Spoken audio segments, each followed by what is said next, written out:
ISIS Audiobooks presents an unabridged recording of Singled Out, written and read by Simon Brett.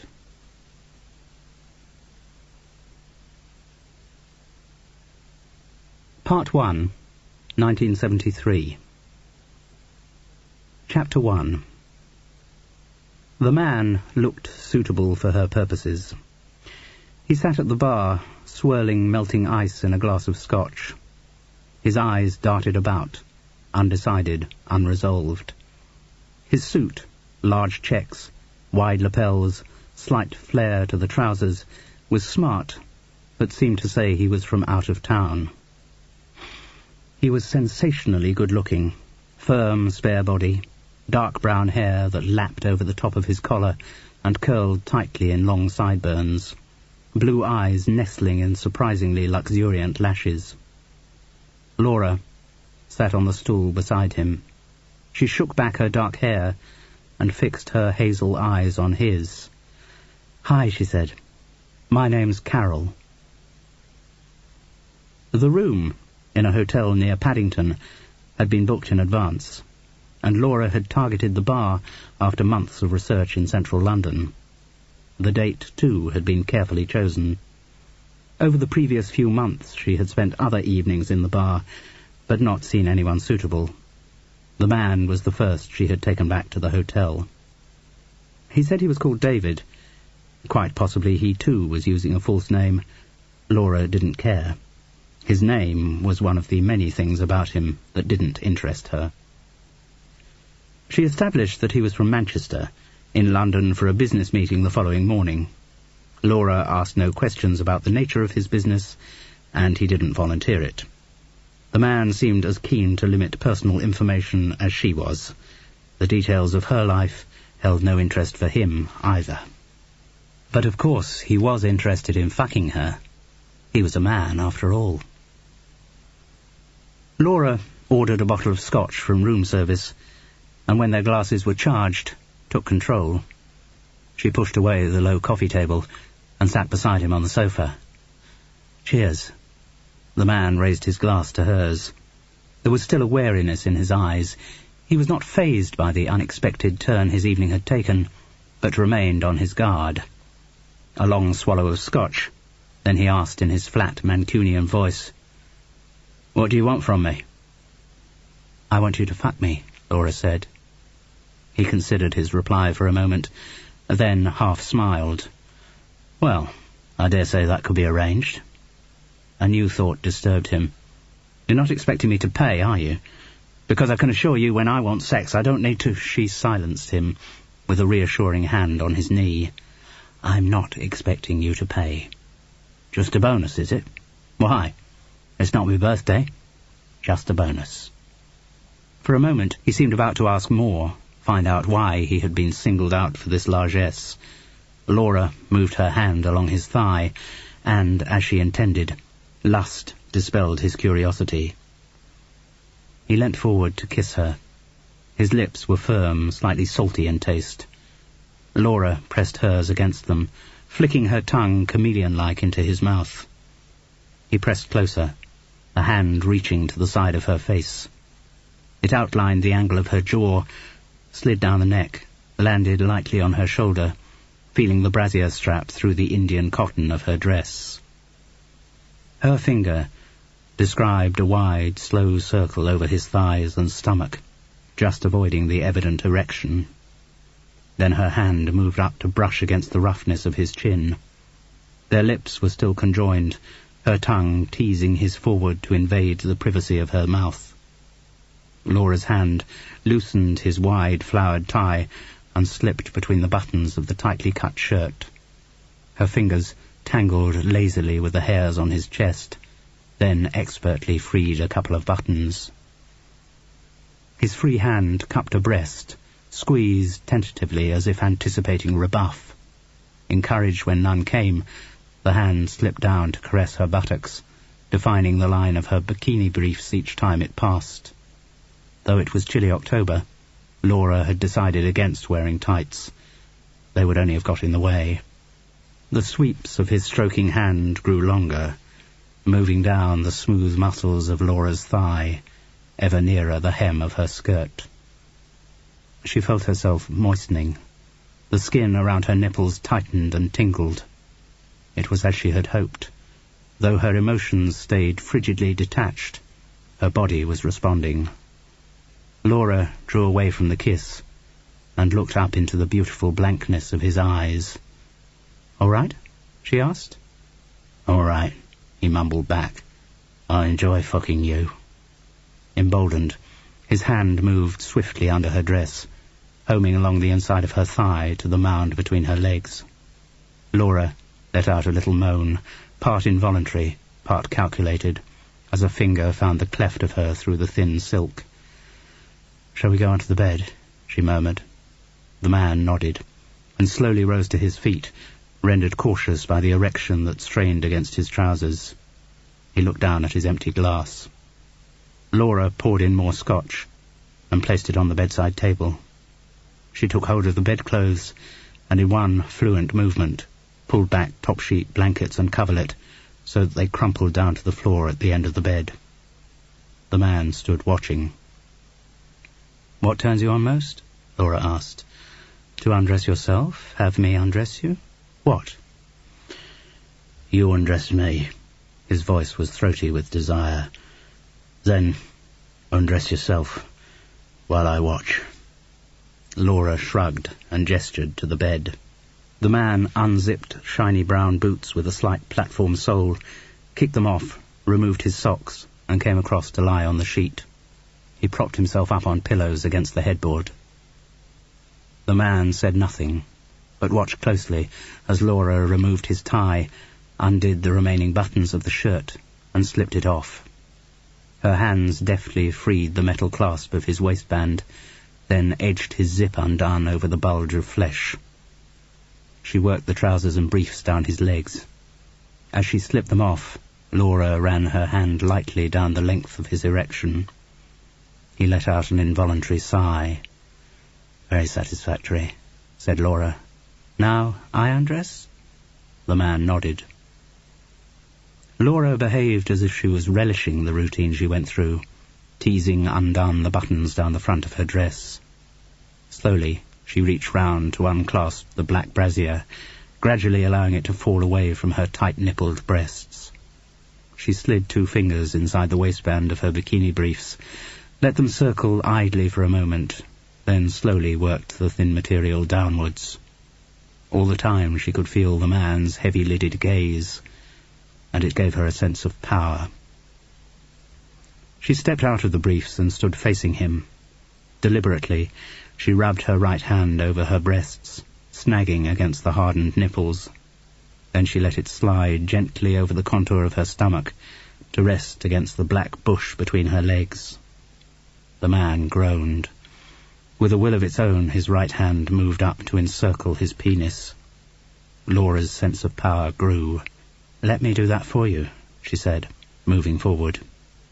She knelt on the bed beside him. He withdrew his hand and watched as hers formed a ring to massage the burning flesh.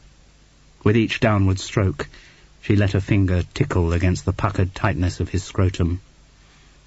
His breathing seemed to rise from deeper and deeper within his chest.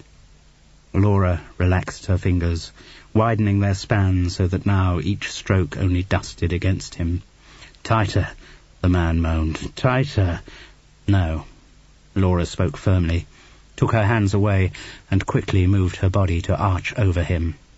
His penis still raked the empty air as the buttocks clenched and unclenched. Supporting herself on one arm, she used the other hand to distend the opening of her wet vagina and lower herself down onto him. They sighed together as his full length slid into her. His sighs reformed into strangled words. "Shouldn't I have a French letter on?" The detached part of her brain registered the phrase. Where did he come from? How old did a man have to be to use the expression French letter in the 1970s? But all she said was, "Don't worry, everything's fine." Which was just as well, because seconds later he came spurting into her. The man exhaled a huge sigh and lay limp as a glove puppet. Laura stayed astride him, feeling the little twitchings as his penis shrank away inside her. "Hope it was good for you too." His mumbled words sounded unnatural, a quotation from some worthy tome on interpersonal relationships. "It was fine for me," Laura murmured. Not, of course, that she had come, or even enjoyed it. But then, that hadn't been the aim of the exercise. 40 minutes later, they fucked again. To have described it as making love would have been inappropriate.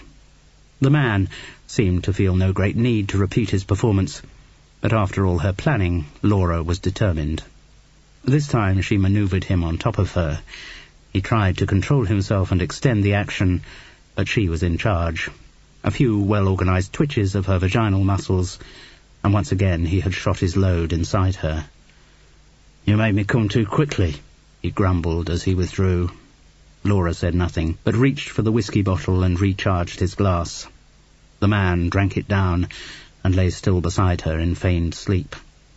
After a few minutes, a series of little shudders ran through his body as real sleep took over. Laura looked at her watch. 11:30. She decided to wait and see. If nothing else was forthcoming, she'd get rid of him. Cautiously, she moved out of the bed. Fluid trickled stickily down the inside of her legs, but she made no attempt to clean herself up. She picked up her handbag by the sofa and checked inside. The metal curve of her automatic pistol's butt reassured her.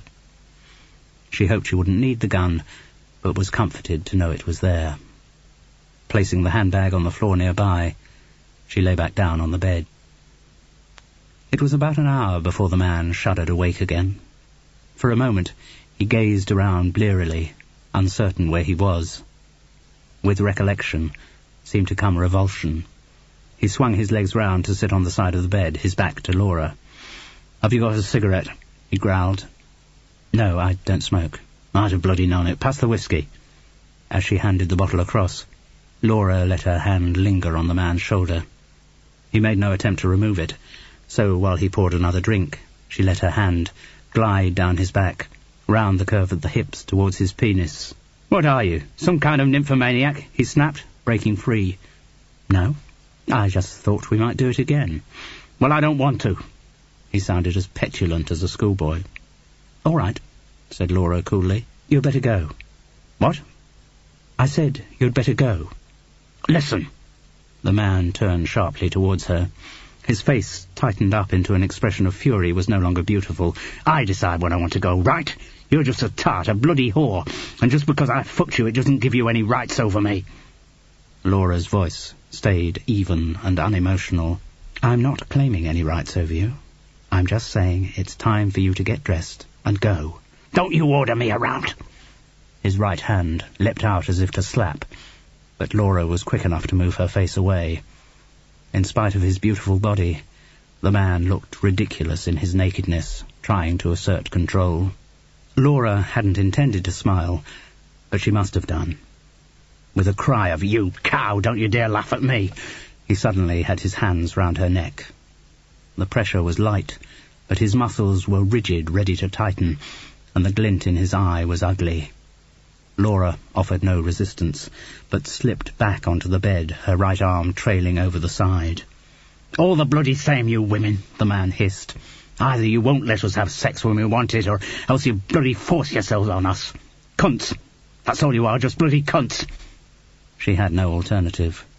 When Laura's right arm moved up from beside the bed, the gun was held firmly in her hand. The man's blue eyes blinked in amazement as the end of the barrel was pressed against the middle of his forehead. "I said," Laura murmured quietly, "that it was time for you to get dressed and go." He didn't speak as he released his hold and moved cautiously away from the bed. He scrabbled on the floor for his clothes and put them on with clumsy speed. All the time he held Laura's gaze, and all the time she kept the gun trained on him. He didn't bother to put his tie on. At the door he paused to throw back one final insult, but thought better of it and shuffled off into the corridor. Laura crossed swiftly to the door and double-locked it. She never met the man again. Chapter 2. She found herself trembling after he had gone, not just with relief, but also with shock at how she had behaved. It was exactly what she had intended to do, but that she had been able to do it with such detachment left her dazed and unnerved. She replaced the covers on the bed and slid herself under them. Suddenly, as the tension drained from her, she felt exhausted. With surprising ease, she slipped into sleep. The taxi dropped Laura Fisher outside her flat in Bayswater. She gave the driver a 50-pence coin and told him to keep the change. As she extracted keys from the pocket of her coat, she checked her watch. Just time to change and grab some coffee. She hadn't had anything at the hotel, up and showered early, checked out by 7, paying in cash, and leaving no sign that she had ever been there, except for the name in the register, Carol Saunders. She was opening the front door when a voice close up behind her said, "Good morning, Laura." She pulled the door closed and took her key out of the lock before turning to face her husband. "Good morning, Michael. Creeping up on me again, are you?" He was still good-looking, though his jaw had lost the sharp outline it had had when they married in 1967. The single button of his wide-lapelled blazer strained a little over his stomach, and the restless blue eyes had sunk deeper into their sockets. His hair was thinning at the front. He no longer looked the head boy he had once been, but his voice still retained its public school arrogance. "Not creeping up, just driving past and saw you." He gestured to the gleaming white Citroën DS parked opposite. "Oh, yes," said Laura, disbelieving. "Aren't you going to invite me in?" "No," she replied. "I'm never going to risk being alone in a room with you again, Michael." They had coffee in the anonymous lounge of a nearby hotel. The other customers were a group of white-robed Arabs and a party of German students. "This is bloody stupid, Laura," Michael protested. "I'm not a monster. I'm not going to hurt you. It's my flat, and I'll decide who I invite into it, thank you." He let out an exasperated sigh. "How long are you intending to keep this up?" "What do you mean?" "Look, I'm very impressed. You've proved you're capable of setting up on your own. You've rented a flat. You're paying for it out of your own money. You're independent. Full marks. But the fact remains that there's a much nicer house in Richmond where you should be living." "I don't see that there's any should about it." "Laura, I think I've been very long-suffering over this. I've let you go your own way, do your own thing. I even let you go off and work in New Zealand for 6 months, but now any point that needed proving has been proved. You should come back. I'm still your husband, and husbands do have certain rights." Laura gazed at him in disbelief. "Michael, don't you listen?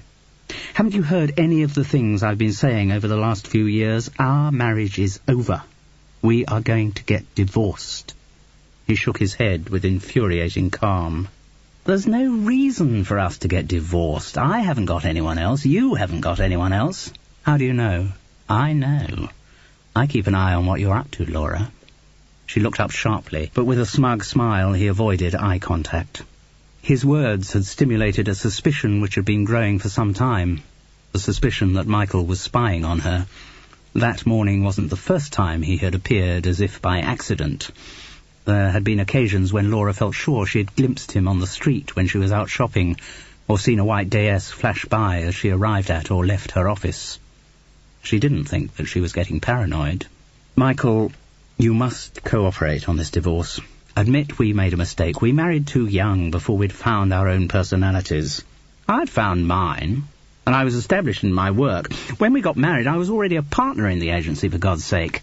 "Yes, but I wasn't established in my work, or in my personality. I am now, and I've changed. I'm different from the person you married, Michael." "Well, that's certainly true, and don't imagine for a moment that I think it's an improvement." Laura looked down at her watch. "I must get to work." He appeared not to have heard her. "We should have started a family straight away," he mused disconsolately. "Then none of this nonsense would have happened." "By nonsense, you mean my career, do you?" "Not just your career. I mean this stupid situation we've got ourselves into, living apart, sniping away at each other all the time. We're both 30, for God's sake." Not quite, in my case. Near enough. What we should be doing at this time of our lives is bringing up a family. What I should be doing, I think you mean. If we had children, would it affect your life much? Well, obviously. Would you stop working, stop selling houses, stop wheeling and dealing on the property market? No, of course I wouldn't, Laura. But you'd expect me to. I'd have to keep working to pay the bills, simply to... I make more than you do, Michael. As ever, he was stung by this fact. He looked away shiftily, then changed tack, reaching forward to take her hand across the coffee table. The main thing, the thing that seems to get lost in all this other stuff, is that I love you, Laura. She gave him a wry look. I wonder. I do. I wonder if you actually know what love means. Perhaps you do love me according to your definition of love. And I want you. His voice became thick and urgent. I want to make love to you. But I don't want to make love to you, Michael. Why not?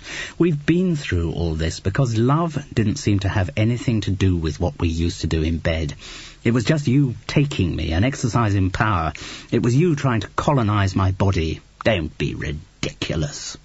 His voice was heavily dismissive. Is that a quotation from Germaine Greer or another of those? No, it's what I think, Michael. You just wanted to control me, and planting a baby inside me would have been the ultimate form of control. No, it's... I'll have a child when I want to have a child. Listen. His hand closed fiercely over hers, crushing the bones together. I can only take so much of this. Don't start that again, Michael.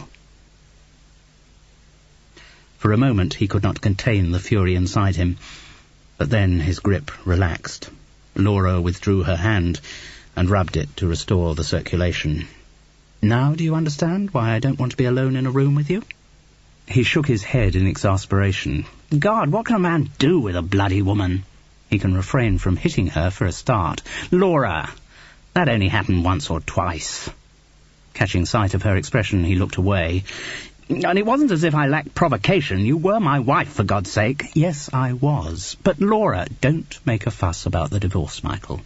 Let it go through. Otherwise, the domestic violence may have to be brought up in court. It was hardly domestic violence, wasn't it? Once again, he could not meet her eye. A little smile tugged at his sulky lips. Anyway, if it did come up in court, I'd love to know how you'd prove it. No witnesses, were there? No. So, it'd just be your word against mine, wouldn't it, Laura? Yes. And most judges are men, aren't they? Said Michael smugly. Her husband drove off in a disgruntled squeal of tyres, and Laura let herself into the house.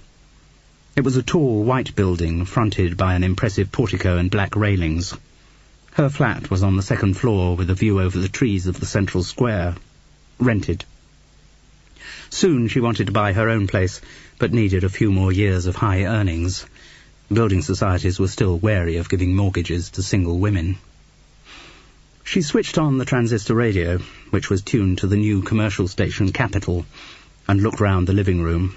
Her own space was very precious.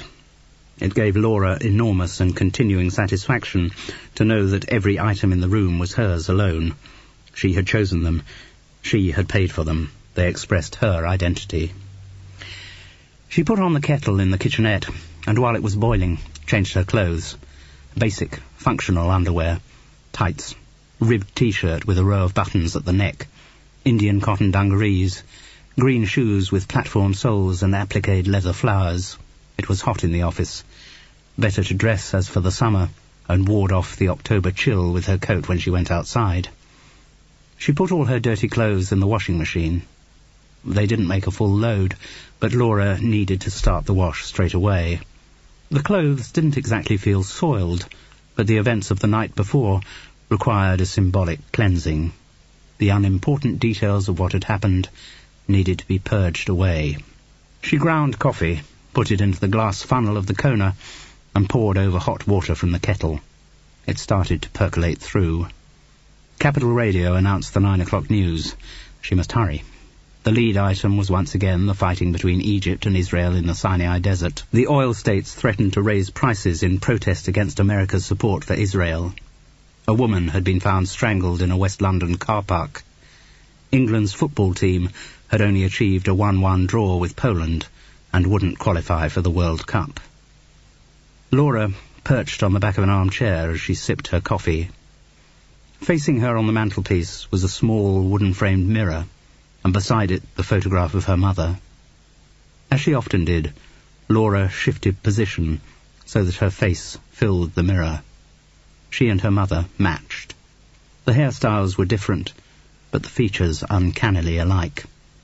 The same dark hair, the same light hazel, almost honey-coloured eyes. Everyone had always said she was the spitting image of her mother. But Laura was determined that any parallels between them would stop at their physical likeness. In every other particular, Laura Fisher's life was going to be totally different from her mother's. She was not going to trap herself in stifling suburbia. She was not going to tamp down her emotions into acquiescent passivity. She was not going to hide unpalatable truths behind a facade of middle-class conformity. She was going to rise above her background, and by sheer willpower make her own destiny.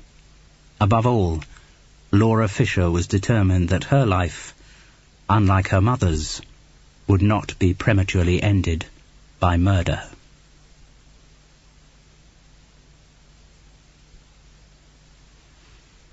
Chapter 3. God, am I relieved to see you.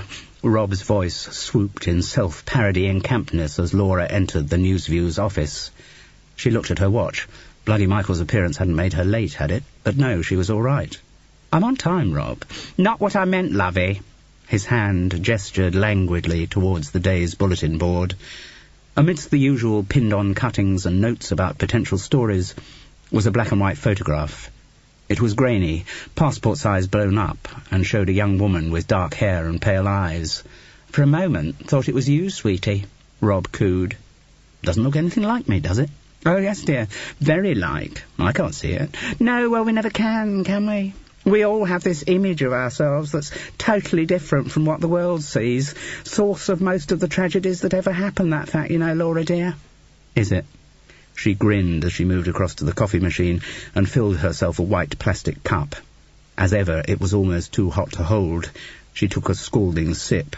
Oh, yes, Rob went on. I mean, for example, I just think of myself as an ordinary-looking, workaday sort of chap. He smiled in apologetic mock naivety. But you wouldn't believe the number of men out there who think I am just devastating, gorgeous. I don't pretend to understand it, but they just can't seem to get enough of my body. He sighed, perplexed by the intractable oddity of human nature. Do I gather from this that you had a good evening? Oh, my dear. He coyly fluttered his long eyelashes. Did I just? A good evening? I tell you, if there were fucking Olympics, I could do it for England. Good for you. Very good for me, thank you. A modest little smile. And I'm fairly confident not bad for the others involved.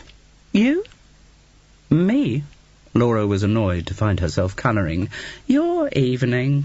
Rob turned an incisive stare on her. Did your evening turn out all right? She responded with a light, uh-huh. Good. Good. He held her gaze, and Laura was the one who turned away. There were times when she wished Rob didn't know her so well. So, what were you up to, Laura? Skulking round in a false identity on the lookout for a bit of rough trade? She refused to be drawn, just smiled at him enigmatically.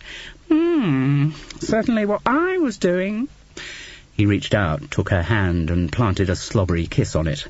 Like all his actions, it was heightened, as if the gesture were being sent up. Anyway, glad to see you're all right. What do you mean? No, I really got a frisson when that photo came in. He nodded towards the bulletin board. Thought for a horrid moment it was you. Laura moved across to look more closely at the girl's face. Why? Who is it? Melanie Harris. A shrug. The name meant nothing. Girl who was found last night strangled in a car park in Paddington, said Rob. The conference room was stale with the previous day's smoke, and beginning to fill with that morning's exhalations. The table presented its customary chaos of newspapers, clipboards, spiral-bound notepads and coffee cups, some scrunched up, others garnished with floating cigarette butts.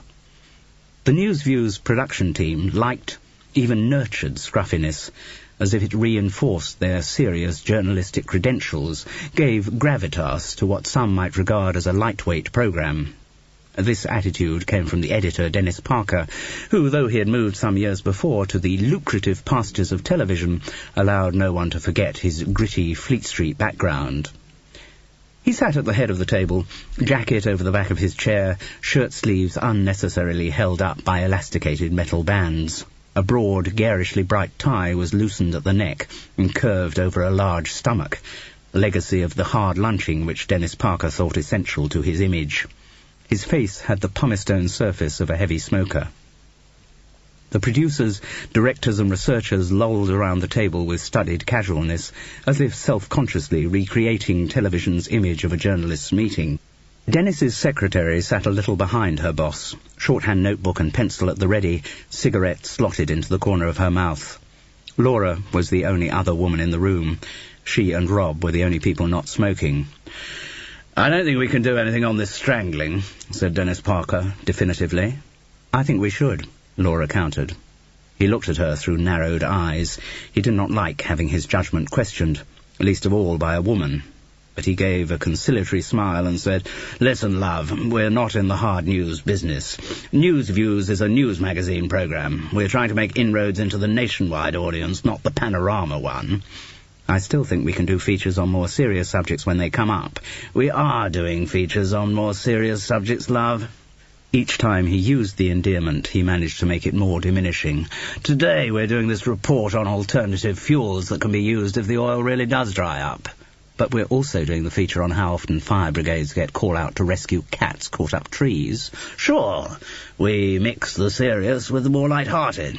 That's what magazines are about, what the audience wants. Come on, that's why you read your Woman's Weekly, isn't it, Laura?" This got the intended ripple of masculine laughter.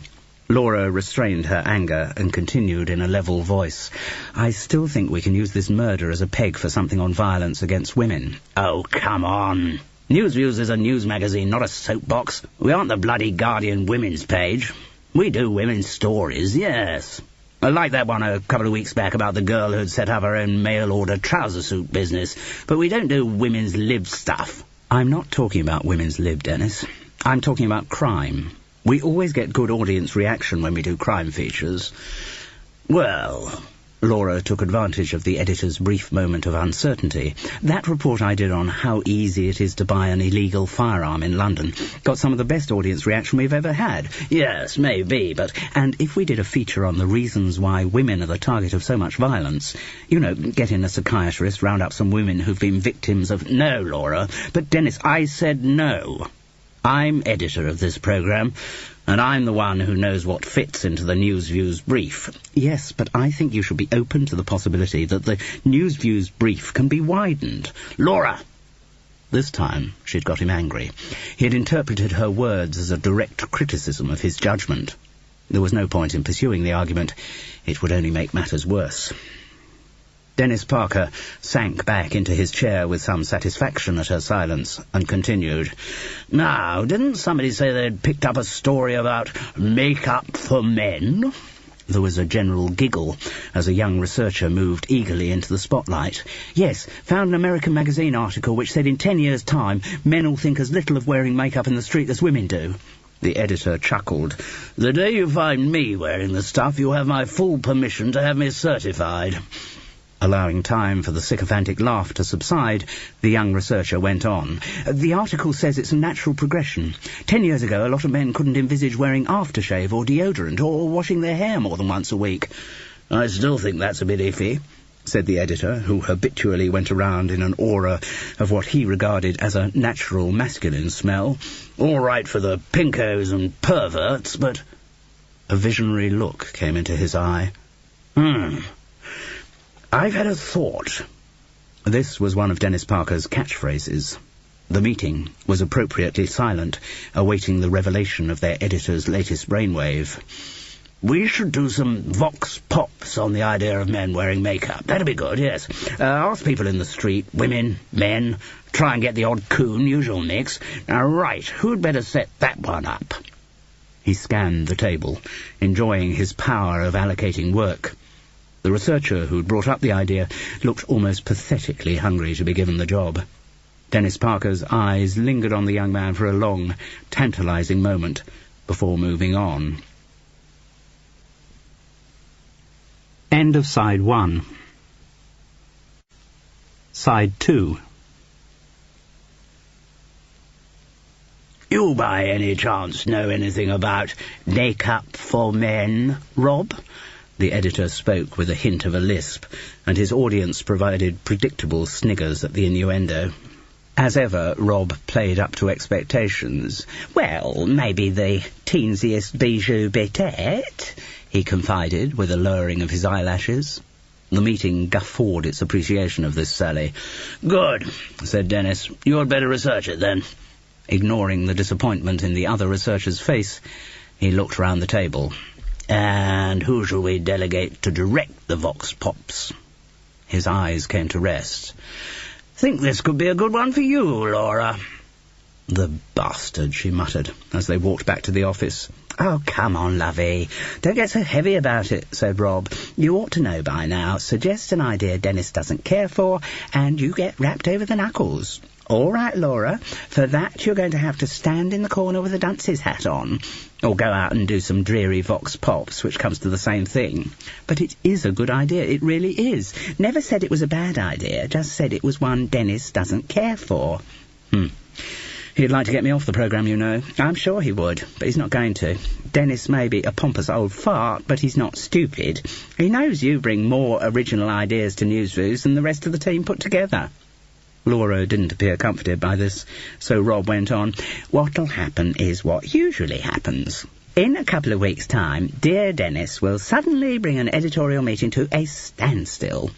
He slipped into a camp parody of the editor's fruity tones. I've just had a thought. We ought to do something on Newsviews about violence towards women, and we'll all clap our little hands and say, gosh, what a brilliant wheeze. Aren't we lucky to have such a creative editor to work for? Laura, the only thing you have to remember with Dennis is, wherever an idea originally came from, we've all got to pretend it's his. Allow him that little indulgence, and he's an absolute pussycat. It's so ridiculous, though, isn't it, that we have to go through that kind of pantomime? Rob shrugged.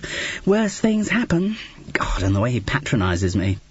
The researcher flicked his eyes heavenwards. You think you've got problems? Yes. Why do you put up with them all sniggering at you, Rob? My dear, when you've been a screaming queen as long as I have, you hardly notice the sniggering anymore. He swanned through the door into the Newsviews offices. Any messages, Esther, my love? The senior production secretary looked up from her desk. Nothing for you, Rob. Nobody loves a fairy when she's 40. He flounced off to his desk. But through the self-parody, Laura got the feeling that Rob had been expecting a message and was hurt not to have received it. Couple for you, though, Laura, said Esther. Oh? Somebody from TV training company, something like that? Asked if you'll be interested in tutoring a course on producing magazine programmes? No, thanks. What? Don't you think you'll be up to it? Rob called across waspishly. No, just don't want to. My career's still moving. Only people who are totally washed up and finished end up teaching. Ooh, what a tongue you've got on you. You can be so cruel sometimes, sighed Rob, wiping an imagined tear from the corner of his eye. Other message was from your brother. Laura turned slowly to face Esther. What? Kent. He said he was your brother. Yes, my brother's name is Kent. He said he'd meet you here at 7 after the show comes off the air. I'm not sure that'd be... Was there a number I could call him back on? No, he was going to be out all day. Oh. Why? It's not a problem, is it? What? No, not a problem. But it was. There was something uncomfortable about the idea of Kent coming to her workplace. He didn't fit in. Here, at the television company, she was the Laura Fisher she had created for herself.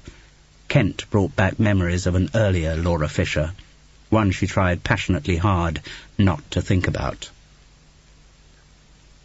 Chapter 4. The day's programme went well by Newsview's standards. In other words, there was a varied mix of untaxing items, the presenters smiled a lot, and very few words were spoken unsupported by pictures. Laura was pleased with her contribution. Lumbered with doing vox pops rather than anything more creative, she had produced vox pops that stood out. She thought laterally, avoided predictable locations, and found unpredictable people to give their opinions on makeup for men. The result, after long and arduous editing through the afternoon, was a very slick little package. The message to Dennis Parker was clear. You give me the boring jobs to do if you like, but I'll still demonstrate my superiority.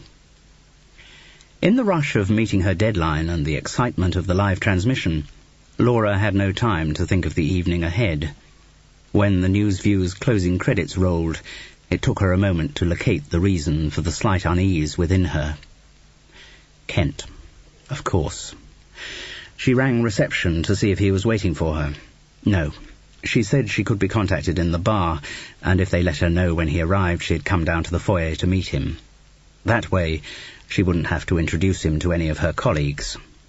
She put down the phone and joined the rest of the production team for the usual after-show drinks. And needless to say, she ended up with Rob. She felt closer to him than anyone else on News Views. He was more intelligent than the others for a start. More entertaining, too. And she had to admit to herself, his sexual orientation lowered the stakes, enabled her to relax with him more than she could with any of the other men on the team. "So, where's Mr. Plod?" Rob asked. "My brother hasn't arrived yet," Laura replied formally. "Off investigating a murder, perhaps?" "Perhaps." "Wonder if he's doing this Melanie Harris case?" "I don't know." "I'll be fascinated to meet him." "I'm not sure that he'll be fascinated to meet you." "No, of course not." Rob dropped into a thick copper's voice. "I don't want to mix with bloody perverts, me. I'm a street copper, not a bent copper." He chuckled. "Not that they're all like that, you know. Oh, by no means. I met a very interesting detective inspector up in a little cottage in Kentish Town. Fortunately, he'd brought his truncheon with him." Rob giggled, covering his face with a hand in mockery of his own outrageousness. Laura smiled. She never failed to succumb to his awkward, childlike charm. "You're an idiot, Rob. Anyway, I don't think I'll give you the chance to find out what you think of Kent. As soon as they let me know he's arrived, I'll go and meet him at reception." "Oh, don't be such a mean cow. I want to meet him. You say he's not married, don't you?" "Yes." "Well..." Rob spread his hands wide in a gesture that seemed to encompass all possibilities. "You never know. I could be what he's been searching for all these years." "I somehow doubt it." "Stranger things have happened, dear. Look, you and me get on so well together. Just a pity we're the wrong sex for each other. But if Kent's the male version of you, wowee, thunderbolts and lightning at the very least." "Kent isn't the male version of me. We're very different. We don't have the same..." Her words trickled away as she followed Rob's eyeline. Walking towards them, aloof as if risking contagion from the chattering crowds in the bar, was a tall, solid, rectangular figure in a grey suit and striped tie. Now that is chunky," Rob murmured. Laura rose to her feet. "Kent, how did you get in? I told reception to give me a call and I'd come down to meet you." Kent Fisher shrugged awkwardly. "They directed me straight up here. God, the security in this place is so hopeless." Sister and brother stood facing each other. There wasn't that much likeness except in their colouring. His hair was cropped short, and the heavy shadow on his chin suggested his day had started early. They didn't kiss or even hug. Kent would have regarded such gestures as embarrassing showbiz affectation. Besides, theirs wasn't that kind of relationship. They hadn't grown up in an environment where touching was encouraged. "Well, Laura dear," Rob fluted into the silence, "aren't you going to introduce me?" Kent took one look.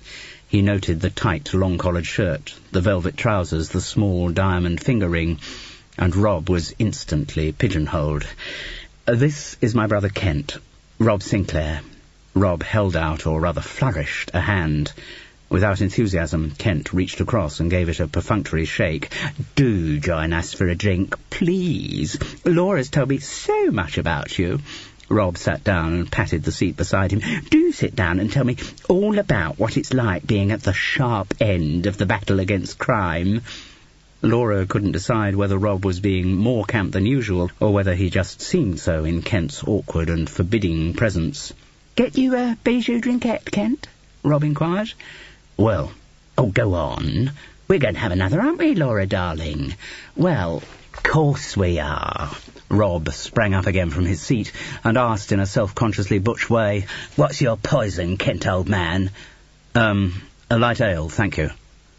Before Laura had time to stop him, Rob scampered away to the bar. She sat down.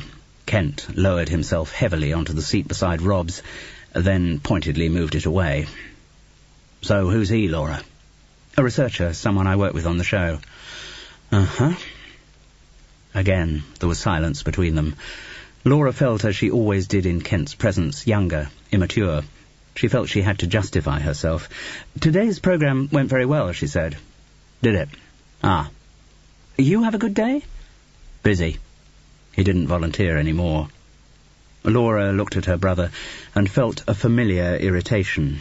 It was his slowness that always infuriated her, his unwillingness to initiate a conversation. She felt something for him, affection maybe. Her upbringing had made her cautious about ever using the word love, but Kent's doggedness had always driven her mad. Presumably, at work as a detective sergeant, he had to be more forceful, to take the initiative more often. Perhaps it was only she who brought out the reticence in him. But whatever the reasons for his slowness, it always made her disproportionately angry.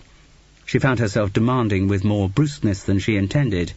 "Well, what is it, Kent? Is there some particular reason why you thought it necessary to come and see me here?" "Yes," he replied ponderously. "Yes, there is a reason." He let one of his aggravating pauses hang in the air, then opened his mouth to continue, but was silenced by the return of Rob sashaying across the bar, with one uplifted hand supporting a tray of drinks, and the other balanced balletically on his hips. "Drinkies," he trilled. "Dry white wine for the lady, and for you, sir, a light ale. Oh, I always think light ale's such a masculine drink. Positively butch, don't you agree?" Kent was totally unqualified to deal with this kind of posturing. His natural instinct, probably to hit its perpetrator, was restrained by the knowledge that Rob was his sister's friend, but he didn't have any other appropriate behaviour to fall back on. With a gruff, "Thank you," he edged further away from the seat into which Rob sank like a wilting lily. "Oh, I certainly need this after the day we've had." Rob held his glass up to the light and swirled around the red fluid with its clinking ice. "Always Campari for me, with the emphasis on the camp." He brought his knees together and leant forward to Kent in a parody of fascination. "Tell me," he said, with a flutter of eyelashes, "have you ever worn makeup?" "What?" This time it looked as though Kent really would follow his instinct and hit the researcher. Laura intervened quickly. "Just we've been doing a feature on it today." "On what?" "Makeup for men." Kent snorted and took a long swallow from his drink. "Apparently it is going to come," Laura explained, "and in our feature today a surprising number of the interviewees seem quite attracted to the idea. Lots of men in the States use it already." "Yes, and I can just imagine what kind of men," said Kent, with an unequivocal look at Rob. "What? People like moi, you mean?" Rob's hands fluttered coyly to his chest. "True, I'm not quite the Adonis I was a few years back. Anno Domini has taken its cruel toll, I'm not ashamed to admit it. Are you suggesting I might benefit from a dab of the old Max Factor and a flick of mascara? Well, I think you could be right." Rob's face formed into a mask of wistful tragedy. "Blunt, Kent. Cruel, perhaps. But I'm horribly afraid. Right." The atmosphere didn't improve. Laura kept pleading with her eyes to Rob, but the researcher was enjoying himself far too much, and her unspoken entreaties seemed only to goad him to further outrage. Kent became more and more silent, his shoulders more and more rigid. After a while, Laura gave up. She hurried down the rest of her wine and rose to her feet. "Better be on our way. Are you free for dinner, Kent? We can talk then." Kent grunted that he was free. "I'm free for dinner too," Rob cooed winsomely. "Well, bad luck. You're not coming with us." A flicker of hurt crossed the researcher's eye, and Laura felt guilty for the brutality of her words. She knew the emptiness of Rob's evenings when he hadn't got anything arranged. But this evening she had to be pitiless. "I'll talk to you tomorrow," she hissed at him as they got their coats. "You are absolutely incorrigible." "I know," the researcher sighed with a defeated gesture. "I've spent all my life looking for someone to corrige me, but have I had any luck? Need you ask?" As Laura and Kent left the bar, she looked round. Rob lingered, a model of indecision, weighing the options of diving back into the boisterous derision of the Newsviews team or returning to his solitary bed-sitter in Kentish Town. Her brother's body language recoiled from the pastel decor and the tall potted plants of the restaurant, but Laura was damned if she was going to change her lifestyle to accommodate his tastes. She knew he would have preferred some honest, traditional place with an English menu and soggy vegetables, but she felt again the perverse desire to antagonize him. He looked askance at the slim, black-clad waiter who flourished menus at them, and his thick eyebrows rose when he saw the contents. "It's all right," said Laura. "My idea, my treat." Kent shrugged. He didn't need to say, "Well, if you choose to waste your money on overpriced Frenchified stuff like this, that's up to you." His body said it for him. They ordered. Kent, with a perverseness matching Laura's, insisted on a plain steak without any of the sauces which had helped bring the restaurant and its chef into the Good Food Guide for the first time that year. The manner of his insistence contrived, probably as he intended, to put the waiter's back up. The waiter flounced away, and Kent looked at his sister with defiance. Then a great weariness seemed to assail him.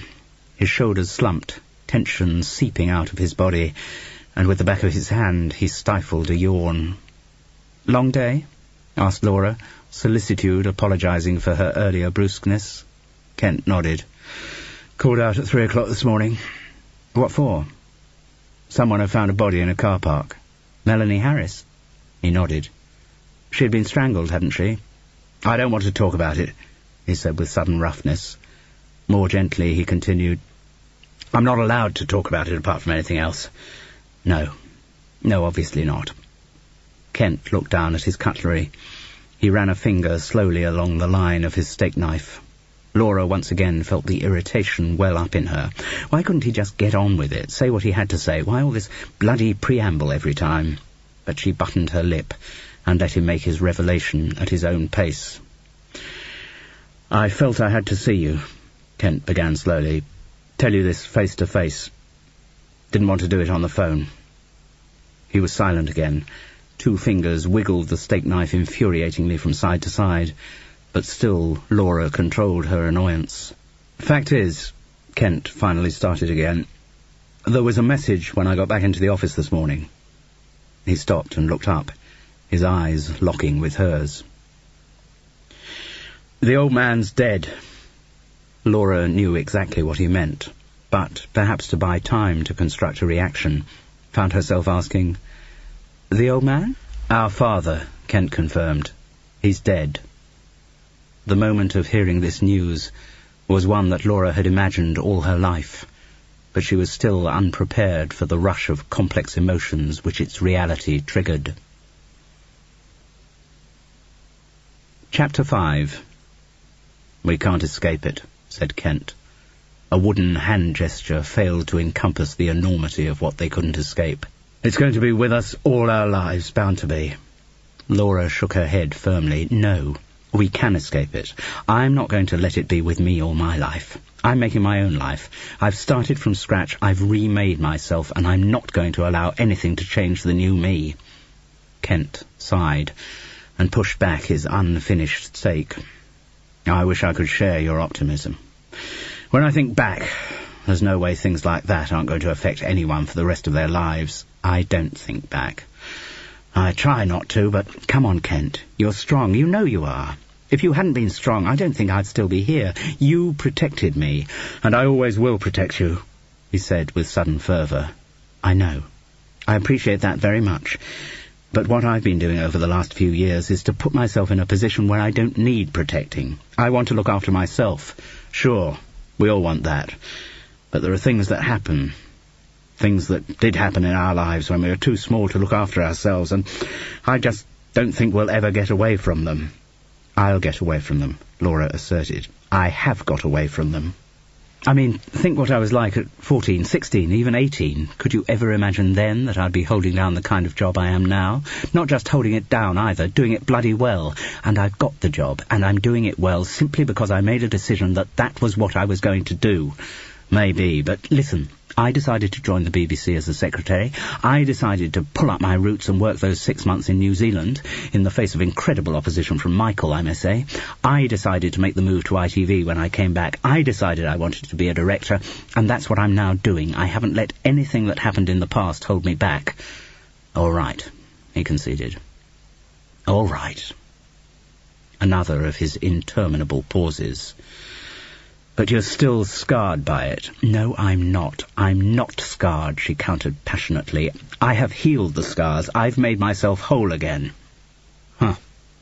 Kent toyed with his wineglass. You must teach me the trick one day.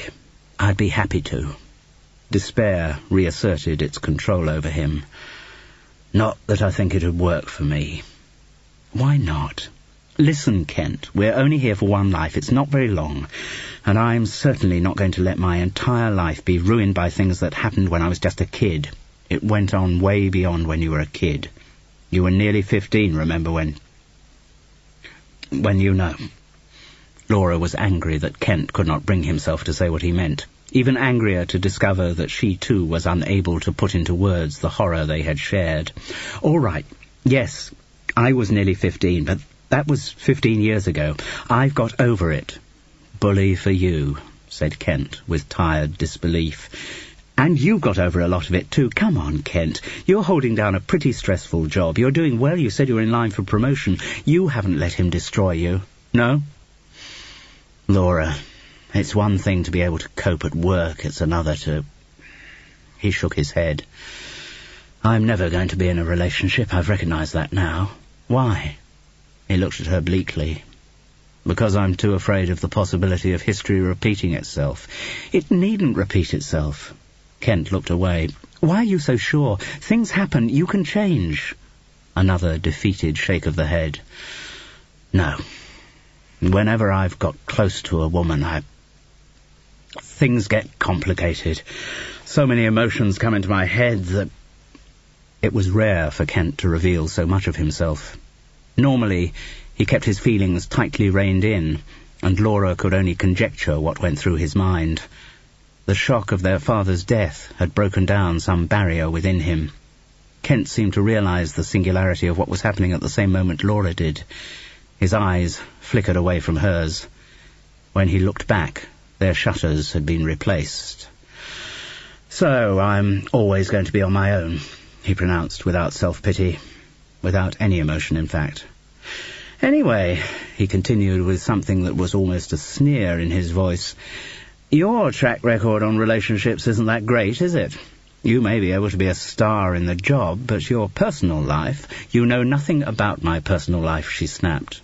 I know you don't seem to have that many friends. I have enough. A lot of colleagues. Like that mincing poof in the bar. A lot of other friends you don't know. Anyway, some of us don't need people around all the time. I also know, Kent persisted, that your marriage to Michael wasn't much of a success. And I don't think any amount of positive thinking in the world can make you deny that. No. All right. With Michael, it was wrong. He was the wrong person. It was the wrong time. I was only 18, for God's sake. Think back. Remember the kind of state I was in when I was 18, living with Mr. and Mrs. Hull. Do you remember that? Is it any surprise that the marriage didn't work? No surprise at all. I just wonder why you imagine any other marriage will stand any more chance. Because, as I said, I have changed. I'm my own person now. I could cope with marriage, if that was what I wanted. You mean it isn't?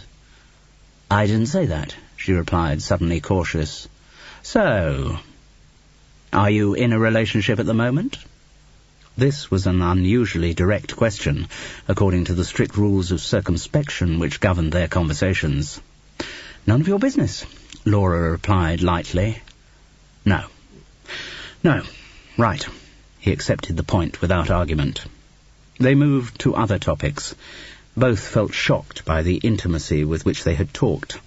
Though to an outside listener their conversation would have sounded unrevealing, by the conventions of their encounters, they had come surprisingly close to talking about the shared secret that was never fully articulated between them. They did not have much of a range of other topics either. Kent could not talk about his work, and Laura was aware of foot-shuffling resistance from him when she talked of hers. He made her feel as if she was showing off.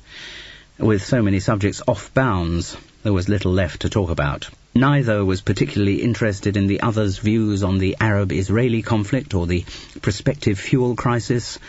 Relief was felt on both sides when they agreed not to have sweets or coffee, and Laura asked for the bill. She saw her brother wince as she put down 2 £10 notes to cover it, and wince again to see how little change the waiter brought back. Aware again of the perverse desire to annoy Kent, Laura over-tipped grotesquely. Outside the restaurant, they stood awkwardly apart in the cold October air. "I'll let you know about the arrangements," said Kent. "Arrangements?" "Funeral, what have you. I'm sure they'll be in touch when they've sorted it out." "Oh, right," said Laura. "Fine. Goodbye, then." "Goodbye." Gauchely, without touching, they set off in opposite directions into their separate lives. They were totally different. Outsiders would have been surprised to know they were even related. Only Laura and Kent knew how much they had in common. She deeply resented the connection. He had perhaps become reconciled to it. But they were inextricably joined by the appalling violence of their upbringing. The trim phone warbled in Laura's flat the following Saturday, just as she had started nibbling a solitary lunchtime salad. She leant across to the hi-fi and turned down Goodbye Yellow Brick Road. "Hello? Laura?" "Yes?" "It's Philip." The name released a cataract of dammed-up thoughts. Thoughts she had worked hard to suppress, thoughts which she had disciplined out of her mind, and which only broke in as an ache of wistfulness at wakeful 3 in the mornings, when her willpower was at a low ebb. "Ah, where are you calling from?" she asked, bleaching her voice of all intonation. "Heathrow." This prompted a little surge of hope. Surely it wasn't possible that he had come all this way just to see her, but his next words dashed the hope. "I'm on my way back to Auckland. Flight'll start boarding in 10 minutes. "But why? Have you been over here long?" "Just a week, giving a paper at a series of seminars on documentary television." The idea of his having been there all week, even having been in London when Laura had her encounter with the man in the hotel, was almost unendurable. "Just didn't want to leave without saying, 'Hello, Laura.'" He tried to make the remark sound breezy and unimportant, but she could hear the tension in his voice. "Why?" she couldn't help asking. "Why didn't you get in touch with me before?" "I thought it—" The tension was now almost strangling his words. "I thought it was not right. I thought safer if we didn't meet, if I just made contact." "And why make contact at all, Philip? Are you deliberately trying to hurt me?" No, look, this week's been agony. Every moment that I haven't actually been sitting in meetings and lectures, I've been thinking about phoning you. I've even dialed your number a couple of times, but...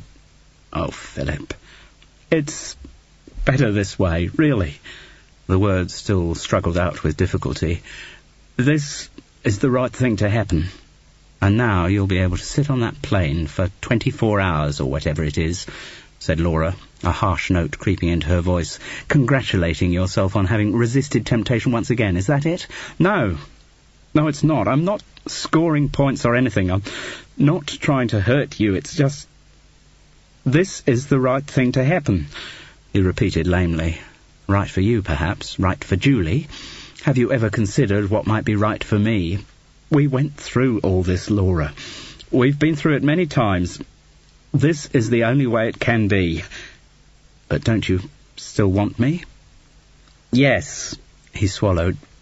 "Yes, I'll always want you. I still wake up in the night physically hurting from how much I want you, but it can't be any other way." "No," Laura conceded reluctantly. "How is Julie?" "Not bad at the moment. Not getting worse, anyway. The doctors say it's probably only a temporary remission, but it could be years before things deteriorate again." "That's good. And she's keeping cheerful?" Even as she spoke the words, Laura was aware of their incongruity. Why should she be showing such solicitude for the wife of the only man she had ever loved? Yes, not bad at all." "And the children?" Again she asked herself why. She didn't care about Philip's children. They were just two more obstacles to her ever sharing her life with him. But as she had the thought, Laura recognised the pattern. It had happened often during their affair. Talking about Julie, talking about the children, had always sobered them up, lowered the temperature, put their relationship in perspective, made it possible for them to part. "They're great," Philip replied with distancing bonhomie. "Paul should be at university next year with a following wind, and Tammy's actually developed a boyfriend." "Good for her." A meaningless platitude, an automatic response, small talk recognising the impracticality of any deeper communication. "So, anyway," Philip's voice continued uneasily, "I just rang to say hello and see how you are. I'm fine, directing and a bit of producing on Newsviews. Yes, I heard. Well done. So, you benefited from the experience in New Zealand?" "Yes," said Laura. He was flustered by the deliberate ambiguity in her tone. Good. And everything else okay?" "Everything else? You mean my personal life, my emotional life, my sex life?" This too embarrassed him. End of Side 2. Side 3. His voice was throaty as he replied, "I've given up any rights to know about your sex life." "Yes," Laura said vindictively, "you have." Philip was inarticulately silent. "Everything's fine, thank you." "Good." He was relieved to have moved back from the brink of further intimacy. "Oh, Philip, I've been through so many conversations with you in my mind."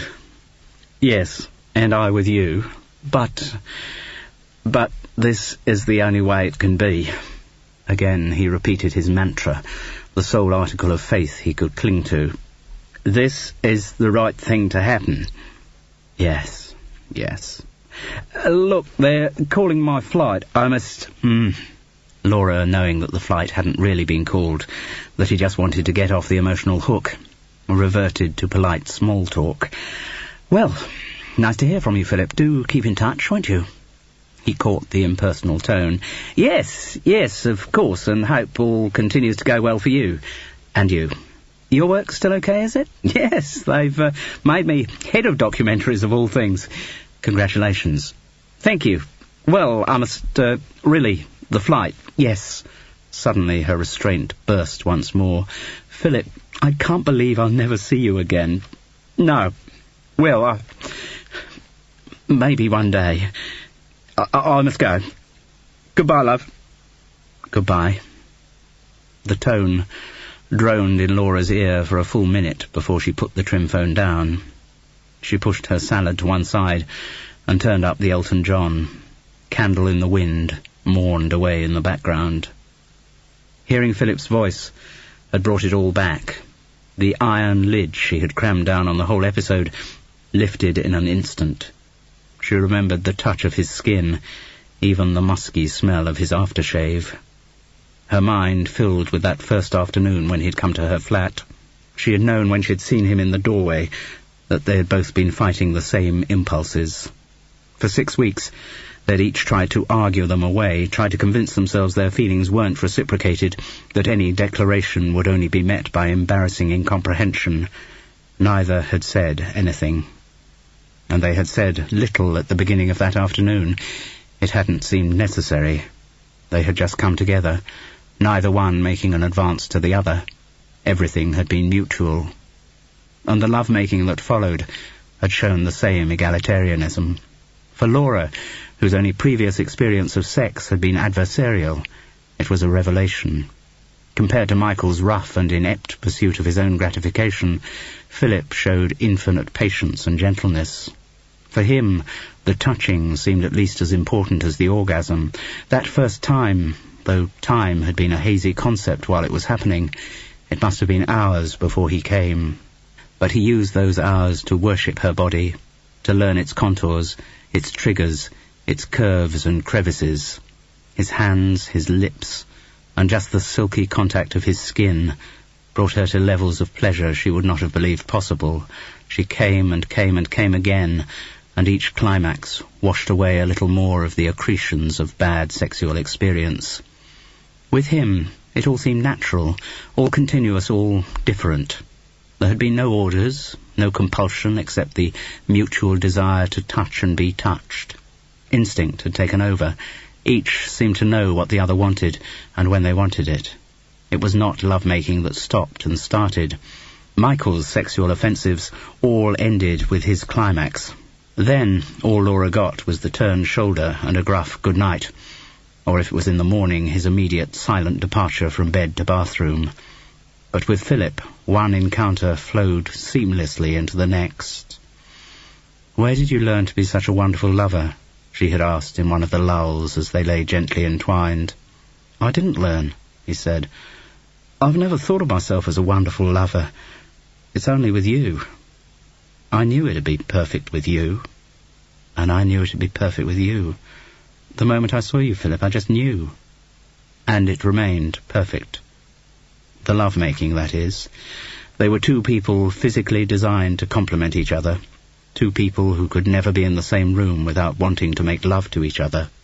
But, the old familiar but. Philip was married. He had a wife, Julie, and two small children, Paul and Tammy. He loved them all. It wasn't a case of a man dissatisfied with his wife who was on the lookout for a bit on the side. He loved Julie, but had been totally bowled over by his passion for Laura. From the start he had made the situation clear. He was not a liar. He told Laura that he had never been unfaithful before, and he was definitely telling the truth. He never pretended that he didn't love Julie, or that he would ever contemplate walking out on his family. He stated all this the second time they were alone together. "It doesn't mean I don't love you and want you," he said, "but there's nothing long-term in it for you, Laura. I'll never leave them, so if you say now that you want me to go and that we'll never make love again, I'll fully understand." Laura could no more have said that at that moment than she could have flown. They fell into each other's arms, and the second time the love-making was even better. So the affair continued. They both knew its duration was finite. Laura's contract in New Zealand was only for 6 months. Then she would have to return to London, and to Michael. But both of them managed to shut their minds to this fact. What was happening was too wonderful, too consuming for them to look ahead. In fact, the affair ended before Laura went back to England. 2 weeks before her departure, Philip's wife, Julie, was diagnosed to be suffering from multiple sclerosis.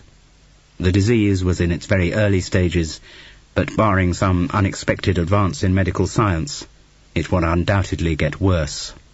Philip, a sensitive and honourable man, was thrown into agonies of guilt by the news. In spite of logic and reassurances from Laura, he could not help seeing his wife's illness as a punishment for his own behaviour. He announced that the affair must end instantly. Laura, whose love made her far more selfish than he, argued desperately against the decision. She wouldn't impose on their family life. She would somehow arrange to stay in New Zealand. She wouldn't make demands on Philip. She'd just be there for him. As Julie grew more ill, he'd need her more than ever. But Philip was adamant. He was hurting at least as much as she was. His upbringing, however, left him no alternative but to do the decent thing. Their parting was the right thing to happen. Even through the sleeplessness of her grief and bereavement, Laura could recognise the irony of the situation. Part of Philip's appeal for her, aside from their sensational physical symbiosis, was his goodness and honesty. It was those qualities, the qualities for which she loved him, that would always keep him supporting his wife and family, and keep him out of Laura's life. Often she wished he had more of the bastard in him, but then a Philip with more of the bastard in him wouldn't be the Philip she loved. Laura was distressed at how instantly after his phone call all these thoughts had returned, and it required enormous energy over the weekend to reassert her self-control. But by the time she went into the News View's office on the Monday morning, she was back on track. She was Laura Fisher. She had put the past, all of the past, behind her, and she was going to continue making her own life. Chapter 6. After the morning editorial meeting the following Thursday, Laura lingered while the other producers, directors and researchers filed out. Dennis Parker squinted up at her, his temples tight with that morning's hangover, shortly to be alleviated by a quick slurp from the bottle in his office. A couple of inches of ash hung from the end of his cigarette. "What?" "Dennis, I can't be in tomorrow. I've got to take the day off." The ash dropped. He brushed it brusquely off his lapel. "What? Woman's problems, is it?" Sometimes Laura could hardly believe the depth of her boss's misogyny. Though he escorted a succession of young actresses around expensive London restaurants, and presumably went to bed with them too, Dennis was one of those men who genuinely hated women. His distaste for the processes of their bodies, particularly for menstruation, was almost pathological. The thought prompted a flicker of excitement in Laura. Her period was due in a couple of days, but she wasn't feeling the familiar, bloated restlessness. "No," she replied evenly. "It's my father's funeral." "Oh." Even Dennis couldn't argue with that, but he still managed to come back on the offensive. "Pity you couldn't have given me a bit more notice. I'll have to reschedule everything." Laura knew this to be untrue. Each edition of News Views was prepared from scratch on the morning of its transmission. Even the designation of the day's studio director could be changed at short notice. But she didn't take issue, simply said, "I've only just heard the date myself. There had to be a post-mortem." "I see." Even Dennis Parker realized that the situation required some token gesture of condolence. "I hope you're not too cut up about it, your father, passing on, I mean."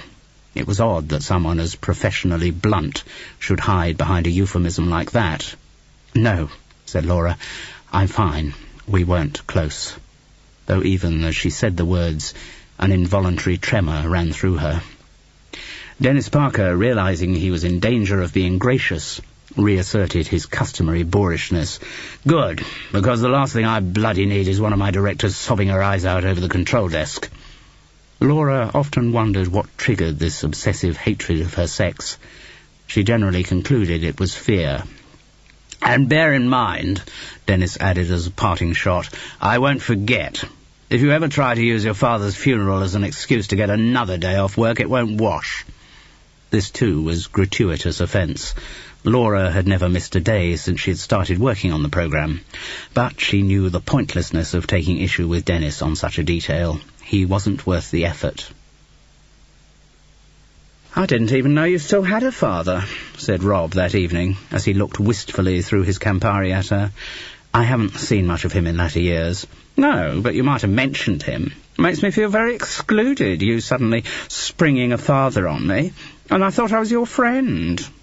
The emphasis showed that Rob was in one of his self-pitying moods. The public flamboyance often gave way to an emptiness bordering on despair. What Laura usually did when she caught him like this was to take him out for a meal and ply him with wine until the alcohol restored at least a facade of giggling outrageousness.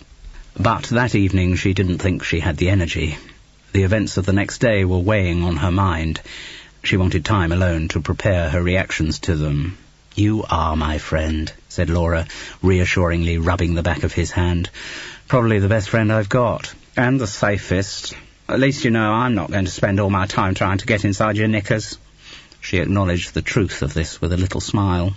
"Still think you might have told me you had a father, though. I mean, it's not as if I don't tell you everything about my mother." "That is certainly true." "Never guess what the silly bitch did yesterday. Took her filthy smalls down to the laundrette and only put sugar in the machine instead of soap powder. Honestly, stupid cow isn't safe to be let out on her own." The trouble was that his last sentence was true. Through all his bitching, Rob was absolutely devoted to his mother, and though he joked about her advancing senility, it clearly terrified him. How he would react when the old woman finally died, Laura did not dare contemplate. "You going to spring a mother on me too, are you?" Rob asked suddenly. No, my mother's dead. Died when I was in my teens." Laura didn't elaborate. Partly this was from instinctive caution, and partly because she did not want to stir up the confused emotions thoughts of her mother always prompted. There was a silence. Then Rob said dreamily, "Maybe you and I should get married." It was an old joke between them. His sexual orientation and her desire to be single offered the occasional dream of a platonic cohabitation. "Two old women growing even older together," as Rob put it, "bitching about all the men we fucked, and every now and then having furious rows because we wanted to fuck the same one."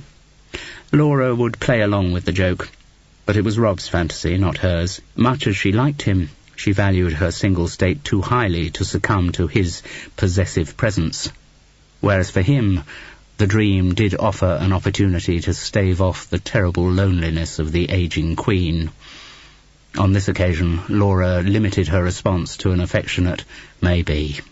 Rob recognized it as a mild rebuff and looked hurt. He looked even more hurt when, shortly afterwards, Laura drained the last of her wine and said she must be going.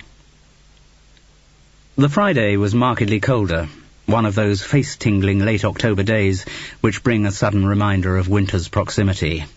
Kent drove them down from London to Southampton. They took the ferry to the Isle of Wight and went straight to the crematorium. They said little on the journey.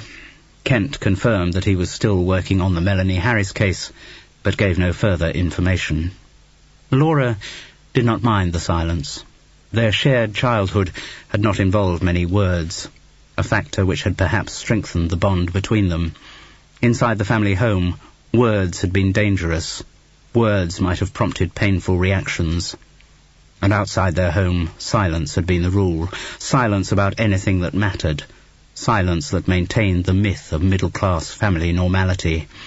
So being silent with Kent was familiar, even restful, and she felt that being with her gave him some kind of satisfaction which would have been spoiled by words. Words could only emphasize the differences between them, the divergences of their lifestyles and ambitions. Silence bonded. When they got out of the car at the crematorium, the icy wind slapped at their faces. It carried an invigorating tang of the sea. Laura felt energized. In spite of the appalling memories stirred by the occasion, she experienced an optimism, a sense of change and progress growing within her. There were few people at the service. The prison governor introduced himself to them and introduced them to a couple of prison visitors whose rigid smiles bespoke their determination to make the best of the situation, as they had of many other situations. None of the other prisoners had requested permission to attend the service, but then it was unlikely that Richard Fisher would have made many friends during his incarceration. When the coffin was brought in, a moment Laura had been dreading, she found herself able to look at it dispassionately. The polished wood had become emblematic, anonymous. Whether or not it actually contained the remains of her father, sewn up again after the post-mortem, seemed unimportant. He was dead. He had no power to hurt any more. The shiny wooden box held no fears for her. The optimism within her grew to a positive glow of well-being. She had escaped the past, the future was hers. The officiating clergyman, snuffling with a slight cold, maintained the anonymity of the proceedings. As is usually the case when the priest has never met the occupant of the coffin, he restricted his remarks to impersonal platitudes. He emphasized the vague heavenly rewards ahead, and concentrated on the generalized good qualities of the deceased. In the second part of this mission, he was more circumscribed than many clergymen in similar situations. What can you say, good, about a man who abused both his children and was imprisoned for strangling his wife? Chapter 7. His hands were hard, and she could feel the hairs on their knuckles as they reached for the elastic of her school knickers and pulled them down.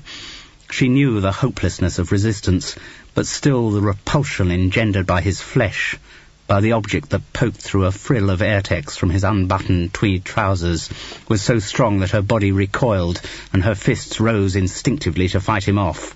"Don't you hit me," her father's voice hissed. "I'll kill you if you hit me, and I'll kill you if you ever tell anyone about this." She froze as he lifted and deposited her without gentleness onto the sofa.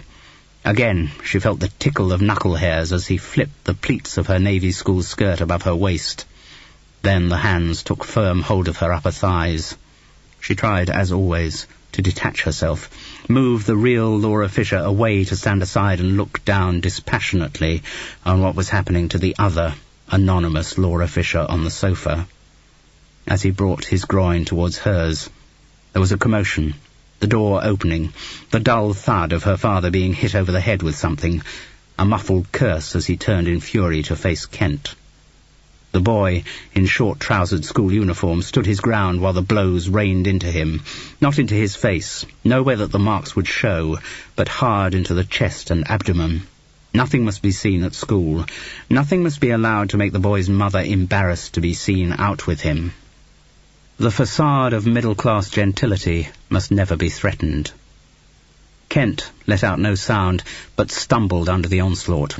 Richard Fisher grabbed his son by the shoulders and swung him round like a rag doll.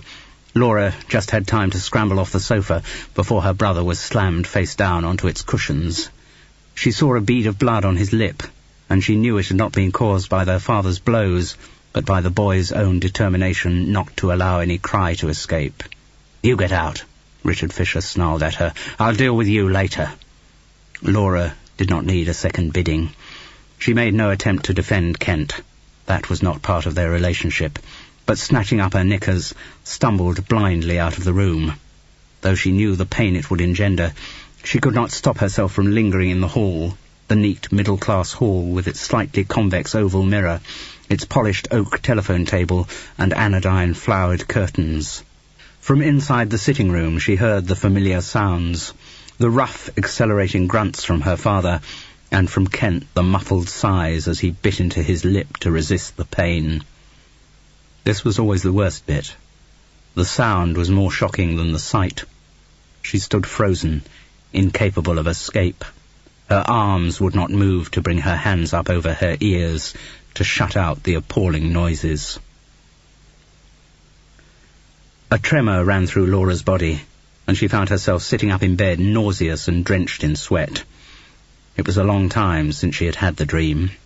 Since the period of maximum reaction, in her late teens following her mother's murder, it had come less and less frequently.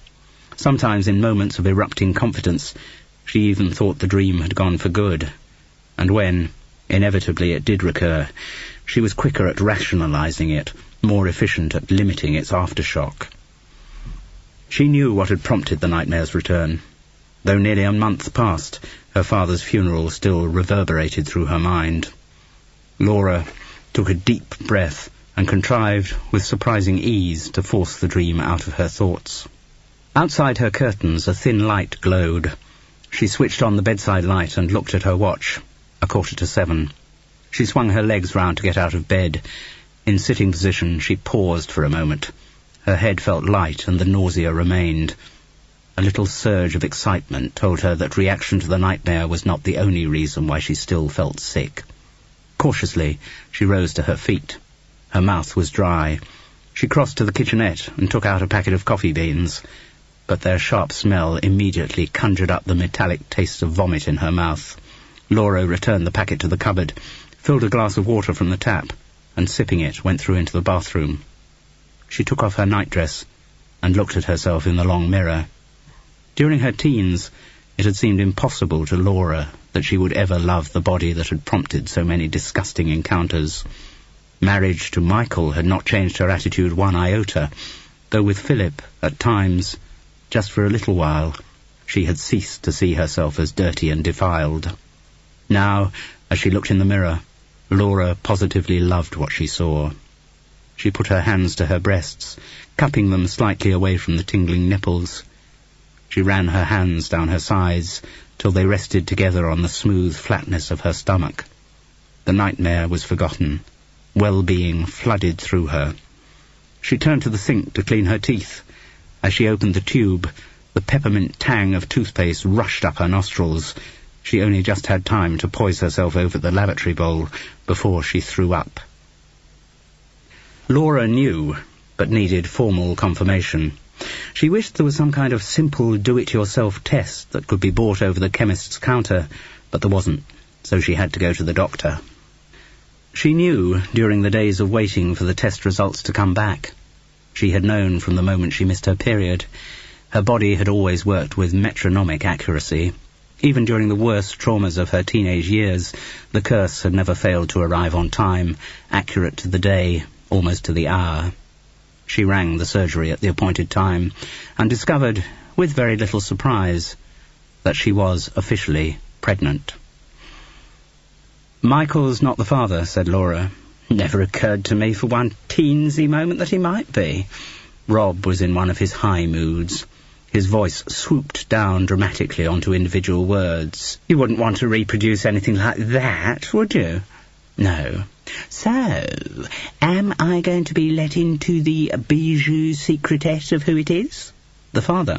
"No." "Oh.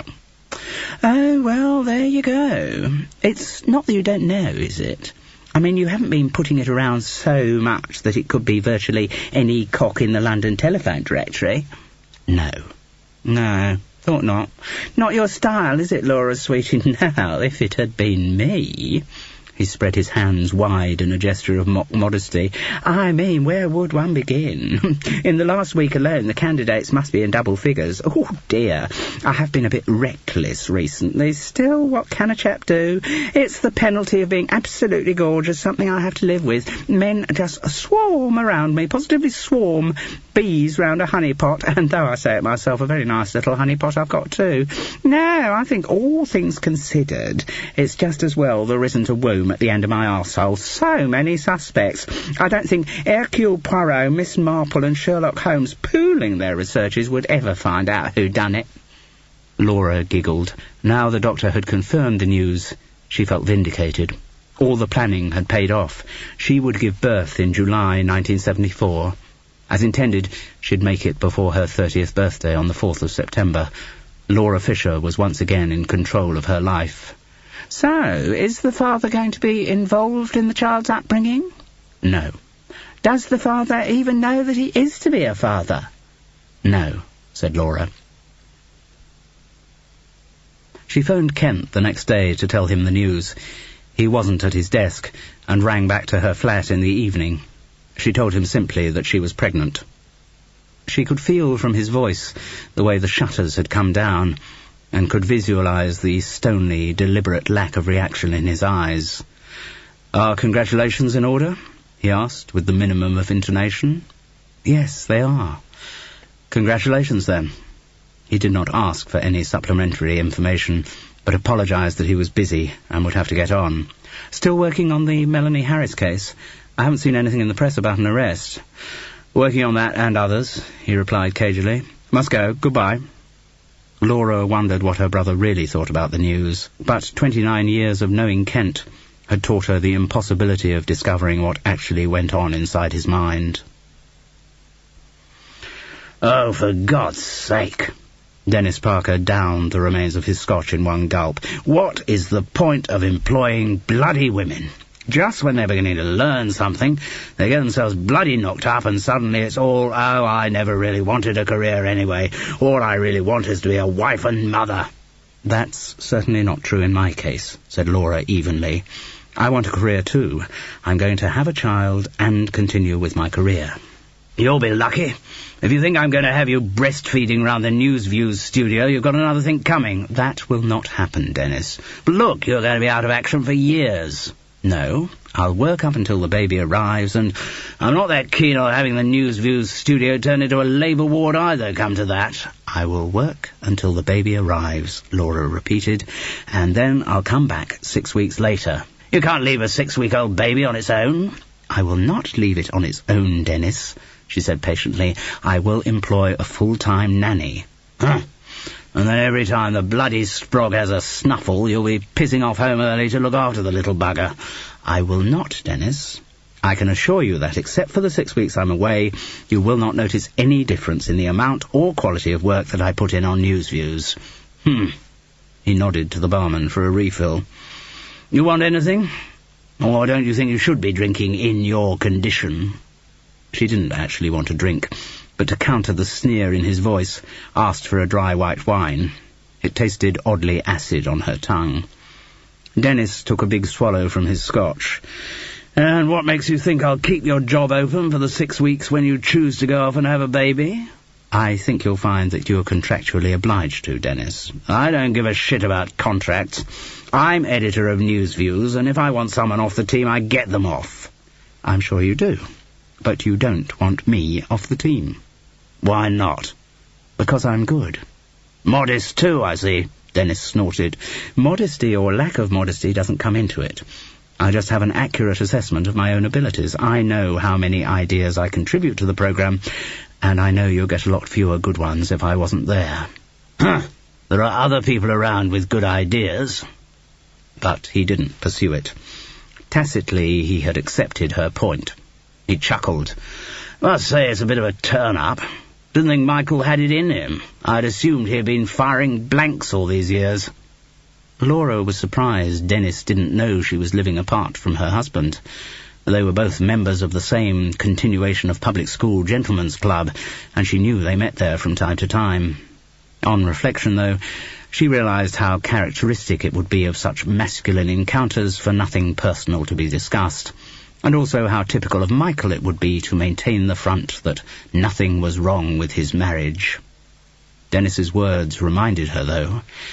Michael would have to be told about her condition, and she didn't particularly look forward to his reaction. Chapter 8. After their father was arrested for murdering their mother, the Fisher children were put into care. For a few weeks, while the authorities still reeled from the shock of what had happened, the two were in separate establishments. But Kent's behaviour was so disruptive that, on the advice of the psychologist monitoring their case, they were quickly reunited. Kent was then 15, and Laura 14. A series of short-term fostering experiments led to the children finally being placed with a Mr. and Mrs. Hull. The couple had tried to persuade Kent and Laura to call them something less formal, but without success. In both children's minds, they always remained Mr. and Mrs. Hull. They were a well-meaning, childless couple whose attempts to break through their charges' reserve never stood a chance. Kent and Laura were too traumatized to begin to trust anyone, and the style of Mr. and Mrs. Hull's earnest overtures to them could not have been less calculated to appeal. The foster parents had been carefully matched to the social background of the children, but Kent and Laura knew only too well what could be hidden behind a facade of middle-class gentility, and did not give the Hulls the smallest comfort of their confidence. After they had left their foster home, neither child attempted to make further contact. Mr. and Mrs. Hull valiantly phoned and wrote encouraging letters for a couple of years, but then gave up the hopelessly one-sided desire for communication. They consigned their relationship with the two children to the catalogue of other disappointments that had been their lives, and comforted themselves with the thought that they had at least given Kent and Laura practical help during a very difficult period. All things considered, the two young people had turned out pretty well. This had also been the view of the psychologist a few months after the children had started living with the Hulls. Once reunited with his sister, Kent's behaviour had improved instantly. He had buckled down to work at his new private school, and to everyone's surprise performed creditably at A-level. He did not say a great deal, but then he had never been a communicative child, and not even his sister knew much about what went on behind his dull, ungiving eyes. Kent's decision to go into the police force had first been formulated soon after his mother's murder. Whether the investigation of her death had stimulated the boy's interest in police work, or whether its injustice had prompted him to devote his life to the battle against crime, was impossible to know. Such confidences were among the many that Kent never released. On his 19th birthday, he started at Hendon Police College, and during the basic course showed himself to be a doggedly efficient, if unspectacular, student. From the moment he began training, he moved out of Mr. and Mrs. Hull's house and stayed out, not even returning for Christmas. He still kept in touch with Laura, taking her out every couple of weeks for a meal. On these occasions he would say little, while Laura might chatter or, more often, allow the restful silence to extend between them.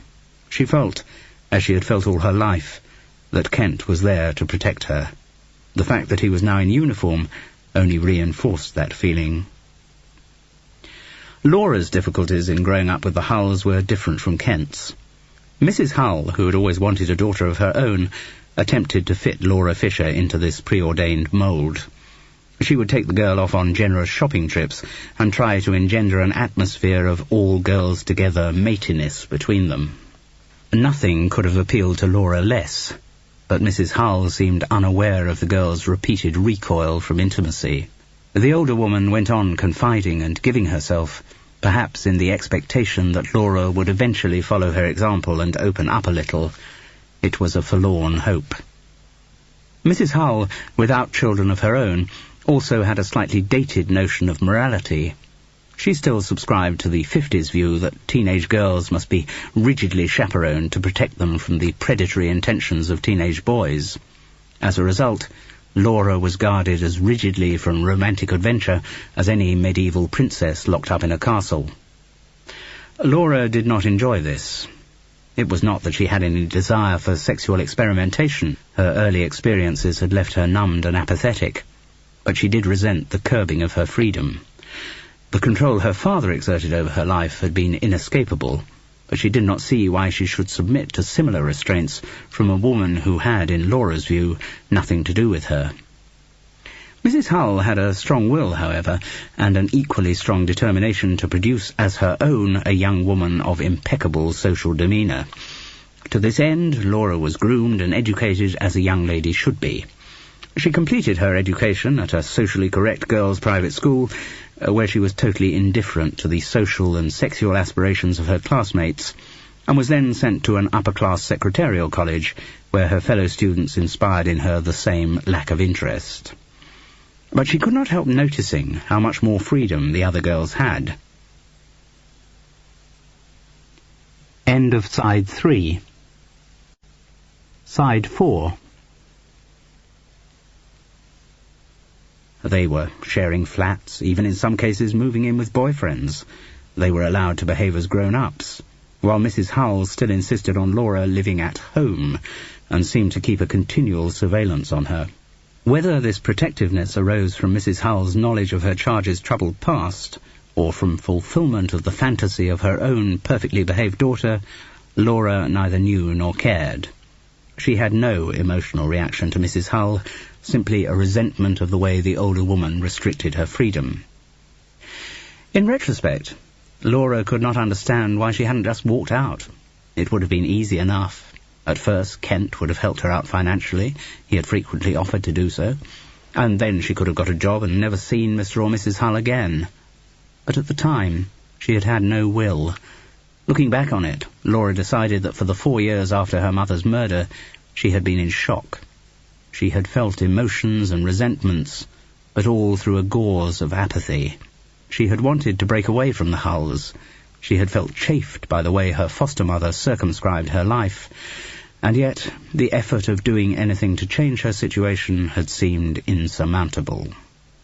So she had done what was expected of her, nodded, smiled, fallen in with Mrs. Hull's arrangement of her social life, while all the time a dormant pilot light of anger glowed quietly within her. That her compliant performance had been convincing could be judged by the Hulls' reaction when she finally stated that she didn't want to see them again. For the couple, this desertion was a totally unexpected body blow. For Laura, it was a logical step she had been contemplating from the first moment she met them. The escape from Mr. and Mrs. Hull's smothering gentility, however, had been effected according to their rules. By her foster mother's somewhat dated standards, the only respectable reason for a daughter to depart the parental home was to get married. Laura was 18, young perhaps by middle-class standards to embark on matrimony, but it was Mrs. Hull's view that such a step might settle the girl. So Laura had been introduced to Michael Rowntree with marriage in mind, at least in Mrs. Hull's mind. He had been selected as the son of a family she knew, as someone who had been to the right schools and who was already a partner in a rather condescending West End estate agent's. He had been appropriately stunned by Laura's beauty, to which the dazed state of her late teenage years gave an additional appealing fragility. He took her out the appropriate number of times, planted an appropriate number of kisses on her numb lips, and at the appropriate time proposed to her. Laura had no recollection of the moment when she consented to his offer, but Mr. and Mrs. Hull had been delighted by the outcome, and instantly turned the ignition key on the Centurion tank of wedding preparations. From that moment, doubts and anxieties were swept aside. Nothing could halt the tank's inexorable progress to the altar of middle-class convention. Mrs. Hull was delighted that after the difficulties of her upbringing, Laura's life had turned out so well, and she felt quietly proud of the contribution she and her husband had made to that progress. In keeping with the sweet old-fashioned values of the Hulls, Michael and Laura did not sleep together before they were married. The reasons for this had in fact nothing to do with the foster parents' wishes. Laura, who had long ago simply sealed over that part of her mind which contained memories of her father's abuse, had no interest in sex. And Michael, who was spoiled by the devotion of a possessive mother, and whose early carnal encounters had all been with prostitutes, was one of those dangerous men who set the women they were to marry on a pedestal.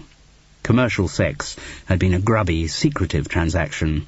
Sex with his wife would be a thing of beauty and purity, almost a sacrament. Given the widely divergent attitudes with which the newlyweds had approached the event, it was not surprising that their wedding night had been a total disaster. Laura could not help thinking back to that night as she sat opposite Michael in the restaurant she had chosen for their potentially awkward encounter. It was an American hamburger joint recently opened, with uncovered wooden floors and dark bentwood chairs. On screens set high up the walls, silent films flickered. The menu featured such phrases as animated by the tang of dill, caressed with garlic butter, and embosomed in soft Swiss cheese. The waiters were, or at least sounded like, sassy New Yorkers, and flirted with diners of both sexes. Laura knew Michael would hate it. She wasn't certain why she had set out to antagonize him from the start. Perhaps she hoped his disapproval of the venue would dilute his fury at the news she had to tell. "Not as if we haven't got enough bloody American influences here already," he had complained, predictably enough, when he arrived. "Why don't they bloody stay home and sort out their own messes? God, we don't want to take anything from a country which has a bloody shyster for a president." The waiter arrived with a bottle of wine. Michael looked at Laura. "What the hell's happening?" "I ordered it." "Oh, did you?" Ungraciously, he took the bottle from the waiter and looked at it. "God, this is some bloody California gnat's piss. You shouldn't let them take advantage of you like this, Laura. You should have waited till I got here to order." This is what the lady asked for," the waiter said perkily. "Well, the lady doesn't know anything about wine, so take the bloody bottle away and get us something decent. Presumably you do French wine." "Oh, certainly, sir," replied the waiter, imperturbably polite, and fanned a cardboard menu in front of Michael. "That," he stabbed at the list, "and make it quick." Laura wondered how she had ever convinced herself that this man would make a suitable husband. Within 30 seconds of any meeting, he had the ability to make her instantly grateful for their separation. Again, she thought back to the awfulness of her wedding night. In a way, though, it had been a blessing. That shock had begun the process of waking her from her long trauma. It had been a necessary part of her development. Michael looked derisively round the restaurant. "God, what a bloody gimmicky place. I suppose this is the kind of thing television people go for, is it? The new trendy place, eh?" "It's convenient, and the burgers are good," said Laura. "Huh. Overpriced foreign rubbish. Just another symptom of what's happening to London, a place like this. Bloody foreigners everywhere. Bond Street will soon end up looking like a Middle Eastern bazaar. You can't walk 2 steps without bumping into a bloody Arab. I'm surprised you complain. I thought it was the bloody Arabs who were buying all your expensive properties." That's true. And very grateful to them we are, helping us over a potentially sticky patch. Not that it'll go on like this. Market will soon pick up. You can never go wrong in the long term with bricks and mortar. Oh, no, I don't mind the bloody Arabs buying the places, but I'm buggered if I actually want them living here. The waiter arrived with another bottle of wine, which Michael again grabbed and inspected suspiciously. Looks all right. I want to taste it. Presumably you're not used to customers asking to do that in a place like this. We always pour wine to be tasted, sir, replied the waiter, unfailingly courteous. He drew the cork, wiped the bottle's neck with a cloth, and neatly decanted a little into Michael's glass. Michael took a sip, and grudgingly admitted that the wine was all right. "Are you ready to order yet, madam, sir?" "I've only just bloody arrived, haven't I?" Michael picked up the large, colourful menu. "Give us 5 minutes." "Certainly, sir." The waiter withdrew. Michael followed his departure with narrowed eyes, then looked down at the menu. "God, I hate being taken for a ride in places like this. You're only paying for the gimmicks, you know." "As a matter of fact," said Laura evenly, "the prices here are very reasonable, and I'm paying anyway, so it's not your problem." "And no doubt if I did insist on paying, I'd be condemned yet again as a male chauvinist pig, would I?" "Yes," said Laura. "Oh, God, what's happening in this country? Everything's bloody arse about tit.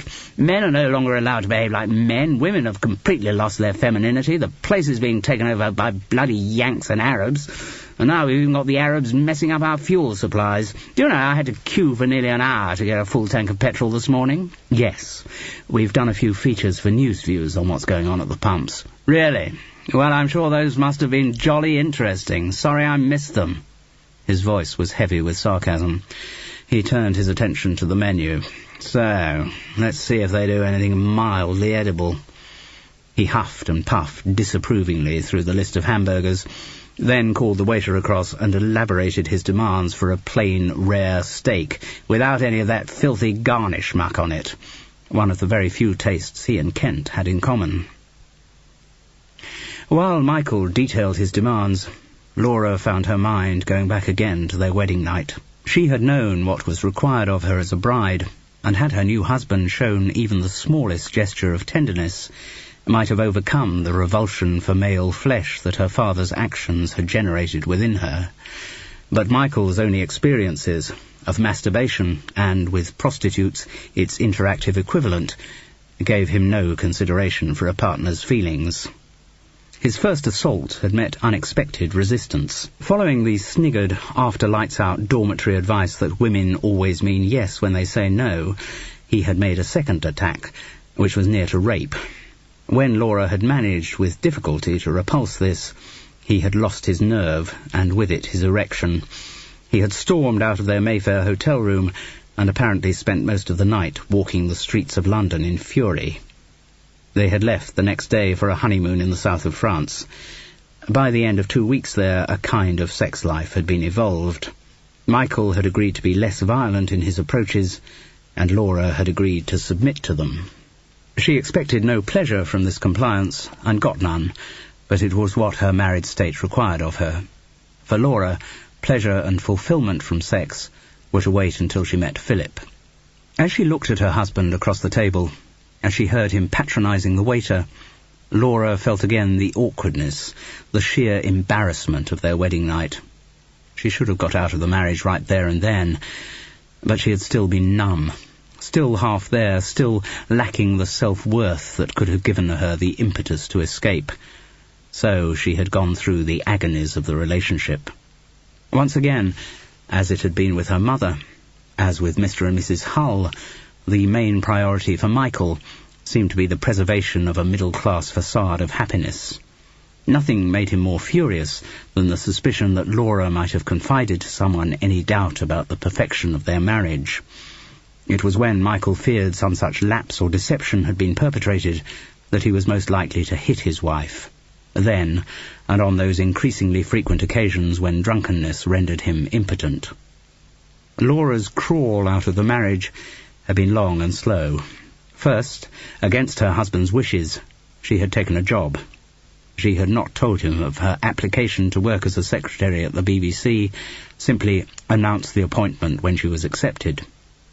The job had broadened Laura's horizons, not only revealing creative skills and kindling professional ambitions within her, but also bringing her into contact with a lively variety of other women.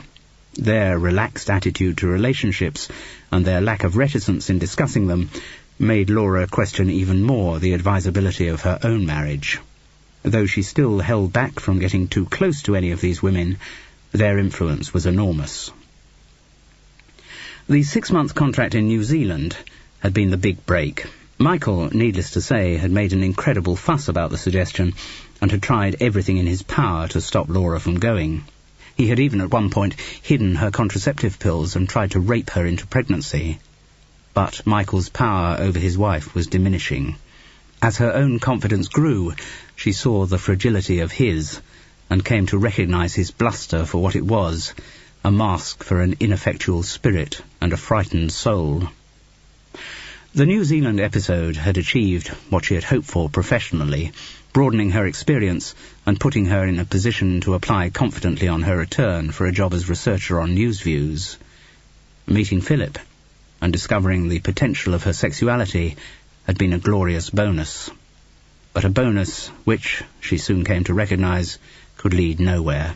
Philip would never leave his wife, and Laura would never put the pressure on to try and make him. If she wanted a family life of her own, she would have to create it herself, on her own terms, which was what she had done. And now it was time to announce, not explain, announce, the situation to the man whom she unhesitatingly thought of as her ex-husband. In the same way as when she had left Mr. and Mrs. Hull, Laura's mind had long been made up that she would leave Michael, and as it had been with the Hulls, she could not understand why Michael was taking such a long time to come to terms with the idea. She ordered a hamburger, variegated with strips of crunchy bacon and drenched in tangy blue cheese. When the waiter had gone, she moved straight on to the purpose of their meeting. "Michael," she announced, "I'm pregnant." "What?" His first reaction seemed to be pleasure. Maybe he had hoped so many times to hear those words from her that logic was momentarily suspended. But the next second his face clouded. "What? But you and I haven't slept together for over a year." "I'm fully aware of that." "But you mean you've—" "You little slut." Laura was silent, waiting for the storm to blow itself out. "You little whore. Who is he? You tell me who he is." "It's not relevant." "Not relevant? Not relevant who my wife is committing adultery with?" His voice was getting louder. People at adjacent tables stirred in that distinctively British embarrassment which is prompted by any kind of scene. "Are you living with the bastard?" "No." "Then why the hell? Why did you let yourself get knocked up?" "I didn't let myself get knocked up. I chose to become pregnant." Realizing the notice he was attracting, Michael lowered his voice and leant forward to Laura. "You can get rid of it," he murmured. "It's not so difficult to arrange these days. There's a chap I play cricket with who got his girlfriend in the club, and I am going to keep the baby," said Laura coolly. "I just knew you'd find out about it sometime, and I thought it better you should hear the news from me." "You thought it better I should hear the news from you?" Michael hissed. "You cuckolded me with some worthless fucker, and you think it better I should hear the news from you?" Again she was silent. Suddenly Michael lost control, and seemed to lose the volume control on his voice at the same moment. "You little cunt!" he screamed. Laura realized the drawback of her choice of venue. In a restaurant he despised as much as this one, Michael didn't care about drawing attention to himself. She should have chosen somewhere more formal, some regular haunt where he was known, perhaps. Better still, she should have asked him to take her to his club, where women, only admitted to certain rooms and at certain hours, were made fully aware of the enormous privilege accorded them in being allowed to share overcooked nursery food with its members. Still, too late for such thoughts. She'd just have to let his anger run its course. Michael hurled abuse at her for a little longer. The other diners did that very British thing of averting their faces, as though the shame was theirs. The wind was suddenly gone from Michael's sails. He sank wearily back onto his bentwood chair. An almost audible sigh escaped from the other diners. It seemed that the awkwardness might be over. "You realize this means I'll have to divorce you, Laura," he said. She sighed patiently. "That's what I've been asking you to do for years." The thought of divorce had sobered him. "It's a big step," he ruminated. "Nobody in my family has ever been divorced." He looked up at her with sudden magnanimity. "Tell you what, Laura, we'll forget this has ever happened." "What on earth do you mean?" "We can't forget I'm pregnant. I am pregnant. I mean, forget about your lapse. Pretend that never happened." She looked at him curiously, still unable to catch his drift. "For God's sake, Laura, I'm making you an offer very few husbands in the world would make. I'm saying we'll forget the circumstances of your pregnancy." He straightened up. His jaw was outlined by nobility. "I'm saying I'm prepared to bring up the baby as our own." It was a second or two before she could reply. Then, slowly, patiently, Laura said, "That is not what I want, Michael. The decision to get pregnant was mine. The decision to bring up the child as my own is also mine. None of it has anything to do with you.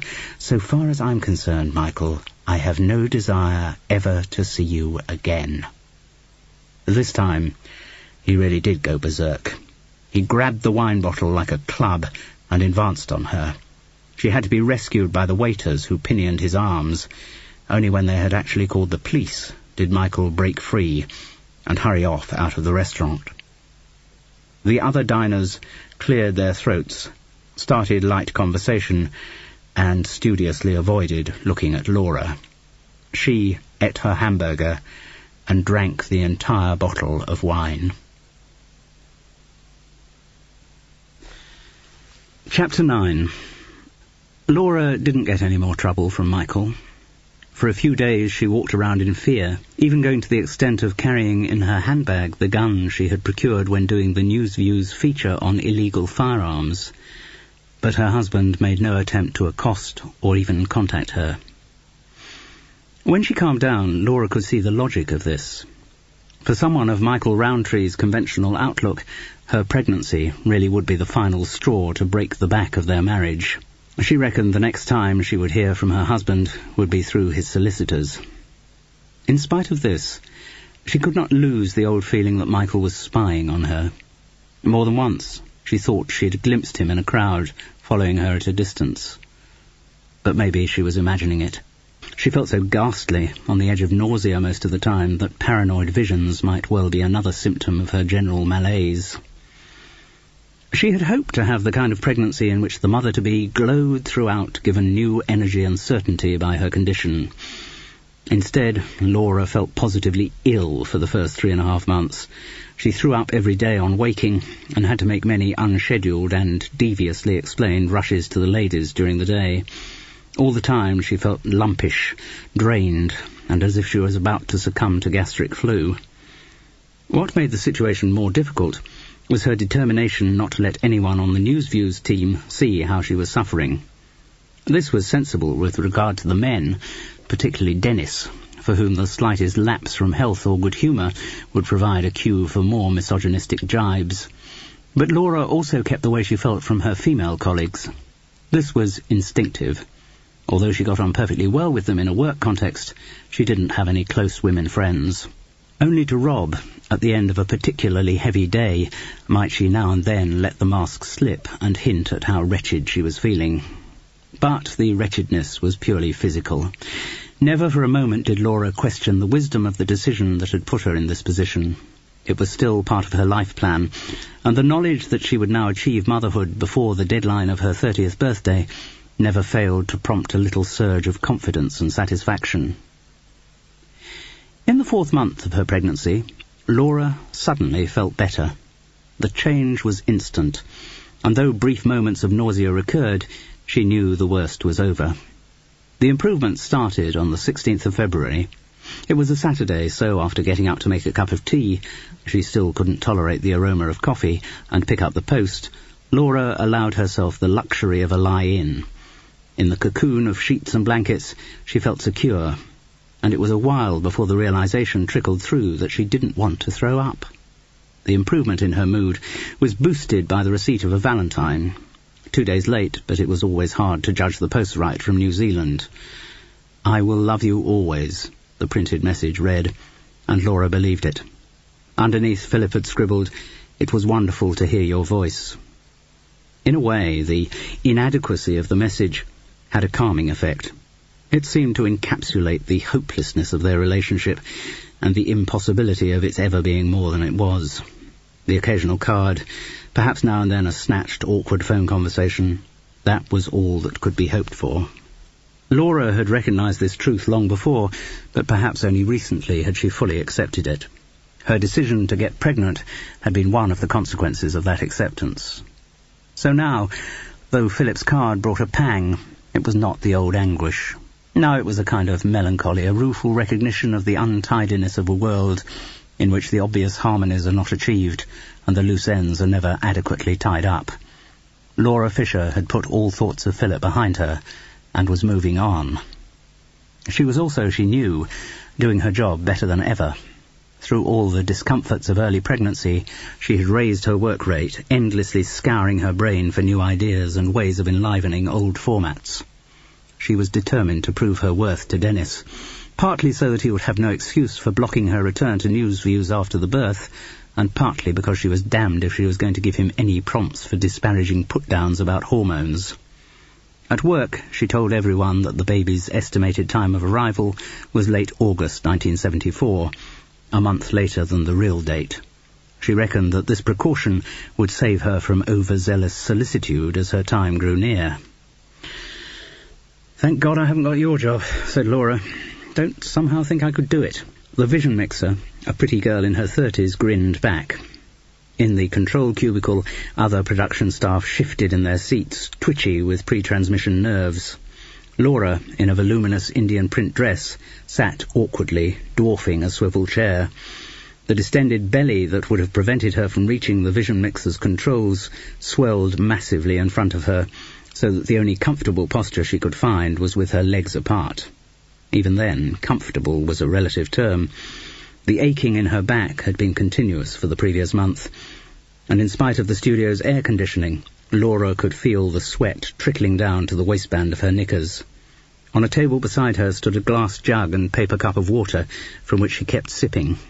She didn't look forward to having to go out into the sticky July evening when the programme and the inevitable after-show's drinks ended. She was studio director that Friday. Dennis, characteristically, seemed to take delight in testing her, building up the pressure, looking forward to the moment when she would refuse one of the duties he imposed on her because of her condition. Laura, equally characteristically, took on everything he offered and determined to show him just how well she could do it. Studio director was the most stressful job on Newsviews. Whoever had the role was completely in charge of the programme's live transmission, with responsibility for cutting off interviewees when they became boring, deciding which items to move up the order, which to drop, and which to edit down while on air. The studio director had also to be alert for news stories which might break during transmission, necessitating the sudden summoning of correspondence and instant rejigging of the running order. All this had to be fitted exactly into a 45-minute slot with 2 commercial breaks. Any errors of timing would lead to complaints across the ITV regions from the advertisers who did not get the full airtime they had paid for. All live television programmes are tense, and although Newsviews was essentially a lightweight show, Dennis Parker's journalistic machismo demanded that the atmosphere in the studio every evening should be positively frenetic. The schedule would have been stressful enough anyway, but Dennis's presence always added an additional strain. Though the studio director was nominally in charge, the editor was perfectly capable of countermanding, and indeed likely to countermand his or her decisions, and demand, while they were on air, major changes from the prepared running order. Sometimes these changes were for sound journalistic reasons.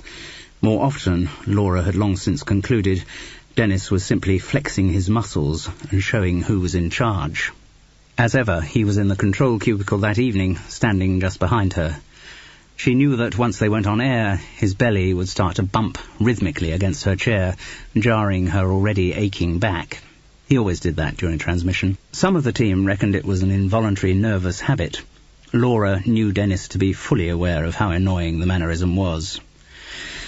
"OK, good luck, studio, good luck, everyone," said Laura. "Start the clock." And they counted down the beginning of that evening's news views live into the ITV network. For some reason, the programme was a particularly tough one. 2 politicians almost came to blows in one interview, and another of the studio guests suddenly got camera fright and became almost incapable of speech.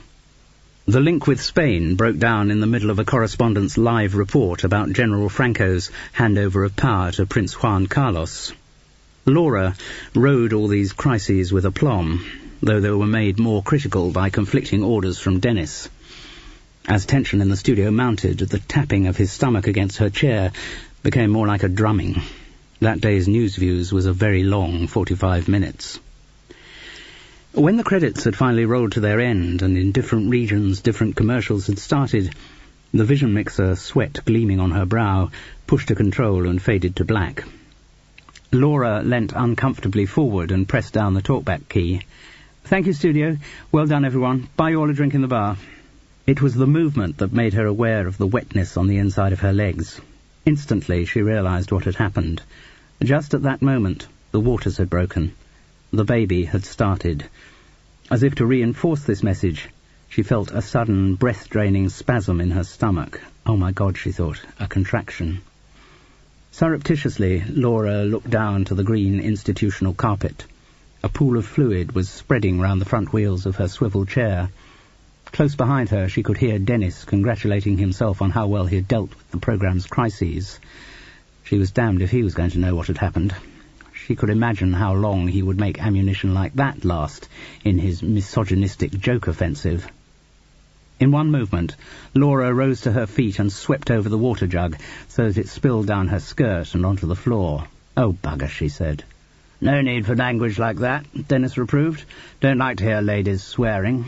Laura had only a moment to reflect how typical such nicety was of his chauvinist double standards before the editor seized the opportunity for another jibe. "Getting a bit clumsy, are you? Gather that happens quite often in pregnancy." "Not getting clumsy, Dennis, just getting big. A stomach like mine is virtually an offensive weapon." He looked smug. "Well, you said it." Laura stole a glance down at the floor.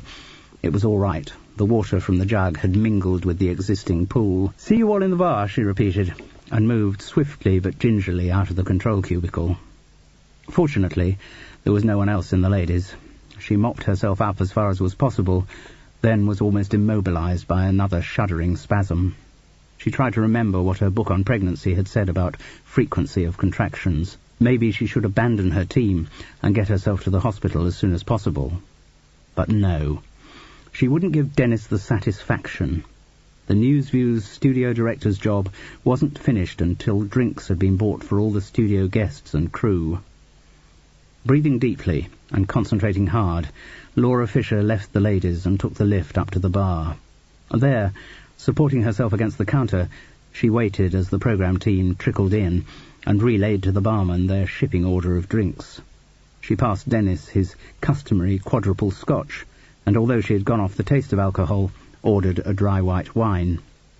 She knew she was sweating and steeled herself against the pain of another contraction. "Feeling all right, are you?" asked Dennis, with patronising solicitude. "Look a bit wan." "Fine. You just feel the heat a bit more when you're the size of a house." "I would imagine so. Still got the weekend to relax, eh?" Somehow Laura thought relaxing was the last thing she would be doing over that weekend, but she didn't say so, just nodded. She'd ring on the Monday to tell them she wouldn't be in. Surely the baby would have arrived by then. She winced as another contraction ripped through her. Still 3 or 4 minutes apart, but they seemed to be getting closer. She looked at her watch. 7:20. 7:45 was the earliest the studio director could legitimately leave the bar without raising comment. She gritted it out. Her back now ached so much that she wondered whether she would be able to stand without the support of the bar. Every now and then the pain of another contraction seared through her. But all the time she kept up the post-studio small talk, flattering the guests about their performances, joshing with the crew about disasters just averted. Rob swanned across towards her. "Lovely show, sweetie, lovely. Darling, you were absolutely fantabulous." Anxiety came into his eye as her face twitched from another contraction. Are you all right, Laura? Fine. Just hot and uncomfortable, that's all. Not surprised. I'd be uncomfortable if I was walking around with a mahogany sideboard under my shirt. Again, he looked anxious. Sure you're okay? Sure there's nothing I can do? Quite sure. Oh, well, actually, could you ask Esther to organise a cab for me at 10 to 8? Where to? Home? No. Goldhawk Road. She hadn't said Queen Charlotte's Hospital, but Rob still looked at her curiously. Supper with a friend there, she explained. Anyone I know? No, and I'm certainly not going to introduce him to you. He's far too pretty. I'm not having you whisking him off to bed. Well, I don't envy him whisking you off to bed. He pointed to her stomach, which trembled with yet another convulsion. Honestly, however randy they were, I don't think anyone would find anything very interesting under that lot. Laura managed to chuckle, and Rob moved away, untroubled, to fix her cab. It was all right. He had been put off the scent, and their usual insulting badinage had been re-established. She made it till 7:45, then, with a series of elaborately casual goodbyes, managed to leave the bar. In her office, hidden away from prying eyes in a filing cabinet, was the suitcase she had prepared for this moment. She felt more contractions in the lift on the way down. The cab was waiting. Once again, she just said Goldhawk Road. The cabbie, mercifully, was not of the chatty kind. Here, she said as they passed the gates of Queen Charlotte's Hospital. It was only when she got out to pay him and winced at the pain of another contraction that the driver seemed to notice her condition. Here, he asked with disappointment in his voice. You're not in labour, are you? 'Cause I could have really hurried, you know, if I'd known, blaring the Hoosier lights flashing the lot. No, said Laura. Just here for a check-up. He looked even more disappointed. She checked in and was escorted directly to the labour ward. The sister who took her details tried to disguise it, but Laura was aware of a slight sniff of censure. Even in 1974 there were professionals who disapproved of single motherhood. Chapter 10. He was the most beautiful baby in the world. Laura was amazed by how immediately she slipped into the cliché of every new parent. But in spite of the instinctive protective detachment that normally kept her at a cynical distance, she couldn't deny it was true. Tom was the most beautiful baby in the world. Immediately after the birth, she was surprised by two things. First, by how instantly, in spite of the long hours of unprecedented pain she had just been through, how instantly she had loved him. And second, by how separate Tom seemed. End of Side 4. Side 5. He was apart from her, his little eyes looking hurt and suspicious of the crowded world into which he had so unceremoniously been dumped. Tom was an entirely new personality, for whom his mother had hitherto been simply a convenient means of transport and sustenance. Laura would have to get to know this new personality. With the love for her baby came a new confidence. The birth had finally laid the ghost of her upbringing. Laura Fisher was a complete person. Not only had she overcome the traumas to rebuild her own personality, she was also capable of creating new life. The mould was broken. The past was utterly vanquished. Now she could look forward to the future. This flood of love came so unexpectedly that Laura was briefly tempted towards sentimentality. Maybe she should put her career on hold, take a few years out and be a full-time mum until Tom went to nursery school. For a moment, she even contemplated rescinding her decision not to breastfeed him. But the moment didn't last long. Laura Fisher knew she was strong enough to progress in her career and to look after Tom on her own. Well, I must say I was disappointed. Rob's lower lip jutted out in a comical moo. I thought I was your friend. And when I ask if there's anything I can do to help, you don't say, yes, I'm in labour, rush me to hospital. No, it's just, get me a cab, could you, love? I feel positively passed over. I didn't want Dennis to know what was happening. I couldn't have tolerated all the inevitable lines about bloody women not being able to finish anything because they're always rushing off to have bloody babies. Oh, right, I'll forgive you. But Rob didn't sound fully appeased. How is the old bastard, anyway? Oh, as grotesque and charmless as ever. Still, he did actually sign your card from the production team, so aren't you the lucky one? Editorial meetings the last 2 mornings have been dire, but dire. Really crappy ideas coming up. Dennis has been effing and blinding and stamping his little foot because, say what you like about him, he can always recognise shit when he sees it. Takes one to know one, you could say.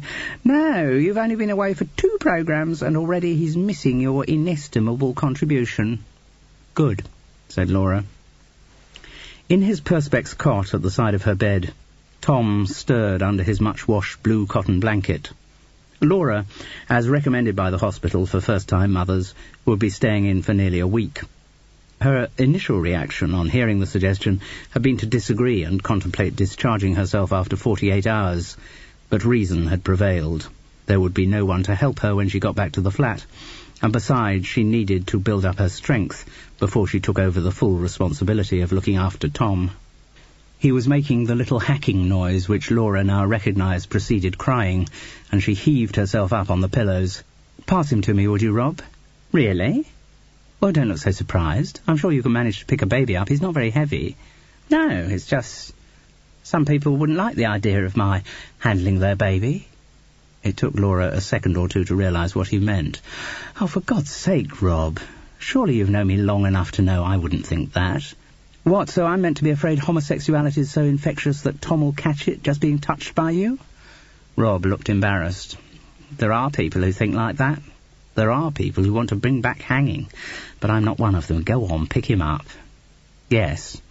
He moved awkwardly towards the cot. "Not something I've done before." "There's no problem about it. Just make sure you support his head." With infinite care and rather touching anxiety, Rob picked the tiny bundle out of its cot and passed it to Laura. The movement quieted Tom's crying. Rob looked down at the little face. "Rotten, really. Never to have one of these. Never to have the prospect, even. Sometimes regret my sex life is entirely recreational. Procreational bit must be very exciting." Realising that he was transgressing the rules of flippancy that governed their relationship, he added, "Not, of course, that I'm saying the recreational bit isn't good. Dear, oh dear, so good, so very good.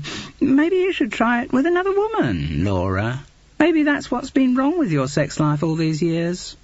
As Tom leached onto the teat of the bottle she offered him, Laura asked mildly, "What makes you think there has been anything wrong with my sex life?" "Simply that it doesn't seem to be terribly active." She, too, took refuge in flippancy. "Pretty unusual to be very active in the week after you've given birth." "Yes, but I mean generally. Considering how attractive you are, it's amazing how few boyfriends you've had. I am still technically married." "Yes, but maybe I'm just too picky," she said lightly. "Maybe now I've tried living on my own for a while, I realise how little I need a man around cluttering up my space." Maybe that's it. And probably it's an absolutely ideal situation, so long as you can do without sex for long periods." "You have no idea how long I go without sex. You know nothing about my sex life, Rob." "No," he agreed, "except I definitely know that you had a bit 9 months ago." If this had been a cue to confess the identity of Tom's father, Laura ignored it. "Certainly did," she said, shifting the baby in her arms and removing the bottle as he let out a little choking sound. She sat the floppy body up and patted its tiny rounded back. Tom let out a little cough, and a posset of milk slipped down his chin. Laura wiped it with a muslin nappy and resettled him with the bottle in his mouth. "Rob," she began slowly, "there is something I'd like you to do for me now." "Yes, anything, my love, anything you ask." A sudden thought gave him pause.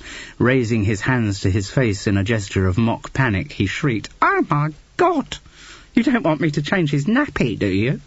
Tom stirred uneasily at the noise. "Shh," said Laura. "No, Rob. What I want you to do is... I'm not religious. I probably won't ever have Tom christened.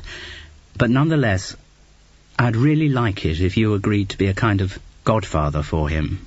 Rob's hands flickered up to his face again in a parody of Miss World-winning surprise. "Moi?" "Oui, toi." "Oh, but come on." I thought godparents were meant to take on the moral guardianship of their charges, point them in the way of the Lord and all that. I'm honestly not sure that I'm qualified. Seem perfectly qualified to me. But don't godfathers also take their godsons off to brothels to get them sexually initiated, or have I got that wrong? I mean, just imagine what kind of sexual practices I might initiate young Tom into. Laura was not put off. Please, I want you to agree to do it. Rob fluttered his eyelashes and again escaped into facetiousness. Well, if I say yes straight away, you're going to think I'm easy, aren't you? No. Go on. Please, will you? Please be Tom's unofficial godfather. For a moment he mimed indecision, then conceded, All right, you've talked me into it. And Laura could see from his face how much her request had meant to him. Don't you want to hold him? Asked Laura. No. Kent sat on a metal-framed hospital chair, the rigidity of his body signalling his unease. He looked more rectangular than ever in a dark grey suit. His hands clasped a rolled-up Evening Standard between his knees. The dull eyes were wrinkled about with exhaustion. But you must get to know him, Kent. There's no way you're going to avoid seeing a lot of him in the future, so you'd better come to terms with that. What do you mean, see a lot of him? Well, he's part of me now. If you see me, you'll see Tom. You know, on family occasions. Kent let out a little grunt of annoyance. What's the matter? It's just to hear you talk of family occasions, as if it were normal, as if we were part of a normal family that could have family occasions. Kent. She wanted to reach out and touch him, pass on her new serenity, stroke his arm, melt away some of the tension inside. But touching didn't come within the agreement of their relationship. Kent, don't you understand? That was all in the past. It really is possible to put the whole business behind us. Now that our father's dead, it annoyed her that she still stumbled on mentioning their father's name. We really can change, Kent. Tom's part of that change for me. He's going to grow up surrounded by love, I'll see to that. It really will be different for Tom. Her brother made no response. If only I could make you understand, Kent, how different I feel now I've got him. Cleansed almost, as though my childhood really has been purged away. It could work for you too. If you met someone you liked, if you just trusted yourself, then you could start a family and shut up, he said, surprisingly harsh. Then, covering the lapse, he went on, I'm sorry. I'm tired. But it could work for you. No. We've been through this many times. All right, I'm prepared to believe it's the right thing for you, Laura. I just know it isn't for me. But why? Because I feel it's still in me. The capacity for violence is still... Laura tried to help as his words trickled away. You mean bad blood will out? If you like. Patterns repeat themselves. But don't you see? You dilute the bad blood. You start afresh. She indicated Tom, nuzzled, sleepily content against her breast. I mean, look at him. Can you see any evil in that? He's starting afresh. He has the potential to become anything, everything. The seriousness of their conversation was unsettling Kent. He didn't like getting into discussions of the past. He preferred their talk to remain uncontroversially bland, or, if topics of that kind ran out, he favoured silence. Kent rose to his feet and banged the rolled-up Evening Standard against his thigh. I'm sorry. I'm not very good company this evening. This was an incongruous apology from someone who appeared never to have attempted to be good company. Had a hell of a few days. Work? He nodded. Haven't been to bed for the last 2 nights. Our investigations were getting really close, and then... He sighed with exasperation. It all got fucked up. Can you tell me about it? No, see why not. The case is over, though not in the way any of us wanted it to be over. What happened? Kent sank back onto his chair, drained of all energy. For once he was prepared to talk about work, and doing so seemed to relax him.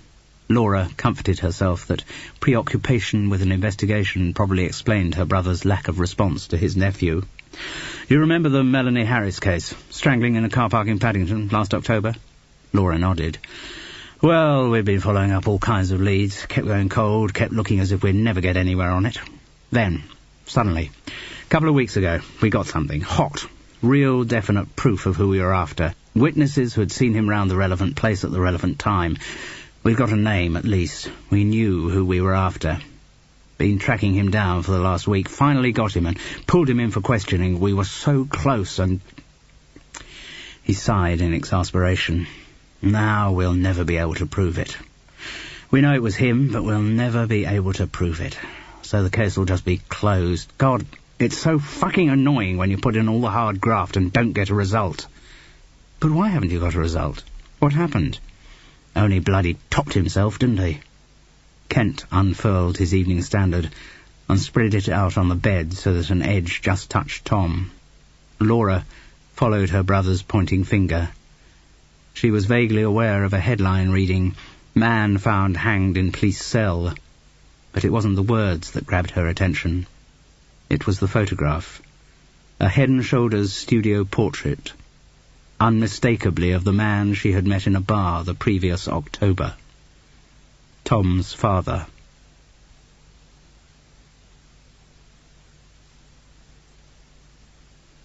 Part 2, 1993. Chapter 11. Laura Fisher pushed the greying hair back from her temple and tried to focus her mind on what the prospective parliamentary candidate was saying. The trouble was, he had one of those voices like a weatherman's or a financial analyst's, which discouraged attention. The words were clear, but delivered in such a way that their meaning soon got lost as the listener's mind glazed over. He was, in short, boring.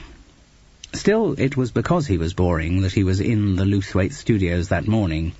He was paying to make himself less boring, and thus, in theory, to enhance his chances of selection as candidate by his local Conservative association. Laura's private view was that it would take a total charisma transplant to make him suitable for any kind of public office, but it wasn't her job to say that. Her job was to encourage him to come back and pay for more training sessions. It was early days for the studios, and every little helped. Realizing that he had stopped talking, she put down the talkback key and said, "Yes, there's something coming there, but it still sounds as though you're reading it." He was aggrieved. "But I'm not reading it." "I know that. I know it's entirely spontaneous. What we've got to work on now is making it sound entirely spontaneous." Before he could speak to defend himself, she rose from her upholstered swivel chair. "I'll come through into the studio." The complex still smelt new, even though its conversion had been completed nearly 5 months before. Laura breathed a cocktail of paint, sawdust, and freshly laid carpet as she pushed through the soundproof doors into the studio. The building was a converted warehouse, formerly Lewthwaite & Sons, in St. George's Road, within walking distance of Laura's house at the edge of Brandon Hill Park. Though the exterior of the studios remained shabby, inside everything looked good. The dominant colours were a kind of French navy and paler shades of blue, carried through from the walls to the tweedy upholstery of the easy chairs and low sofas. Tables, shelves and surfaces were all painted matte black. No smoking stickers were much in evidence. Carefully chosen prints hung on the walls. Looking that good had not been cheap. Nor had the equipment, which was essential to give the studios any chance against the competition. There were plenty of other television and audio facilities around Bristol, and profit margins had to be tightly trimmed for Lewthwaite Studios to be in with a chance. Staff were another expense. Andy, the editor, was the only full-timer, but others came and went according to bookings of the facilities. Fortunately, there was no lack of freelancers around in Bristol, particularly since the BBC had cut their television commitment in the region.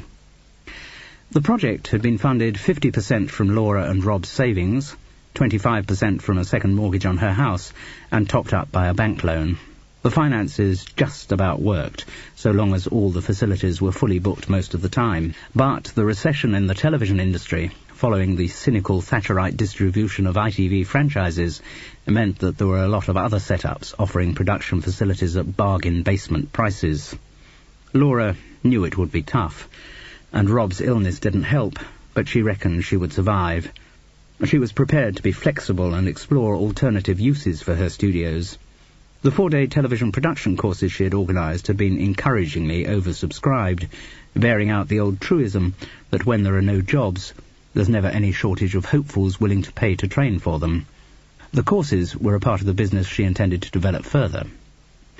She knew she was putting her own career on hold, but she also knew it made economic sense. Nobody was now commissioning the kind of large-scale documentaries for which she had made her name and won BAFTA awards. Maybe the climate would improve, but till it did, she was in with a much better chance than her many former colleagues in the industry who had no work and no prospects. Her prudence in financial matters had paid off. Although some friends had accused her of being pussyfooted, Laura Fisher had always known that the only possible basis for life as a single woman was unchallengeable financial independence. And the outgoings would diminish in time. Already she was finding having Tom at university cheaper than having him at boarding school. Everything else would get better too. For a long time Laura Fisher had trained her mind to exclude negative thoughts. The prospective parliamentary candidate looked up pathetically as she came into the studio. "I wasn't reading it, really," he protested. "I know you weren't, but you still sounded as though you'd learnt it by heart." "Well, I had, I suppose, in a way. I mean, the statistics, you know, about what happened when we pulled out of the ERM. Well, it wouldn't do if I got those wrong, would it?" "No, obviously. But what you've got to do is make the things you've learnt off by heart sound as if you just thought of them." "Oh." He looked pessimistic. "I don't think I'll be any good at that. I'm the sort of person who always does a lot of research and briefing before I go into a meeting or anything. I don't like presenting ideas as though I've just thought of them." Sounding spontaneous needn't mean lacking authority. It's just that we live in the age of the soundbite. Politicians have to be able to encapsulate their message in one snappy sentence. He looked even more downcast. "As I say, I don't think that sort of thing comes very naturally to me. Is it the kind of skill that can be learnt?" "Of course it is," Laura reassured him, knowing that in his case she was lying. "And you must believe that too, or you wouldn't have booked in for this training, would you? Don't worry, we'll get there. It may take time, but we'll get there." She stole a look at her watch. Only 20 minutes gone of their 2-hour session. God, this was uphill work. "Tell you what," she said, "we'll try the same sort of straight-to-camera piece, but this time I'll put it on tape. Then we can go through it in detail. You'll be able to see where you're not sounding spontaneous, see where the body language looks wrong. Okay?" "Okay," said the prospective parliamentary candidate miserably. She left the studios at 1, politely deflecting the prospective parliamentary candidate's proposal of lunch. She had become adept over the years at turning down such offers. Though now pushing 50, Laura Fisher was still a magnet for masculine attention, but she never offered any encouragement. If men became importunate, she fell back on the fiction of another lover, and was thus able to maintain her long habit of celibacy. Andy was busy in the online edit suite working on a corporate video. Laura gave him a wave through the small window in the door and noticed with satisfaction that the film's director was accompanied by the client who had commissioned the work.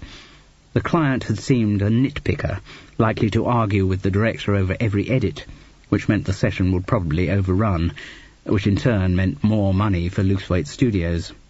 Laura didn't like to find herself thinking in such a mercenary way, but circumstances made it unavoidable. She was going to work at home that afternoon, sorting through her old files to devise a course on the making of television documentaries. It shouldn't be too difficult, and she had plenty of underemployed contacts in the business who would be more than willing to give the odd lecture for £100. Yes, then all she would need to do would be to sort out some clips from her old films, work out a 4-day timetable, and advertise in the trade press. Given the reaction to her other courses, she expected a large and prompt response to the offer, and she reckoned she could hike up the prices a bit on this one. September was giving way gracefully to October. As she emerged into the pale, bright sunlight and started the climb up to Brandon Hill Park, Laura once again approved her decision to move to Bristol. She had got out of London when Tom was 5, unwilling to bring him up and send him to school in the capital. Bristol, with its excellent rail service, had proved an ideal base, and she quickly established an efficient sequence of mother's helps capable of looking after her son when she was off working. At 13, he had gone away to boarding school. Now he was reading media studies, with the ultimate ambition of becoming a journalist, at the rather grandiosely named University of the West of England, what used to be called Bristol Poly, and was once again living at home. All in all, Laura considered she had done well with Tom's upbringing. Her love for him had never wavered, and though the nature of her work had meant long absences, she hoped he had been aware of the continuity of that love. Her plans for his care while she was away had always been meticulous, and the right present would always have been there for a birthday or special celebration, even if she hadn't. The aim of Laura's life, to give her son an upbringing as different as humanly possible from her own, had been achieved. In spite of her love for Tom, there was always a slight distance between them, a lack of intimacy that she sometimes regretted, but that she reckoned was the price all working mothers had to pay. She had juggled the demands of family and career with skill and compassion. Tom had grown up a quiet, reserved boy, but those were qualities that Laura could recognize in herself and did not worry her. He did not seem to have many friends, but then she had always held back from giving too much of herself to others. It was difficult to tell what he was thinking for much of the time, but Laura could empathize with a reticence which matched her own. At times this reticence bordered on the secretive. He would sometimes disappear without explanation for days on end. Laura did not quiz him about these absences. He was 19 after all, and she hoped they meant he was quietly developing his own social life. She loved him. Of that she had never had any doubt. And she felt fairly confident that Tom loved her, though it would not have been in his nature to put the sentiment into words. She sometimes wished that she had produced a more confident, outgoing child, but had come to terms with the fact that Tom had inherited the quietness of her own personality. At least he had shown no signs of the murderous nature shared by his grandfather and father. If he had a fault, it lay in the repression of anger and violence. His inability to express adversarial feelings at times clearly caused him mental pain. When she first discovered the identity of the man who had impregnated her, Laura had been thrown into turmoil. She had spent many sleepless nights, agonized by Kent's words about bad blood and patterns repeating themselves. But gradually the panics had faded. What erased them was Tom himself, his beauty, his charm. It was impossible to believe the existence of congenital evil in such a perfect shape. By the time they moved to Bristol, the anxiety had vanished completely. 5-year-old Tom, with his ash-blonde hair and surprisingly blue eyes, had to be on the side of the angels. The circle of evil had been broken. Laura's decision to have a child on her own had been vindicated. That did not mean, of course, that Tom was perfect. Throughout his life he had many habits that annoyed his mother. His passivity was the one that surfaced when she returned that afternoon to their neat house in Charlotte Street South. Tom lolled on the sitting-room sofa with the television on and the remote control drooping loosely in his hand. "What are you watching?" "I don't know." The answer was predictable and always stimulated a little spurt of anger in Laura. As someone who had spent all her professional life in television, she hated the zapping mentality of the younger generation. Programs were made by program makers. Bad ones should be ignored, good ones should be sought out and watched with reverence. The idea of flicking randomly from channel to channel was anathema to Laura. "Have you done anything about lunch?" she asked, knowing the answer to that question would be equally predictable. "No, I wasn't sure when you were coming back. I didn't want to start doing anything in case you got something planned." I hadn't got anything planned. Laura stomped through to the kitchen, beyond making some toast and putting some tarama, pâté and cheese out on a tray. "Fine, then." Tom pressed the remote control to change the channel yet again. "Something which I would have thought you were quite capable of doing for yourself," Laura shouted through the kitchen door. "Oh, it's all right, Mum. Chill out." "Well, it's easy enough for you to—" Laura restrained herself and was silent.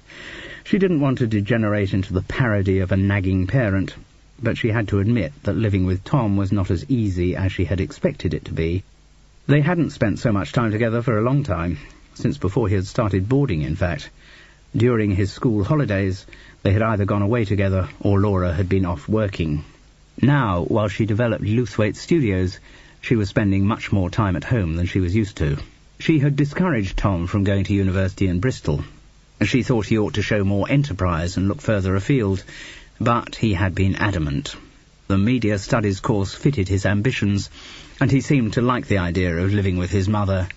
"Give us a chance to get to know each other," he had once said with one of his enigmatic, half-humorous smiles. "We know each other perfectly well," she had countered. "Oh, yes." It distressed Laura that Tom aggravated her so much.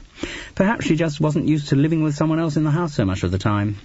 She also had an unworthy suspicion that Tom's desire to live at home was a kind of cowardice, a fear of venturing into the outside world. It riled her to think that she hadn't brought up a child whose independence of spirit matched her own. Another factor in her dissatisfaction was the distrust of college training, instinctive to someone who had learnt their craft the hard way. Laura had become a producer of television documentaries by working in the medium, moving from researcher to Newsview's feature director to ever bigger projects. She had genuine doubts whether anyone could learn journalism from sitting in a lecture hall.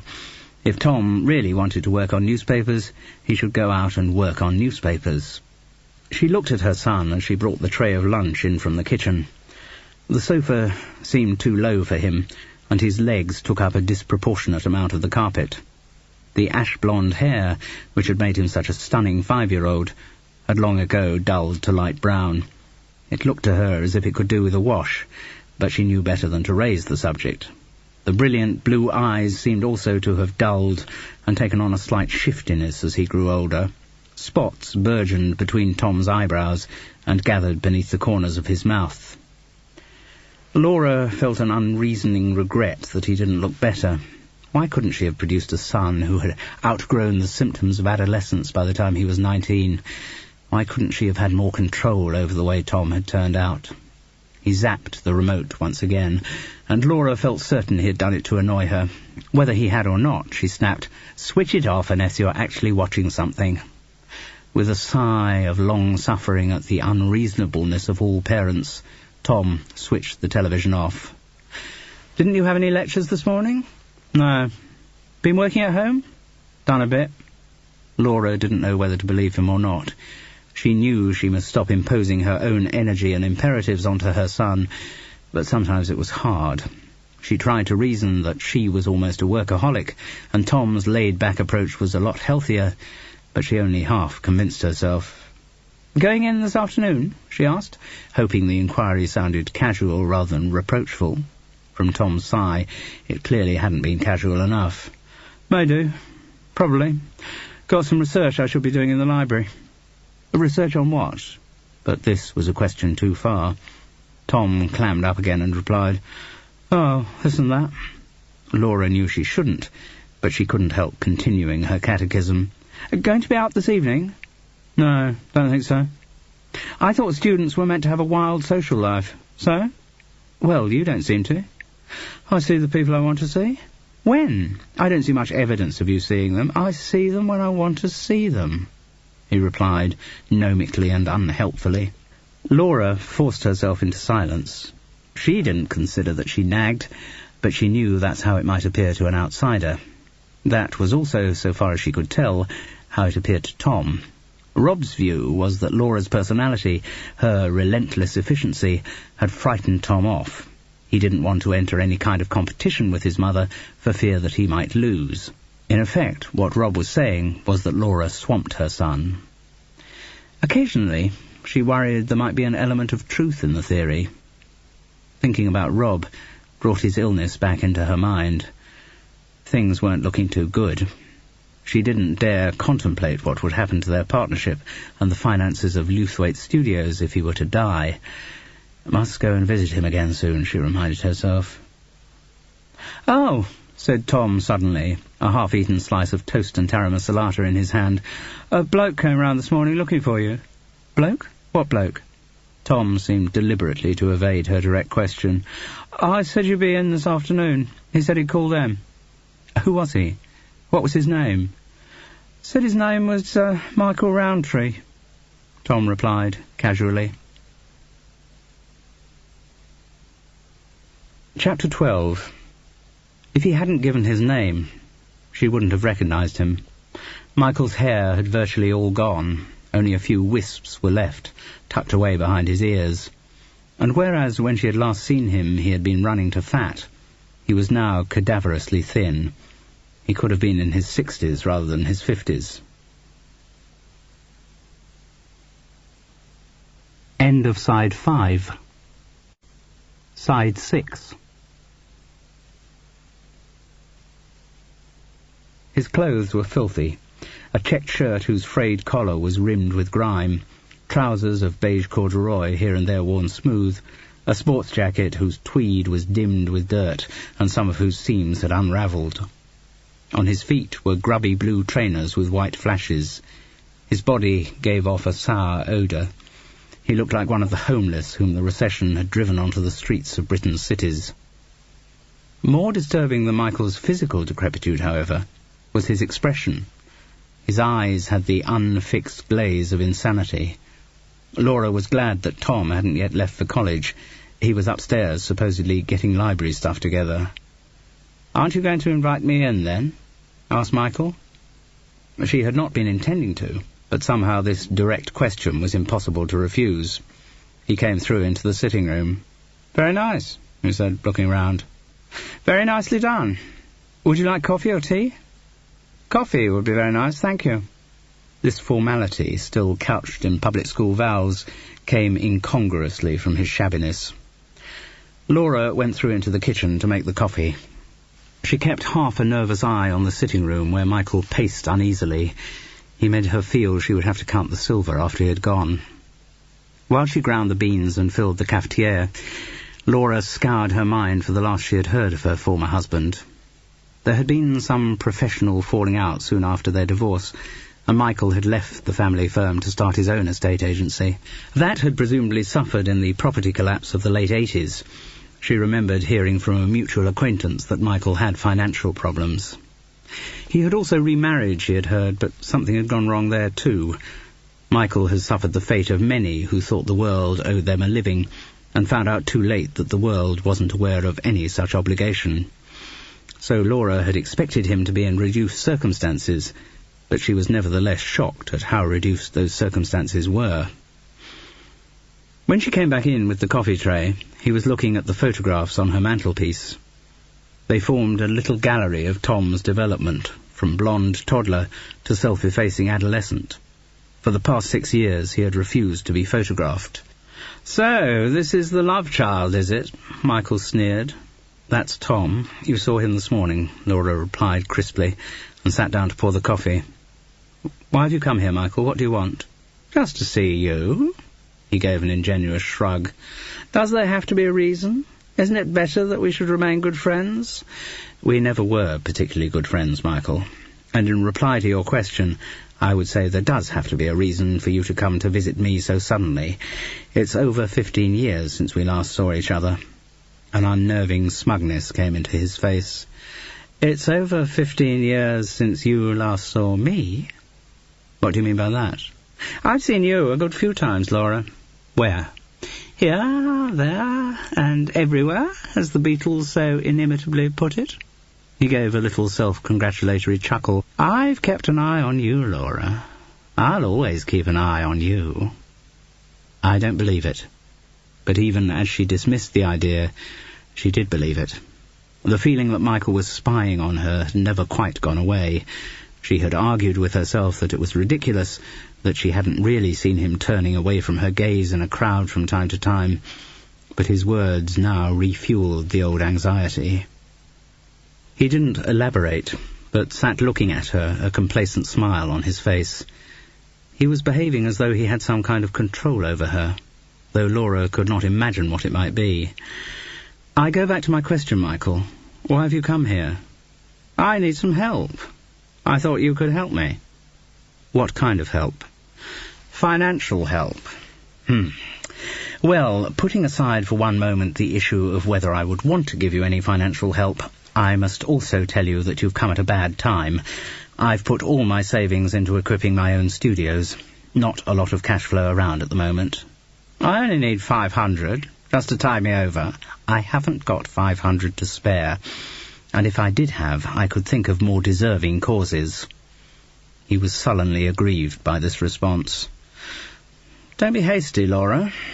You might come to regret a hasty decision. In what way would I regret it? I have certain information about your past which you might not wish to reach the ears of certain people. Are you threatening me? Yes. She didn't feel threatened. Michael didn't know the identity of Tom's father, so the only information he had, which he might think damaging, was the fact that Richard Fisher had murdered his wife. And, though Laura didn't regularly volunteer that in conversation, she never denied it if someone else raised the subject. Also, who on earth did Michael mean by certain people? Laura ran her own business and was answerable to no one.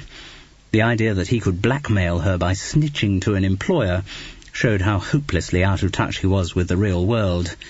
That was actually much more worrying than the content of his threats. He seemed increasingly unhinged. In his eye was the wildness that would make people hurry away from him in the streets. Once again, she was glad that Tom was still in the house. I don't know what you're talking about, Michael, she said in a level tone. There's nothing you can tell anyone about me that could do any harm. I could tell them about what happened on our wedding night. This was unbelievable. His mind had clearly gone. Tell who, Michael? Who might possibly be interested in what happened on our wedding night? If one of us was a soap star or minor royal, maybe. Anyway, I would have thought what happened on our wedding night reflected badly on you rather than on me. Yes, but there are other things I could tell. His eyes went dreamy as he lost concentration, and it was with a struggle that he brought himself back to the subject. When he did, he was almost incoherent. Laura wondered whether he was on drugs. Lots of things I could tell, Laura. Things about violence, murder. There are things in your past that could destroy you, Laura. I could destroy you, Laura. I could still destroy you. After the way you behaved to me, there's a debt to be paid. If this was another threat, it was not delivered in a manner that was at all threatening. Michael seemed preoccupied, his words dragged out of some deep reverie. Laura decided it was time to get rid of him. I'm sorry, I should be working. I must ask you to leave, Michael. Against her better judgment, she took out her chequebook and gave him £100. And that's more than I can afford, so take it and don't come back. There won't be any more, I promise you that. Aren't you going to ask me where I'm living? What I'm doing with my life? He asked in a manner that was perhaps meant to be boyishly appealing. No, Michael, I'm not interested. He stood up and once again looked round her sitting room. There was something she didn't like about his proprietorial manner. Her possessions seemed tarnished by his stare. I'd appreciate it if you'd leave, Michael. All right, I'm going. No need to be offensive. He folded her cheque and shoved it into his jacket pocket, but made no move towards the door. Please, Laura said firmly. I don't want to have to call anyone to get rid of you. Call anyone? Call the police, do you mean? Call Brother Kent? Still see him, do you? Yes. Still protecting you like the faithful Rottweiler, is he? Live down here, does he? Kent's now a detective inspector based in Bristol. Oh, I see. Still can't keep away from you, can he? Joined at the bloody hip, you two, aren't you? Joined by the violence that you're... Shut up, Michael. It wasn't that his words hurt. She just wanted him to go. Laura moved into the hall and opened the front door. Behind her she heard movement on the stairs. Tom, drawn by her shouting, peered curiously down into the hall. He carried his college bag. Michael looked up at the boy and smiled sardonically. We meet again? Yes. You look after your mother, do you, Tom? The boy gave a non-committal shrug. Very well protected, aren't you, Laura? Tom on the spot? Kent here in Bristol too? I suppose you think you've got enough protection, don't you? Goodbye, Michael, said Laura pointedly, her hand on the door handle. Well, you're going to need all the bloody protection you can get. With sudden savagery, Michael strode across the hall and left, shutting the front door behind him. The house shuddered with the impact. Laura nursed her wrist, wrenched by the slamming door. There was an enigmatic half-smile on Tom's face. So, that was Michael Rowntree, your former husband? Yes, but not my father. No. Tom, if ever you do want to talk about... Must go. Got to get to the library. Research, that's what busy little journalism students do. He bustled past her, blowing a parodic kiss. See you later, Mummy? And he was gone. When he called her Mummy, Tom was always being ironic. Once again, Laura wondered how interested he really was in his father's identity. For 19 years, Tom had shown a studied lack of curiosity on the subject, and yet he would not be human if he didn't wonder about it from time to time. Occasionally he would hint at the mystery, as he just had done with his words, "but not my father." Once it had been aired, though, he would always move swiftly on, as he had just demonstrated. Laura herself had tried to raise the subject on numerous occasions. She didn't have a crusading conviction that Tom ought to know the truth. She just felt he should have the option of knowing it if he wanted to. So far, except for the odd teasing reference like the one he had just made, the boy had shown no sign of wanting to. And Laura couldn't help admitting that his lack of curiosity suited her very well. The man, when she had picked him up in the bar, had been irrelevant, merely a means to an end. And in Laura Fisher's mind, he was still irrelevant. Michael came round today. Oh? Kent's voice at the other end of the line was instantly alert. Was he all right? He didn't give you any trouble? Not exactly. He was very strange. He doesn't seem quite right in the head. No, he isn't. How do you know? He's been in trouble with the police more than once over the last few years. Been in prison twice. Really? What kind of trouble was it? What was he in for? He beat up a couple of women. Laura felt a little chill at these words. How would the afternoon scene have ended if Tom had not been there? Don't worry, Kent went on, solid and reassuring as ever. I'll keep an eye on him. Just like you keep an eye on me? Yes, he replied in a voice totally without emotion. Are you still on for this evening? Sure, she said. If it's all right with Viv. It's all right with Viv, Kent replied. Chapter 13. Laura had been very surprised when Kent announced he was getting married. Surprised, but relieved. It had been soon after he was transferred to Bristol, which had been within a year of her moving down there. Initially, she had been worried that he had sought the relocation because of her, to continue the protection which he had always provided. But he had later told her he had moved because of Viv. She was a WPC he had met in London, and when she got a job in Bristol, he had followed. The idea of her brother marrying had always seemed so remote that Laura supposed Viv was no less likely a bride for him than anyone else. She was a few years older, 40 to his 36 when they married. It was second time around for her. She had a 20-year-old daughter, Denise, from her marriage to a man she habitually referred to as the piece of piss. Viv was always raucous and vulgar. Laura could not suppress the knowledge that her murdered mother would have classified her as common. A tall, spare woman with short black hair now streaked with grey, Viv uttered her customary string of obscenities in a voice which had the incisive rasp of a chain-smoker. She fitted well into the blokish world of the police force, giving as good as she got in coarse exchanges with her male colleagues. Her conversation was scatological, and she was always talking about sex. Laura assumed that sex was the basis of her relationship with Kent. On the comparatively rare occasions when they were seen in company, they did not appear to have a lot in common. He stiff and taciturn as ever, Viv noisy and extrovert. But perhaps her crude lack of sentimentality struck a chord with Kent's deep cynicism. Perhaps he got turned on by her talking dirty. It wasn't entirely a traditional marriage. Their shift patterns meant at times they saw little of each other. Kent, early on, had expressed a dislike of foreign holidays, so Viv and Denise would go off abroad on their own, while he booked in for courses in such vigorous pursuits as rock climbing or scuba diving. There had never been any thought of their having children. Viv began many sentences with the words, "If you think I'm going through all that bloody business again." No, she would go on, "I love Denise very much, but she's the only one I want, thank you very much." And whenever her mother said this, Denise would giggle, as at some private joke. She was a colourless girl, almost white blonde hair and pale blue eyes with lashes like wood shavings. Whenever anyone commented on her lack of likeness to her mother, Viv would say, "No, takes after the piece of piss, poor little brat," before bursting into raucous laughter. A little titter from Denise would echo this. The girl was meek and self-effacing, as quiet as Viv was noisy.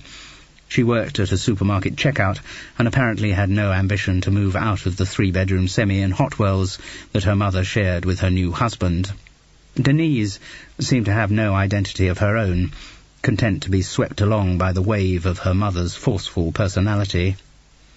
Laura occasionally worried about the parallels between Kent's stepdaughter and her own son. Was Rob right? Was Tom's passivity the natural corollary to her fierce willpower? But she comforted herself with the thought that Tom had nowhere near as pallid a personality as Denise. With him, Laura felt confident that the current apathy was only a stage, the tail end of adolescence. Soon he would recapture the charm and energy of his earlier years and begin to assert his own identity. Though they had become cousins by marriage, Tom and Denise were 15 years apart in age. They had almost nothing in common and saw little of each other. As Kent had suggested when Tom was born, there were very few family occasions. In spite of the changes in their circumstances, Laura and Kent did not belong to that kind of family. However unlikely Kent's pairing with Viv might look to an outsider, the marriage seemed to work. They stayed together anyway in their semi-detached way. There were no suggestions that either of them strayed from the marital bed, and no doubt their relationship was as unfathomably workable as most marriages.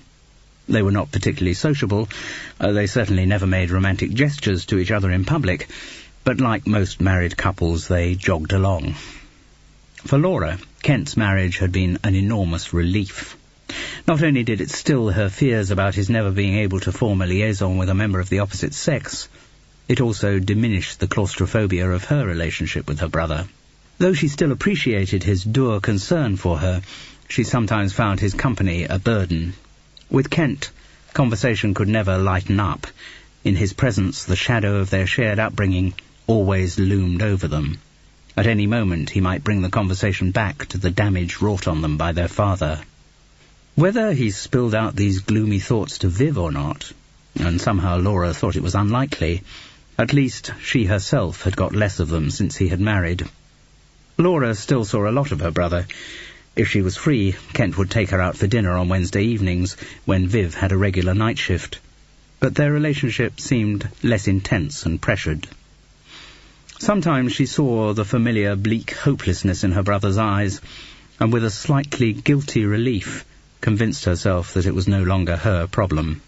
Marriage always weakens the intimacy between siblings, and the bond between Laura and Kent had never been so much an intimacy as a shared trauma. Laura and Viv were never going to be soulmates, but they each respected the other's value to Kent. Viv never made any demur about him spending so much time with his sister, but equally did not volunteer to join them. The two women were not close, though pleasant enough to each other on the rare occasions when they did meet. Each had keys to the other's house and helped with domestic chores like watering plants during holidays. That kind of service, being of use to someone without actually meeting them, seemed an ideal form of communication between two women with so little in common. Very occasionally, Laura, Kent and Viv met up as a threesome. Well, foursome actually, because Denise almost always tagged wanly along. Tom never joined them. These evenings were rarely in their homes, although they lived relatively close, and Kent would frequently come on his own to Laura's house. She almost never went to his. Viv clearly felt ill at ease amidst the middle-class gentility of her sister-in-law's surroundings, and she was buggered if she's going to cook some crap meal at home when there's a perfectly good tandoori just round the corner. So they always went out to eat. Laura never found these evenings relaxing. Viv drank too much and got noisier. Denise drank too much and got gigglier. Kent drank too much and got increasingly silent. It was always a relief to get back to the calm of the house in Charlotte Street South. But dinner at the tandoori was a ritual that had to be gone through 2 or 3 times a year, the nearest the Fishers would ever get to a family occasion, when 4 people would spend an evening together trying to pretend they had something in common. The evening after Kent's call was no different from any of the others. They went, of course, to the tandoori. The conversation was jerky until alcohol made it more fluent. Kent and Viv drank lager, Laura and Denise white wine. "How's that Tom of yours?" asked Viv through a mouthful of curry. "He's fine." "Any girlfriends yet?" "Not that I know of." "Working too bloody hard to have a sex life, eh?" Viv suggested slyly. "Like his mother?" Laura let the jibe go unchallenged. She was certainly not going to give any confidences to her sister-in-law. Viv opened her mouth and blew out, fanning her face with her hand. The curry had brought a film of sweat to her nose and cheeks. "Important when you're young," she went on, "to know what kind of sex you want, and to go out and bloody get it." She erupted into a laugh. "Not just when you're young, either." "Sometimes you don't meet the right person," said Laura casually. "Then you're not bloody looking hard enough. I've always known what I wanted, and I've gone out and got it." Denise tittered as Viv looked across at her husband. "Haven't I, Kent?" He nodded, awkwardly embarrassed. "Oh, yes. That's what you got to do. Know what you bloody want and go out and get it," Viv repeated. She took a long swallow of lager to cool her down, then grinned at her daughter. "That's what you do, don't you, Denise?" The girl giggled again. "Oh, yes. I get what I want." It seemed strange to Laura to think of this mouse having any kind of sex life, but the knowing wink to her mother implied Denise knew what she was talking about. The girl was nearly 35 after all, and in spite of her self-effacement, did not seem to lack confidence. No doubt she could find men when she wanted to. Laura felt a momentary pang of jealousy for the idea of normal sexual development, growing up with the opposite sex, experimenting, having good experiences and bad, feeling that sexuality was normal, but it soon passed. She had done all right. Tom was her achievement, Tom and her career, and balancing the demands of both. There should be no higher human ambition than to bring up a child surrounded by love. "Tell you what," said Viv, wiping her mouth with the back of her hand after a long draught of lager. "I really fancy a bit of sex tonight." She looked up at the waiter who had just arrived to deliver some extra poppadoms they had ordered. "Said I fancied a bit of sex tonight." The waiter smiled nervously, and Viv guffawed as he moved apologetically away. Denise snickered a little laugh. Her mother grinned and repeated, "No, really fancy a bit." She looked across at Kent. "If that's all right with you, husband dear." "Oh, yes, that's all right with me." As he said the words, Kent looked at his sister, and there was a kind of schoolboy defiance in his eyes, as if to say, "There, be shocked if you want to." Laura didn't want to. The exchange had not shocked her, just revived her surprise at the way Kent's life had turned out. Viv was so overt, so upfront, so... No, the word common could not be avoided, and yet there was no doubt she was exactly what Kent needed. Never mind, thought Laura. It would have been an undeserved bonus for him to have married someone whom I felt to be a soulmate. The growing gulf between brother and sister was a small price to pay if it offered Kent some hope of happiness. Chapter 14. This is Emily. The girl was about Tom's age, with pale blue eyes and dark brown hair centre-parted and hanging loose onto her shoulders. She was pretty in a sort of 60s revival way. A little cluster of silver hung from one pierced ear. She wore the student uniform of heavy boots, black Levi's, and a grey sweatshirt a few sizes too big. Its sleeves dangled long, and she seemed to have pulled them longer to make them cover her hands. This gave her a waif-like appearance, and Laura felt sure the effect was deliberate. It was strange how instinctive her distrust or even dislike of the girl was. Laura tried to control the reaction. God knew she had wished enough times for Tom to find a girlfriend, and now he'd done so, she was immediately finding fault. She wondered if it was just her maternal hackles rising at any threat to the exclusivity of her relationship with her son, but quickly decided it wasn't. There was something about Emily, a kind of serene smugness, that positively antagonized Laura. The proprietorial way the girl looked at Tom seemed calculated, a cocky challenge to his mother. But, Tom had at last brought a girlfriend home, and that had to be good news. It was also a mild surprise. Rob always joked heavily about his godson being gay, saying how much fun he would have as soon as he came clean and recognised the fact. Tom never failed to be deeply embarrassed by such talk, but he liked Rob and, though hotly denying the allegation, submitted to the joshing with good humour. While Laura didn't really believe that her son was gay, something of Rob's insinuation rubbed off on her, and she wouldn't have been totally surprised to discover it was true. The presence of Emily at least seemed to put paid to that speculation. Anyway, whatever her instinctive antipathy to the girl, Laura knew that the appropriate courtesies had to be exchanged. She extended her hand. "Nice to meet you." Emily rolled back a sleeve and shook hands limply. "And you?" When she withdrew her hand, the sleeve slipped down to cover it again. Her voice had a slight Welsh whine to it, which also unreasonably prejudiced Laura against her. "Are you at the university too?" A languid nod. "Doing French and German. Have you known each other long?" She addressed this question to Tom, but he, with an infuriating grin, deflected it, nodding towards Emily.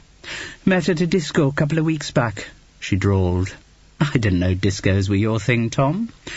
"Lots you don't know about me, Mummy." The girl's smugness was contagious. Laura didn't like the effect Emily was having on Tom, and she didn't like herself for not liking it. On the occasions when her imagination had supplied this scene, the girl her son brought home had been more open, more approachable, less sly than this real one. "I thought we should meet up," said Emily. "Now Tom and I are an item." The hands came out of their sleeves for the fingers to mime quotation marks round the word item. It was a mannerism which Laura particularly disliked. "Tom wasn't keen," Emily went on. "Wanted to keep us a secret, but I thought it was best for you and me to meet." Tom looked sheepish, embarrassed at the way this young woman had taken over his will, but at the same time almost proud of his subjugation.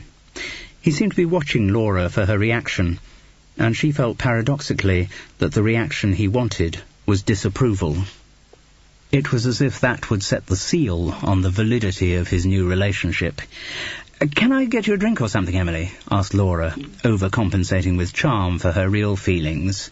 "I don't drink alcohol." "No, you bloody wouldn't." "Tea then, or coffee? Do you have any herbal tea?" "No, I don't actually." "Oh, well then, I won't bother, thanks." Laura picked up the bag put down when she had come in and been introduced to Emily. You will excuse me. I've got to get the train up to London, visit a friend in hospital." She stopped herself from adding, "And I thought Tom said he was going to come with me, but clearly he has other plans for the evening." To her surprise, though, Tom announced, "Oh, we're coming too." "We?" Laura echoed. Emily and me." "Really?" "It's to London, to see Rob." Laura evidently couldn't keep the amazement out of her face, because Emily felt called upon to explain. "I think it's very important when you get to know someone to meet all the people around them. None of us exists in a vacuum simply as an individual. We're all made up of our reactions to the other people we know." Laura was rapidly coming round to the view that a little of Emily's pontificating might go a long way. She respected confidence in a woman, but she was riled by the girl's habit of making statements as though no alternative opinion was possible. Don't you think we should check with Rob? He's very ill. He may not feel up to meeting new people." "Be fine," said Tom, picking up the casualness of Emily's tone. "He keeps saying how boring we are whenever we go and see him. Keeps saying he's dying for new blood." He put a slight campness, an echo of Rob's manner, into the last two words. What he said was true. Laura remembered Rob using that exact phrase. "Besides, if there's any problem," Emily interposed humbly, "I don't mind just sitting in a waiting room or somewhere. I've got a book with me." "Fine," said Laura through tight lips. "I'll just go and get my coat and we'll be off." The journey to London did not raise Laura's opinion of her son's choice. Actually, the evidence seemed to build that he had been Emily's choice rather than the other way round. Tom, passive as ever, had just fallen in with her plans. Laura wondered yet again whether it was her own energy that had made her son so spineless. There was no demur from either of them when Laura bought all the tickets. Though Emily had indeed got a book with her, unfortunately she did not read it. She preferred to talk. It turned out on that journey that Emily was a feminist.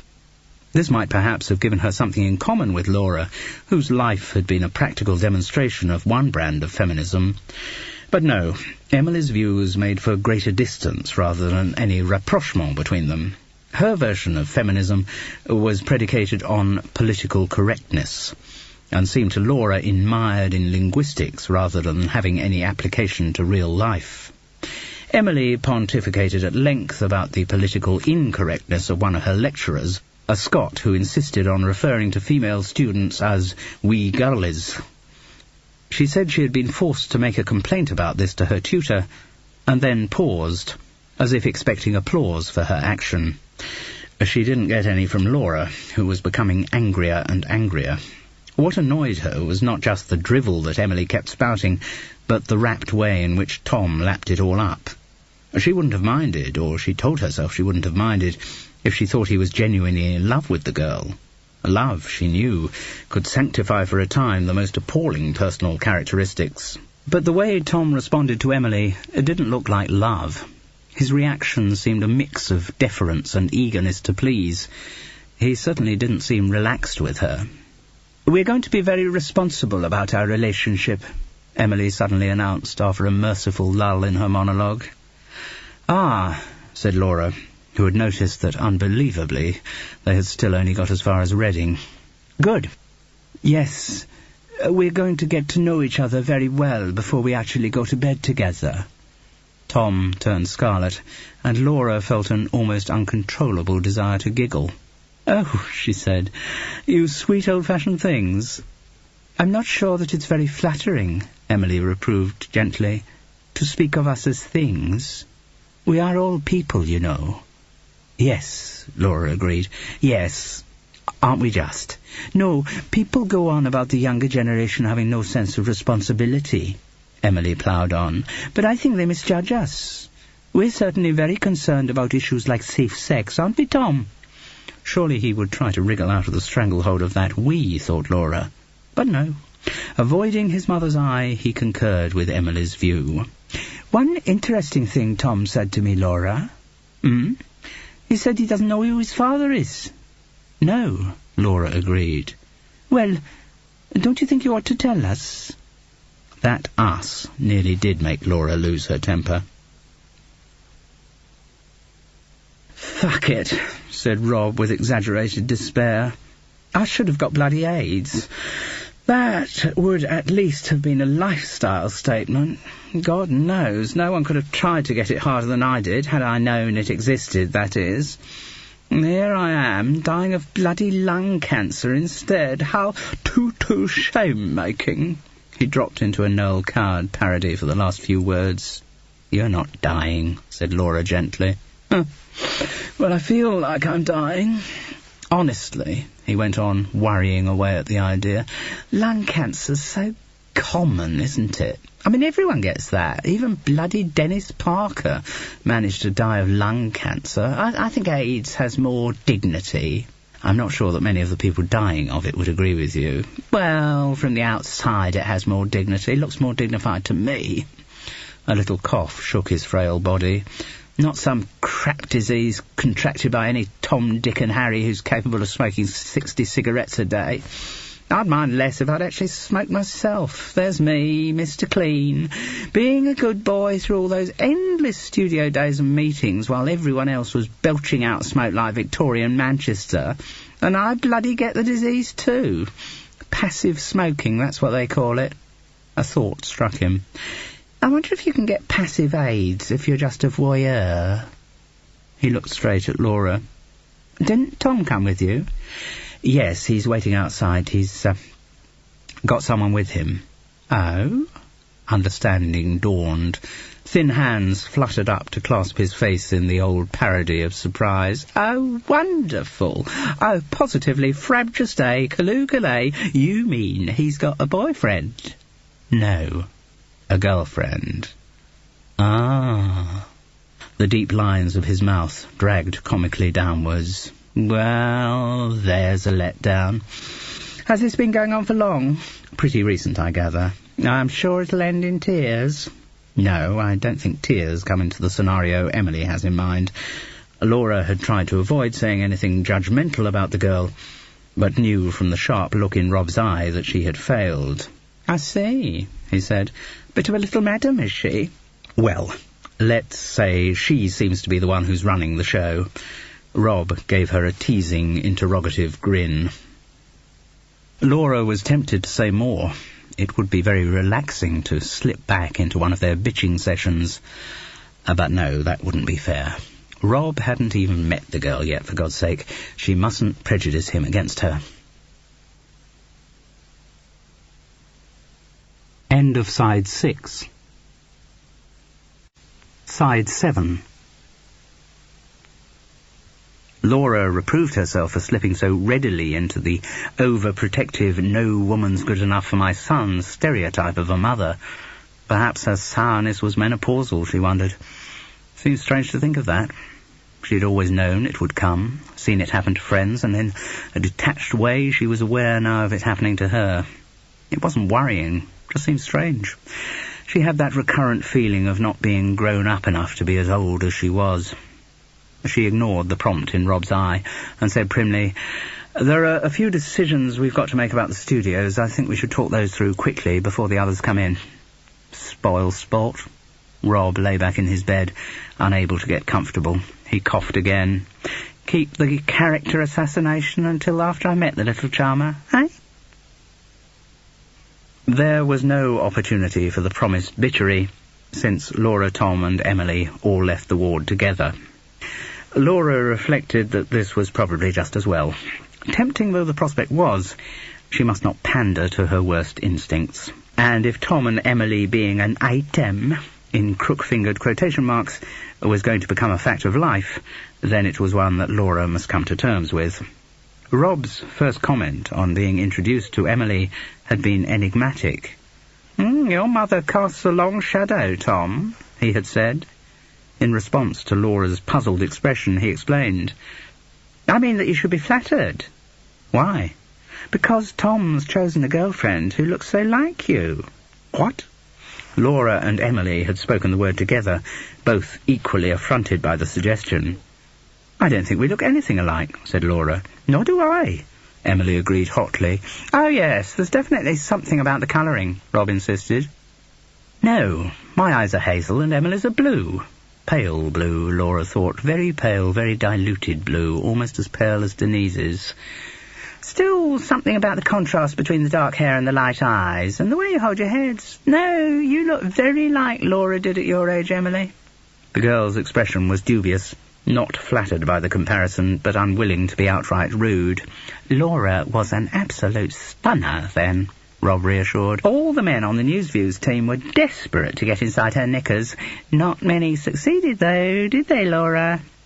She recognised this as another of Rob's periodic probes about the identity of Tom's father, but didn't respond to it.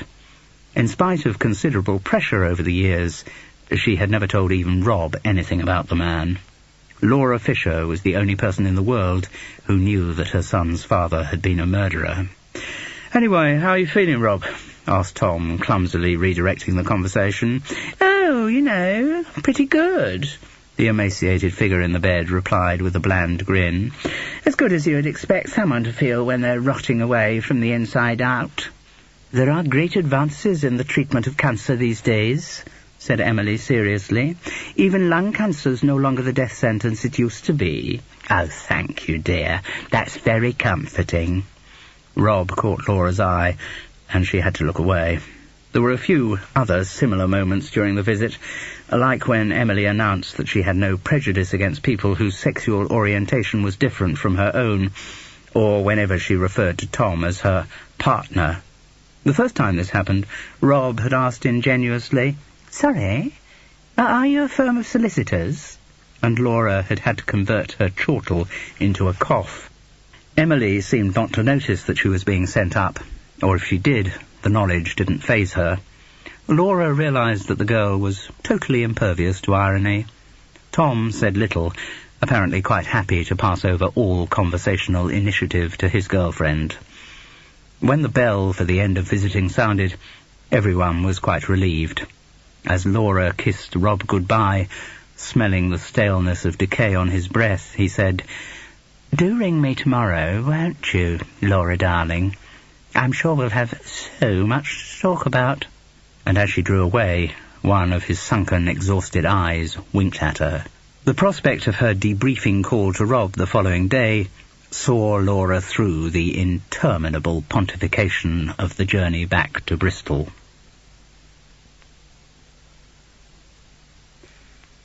Chapter 15.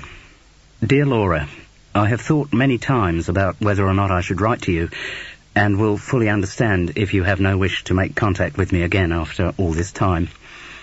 As you will see from the address, I'm currently living in London. How long I will be staying here depends on a variety of factors. To bring you up to date with my news, 2 years ago, after a struggle that was very hard for me to bear, Julie died. My feelings about her are still very complex. I admired her enormously. We brought up 2 lovely children together, and in many ways it was a good marriage. Her death was a very draining experience for me, and perhaps I have blamed myself more than I should for betraying her with you, at first in reality, and since then many, many times in my imagination. If, as the Bible says, the guilt for adultery in the heart is as great as that for the real thing, I am still a very guilty man. I'm sorry, probably the last thing you want to read at the moment is the romantic maunderings of an old man in his late 50s. If so, just stop reading this letter now. Throw it away, forget we ever met. Practical details about my current life. Very soon after Julie's death, I took, or was gracefully but firmly encouraged to take, early retirement from the company. I'd served my time all right and ended up as a kind of New Zealand guru of television documentaries. I could happily have filled my days giving lectures, doing workshops, talking at symposia and conferences for the rest of my life. And in the early months of my retirement, I did quite a lot of that sort of thing. It was fine, but I still felt restless. I started work on a long-term project which I've been nursing for some time, a kind of world history of broadcasting. I don't think such a book exists, and I would like to leave behind something a bit less ephemeral than a television documentary. I did what research I could in Auckland, but obviously taking on such a massive subject I needed to consult sources in other countries, in particular in America and England. But I kept dithering about what I should do, go for an extended trip abroad, pull up sticks completely. I didn't know. I ended up making the compromise I usually make, and did nothing. The world history of broadcasting was put on ice. What polarized the intention to change my circumstances was Tammy remarrying. Her first marriage was a pretty total disaster. I won't bore you with the details, but sadly worries about it cast a cloud over Julie's last month. And I'm only sorry that she died before Tammy met her new man, who is everything the other wasn't. His name's Derek, they have a 6-month-old baby called Katie, and are deliriously happy. But the main point is that Derek is a Brit, a cricket commentator of all things. They met when he was over in New Zealand covering a test series. So, although he still travels a lot, their base is now London. Since Paul and I have grown apart, again I won't go into details about all that, and since Tammy and I have remained very close through all the upheavals we've endured, there seemed a logic to my coming to London, at least to see how things worked out. I've now been here 8 months. I wanted to be in England for the birth of my first grandchild. I've been doing some quite useful research for my book in the British Library and the newspaper library at Colindale, but there hasn't been a day since I arrived when I haven't contemplated contacting you. Finally today, as you see, I have plucked up my courage and written this letter, with a kind of devil-may-care attitude that the worst you could say is no, though that apparent insouciance is not an accurate reflection of my real feelings. I'm sorry. I'm not finding this easy to write, and I know I'm getting bogged down in syntax and parentheses. Basically, all I'm saying, Laura, is that if you do want to see me again, please call me at the above number. I have no real expectations about what would happen if we did meet. I just feel that you and I once shared something which, certainly in my life, has never been matched or replaced.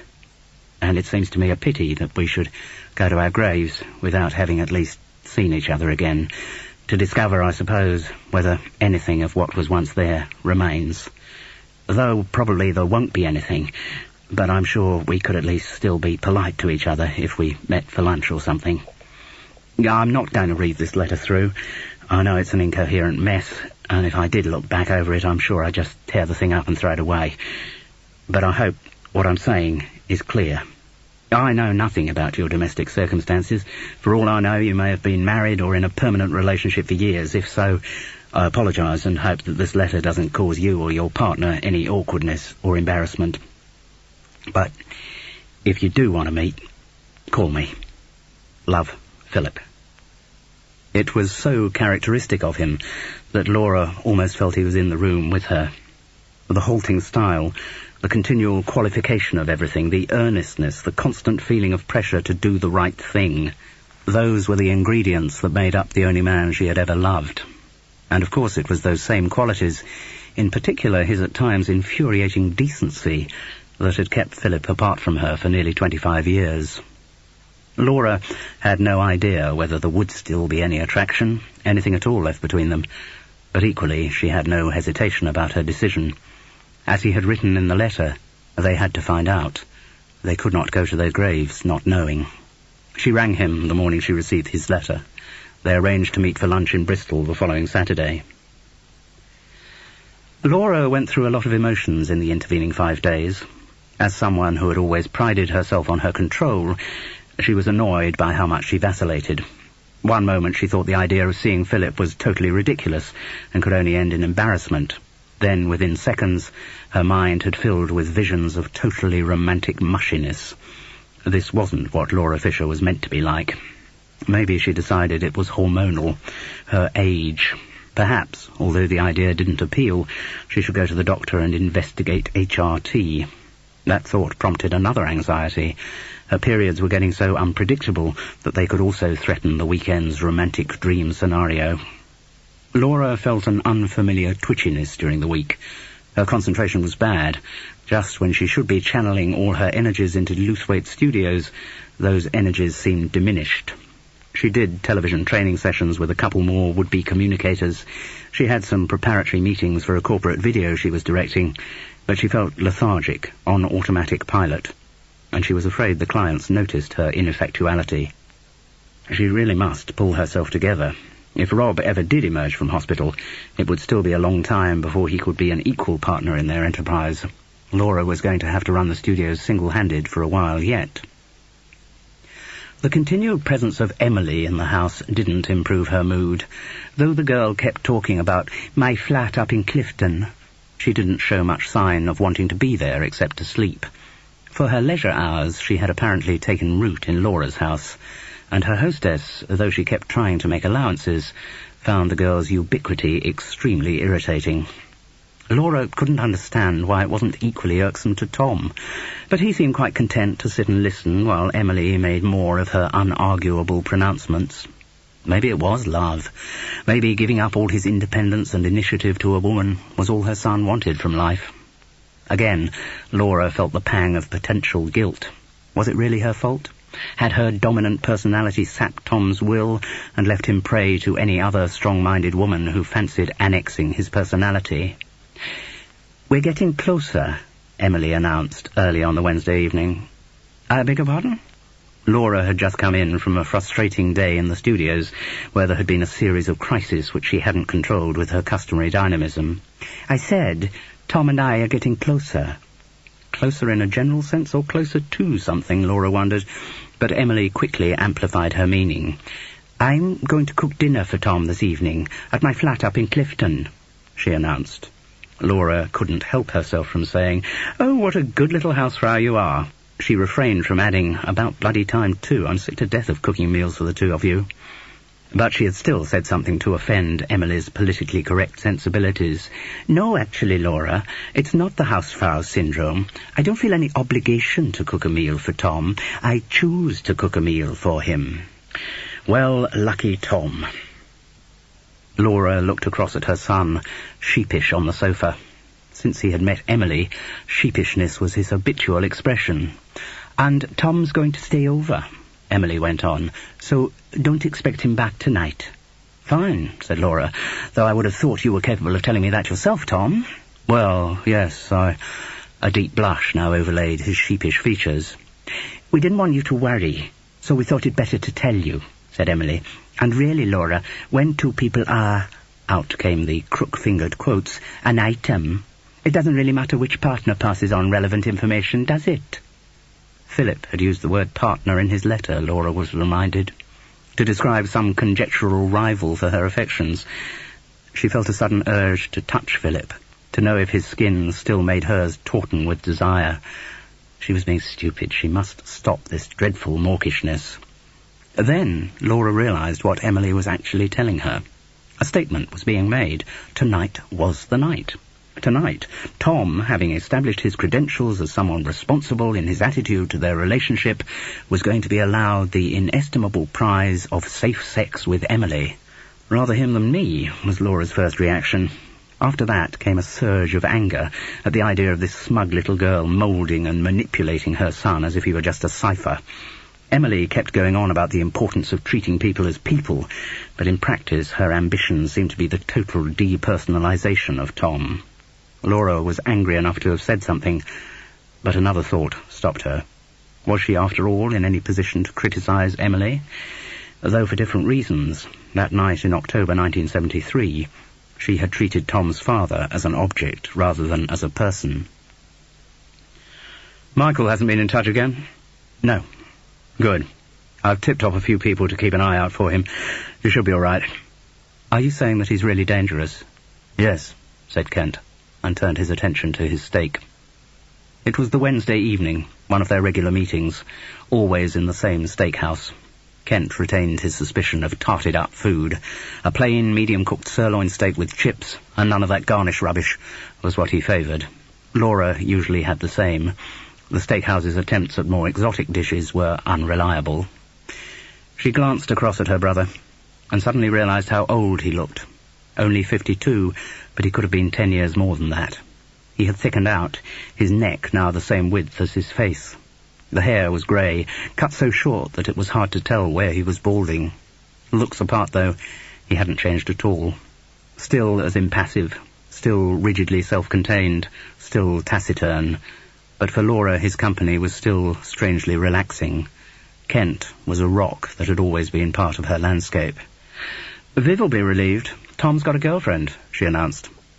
"Ah." The usual even monosyllable, a reaction which gave no clue as to its nature. Kent could have been delighted at the news, furious, or completely indifferent. There was no way of telling. Not for the first time, Laura wondered what it would take to make her brother show an emotion. The last time she had seen Kent lose control, he had been about 11. He had come in from school and found his father making love to her. No, making love was never the right expression for what that man did. Abusing, that was the only word. Even now, over 40 years later, Laura felt nauseous at the recollection. It had been the first time. Not the first time her father had touched her like that, but the first time Kent had seen them together. His own abuse, Laura had gathered later, though Kent never actually talked about it, had already started before that. The boy's reaction had been terrifying. Shouting, screaming, he had launched himself at their father, and for a moment, in spite of the disparity in their size, it had looked as if the boy might prevail. But after the initial onslaught, superior strength and violence had ensured the predictable result. Kent had been beaten unconscious. For once, their father's middle-class caution had been forgotten. But of course it had to be kept secret. As ever, Mrs. Fisher closed her mind and her suburban net curtains over the incident. Kent was kept away from school for 3 weeks, until his bruises were no longer visible.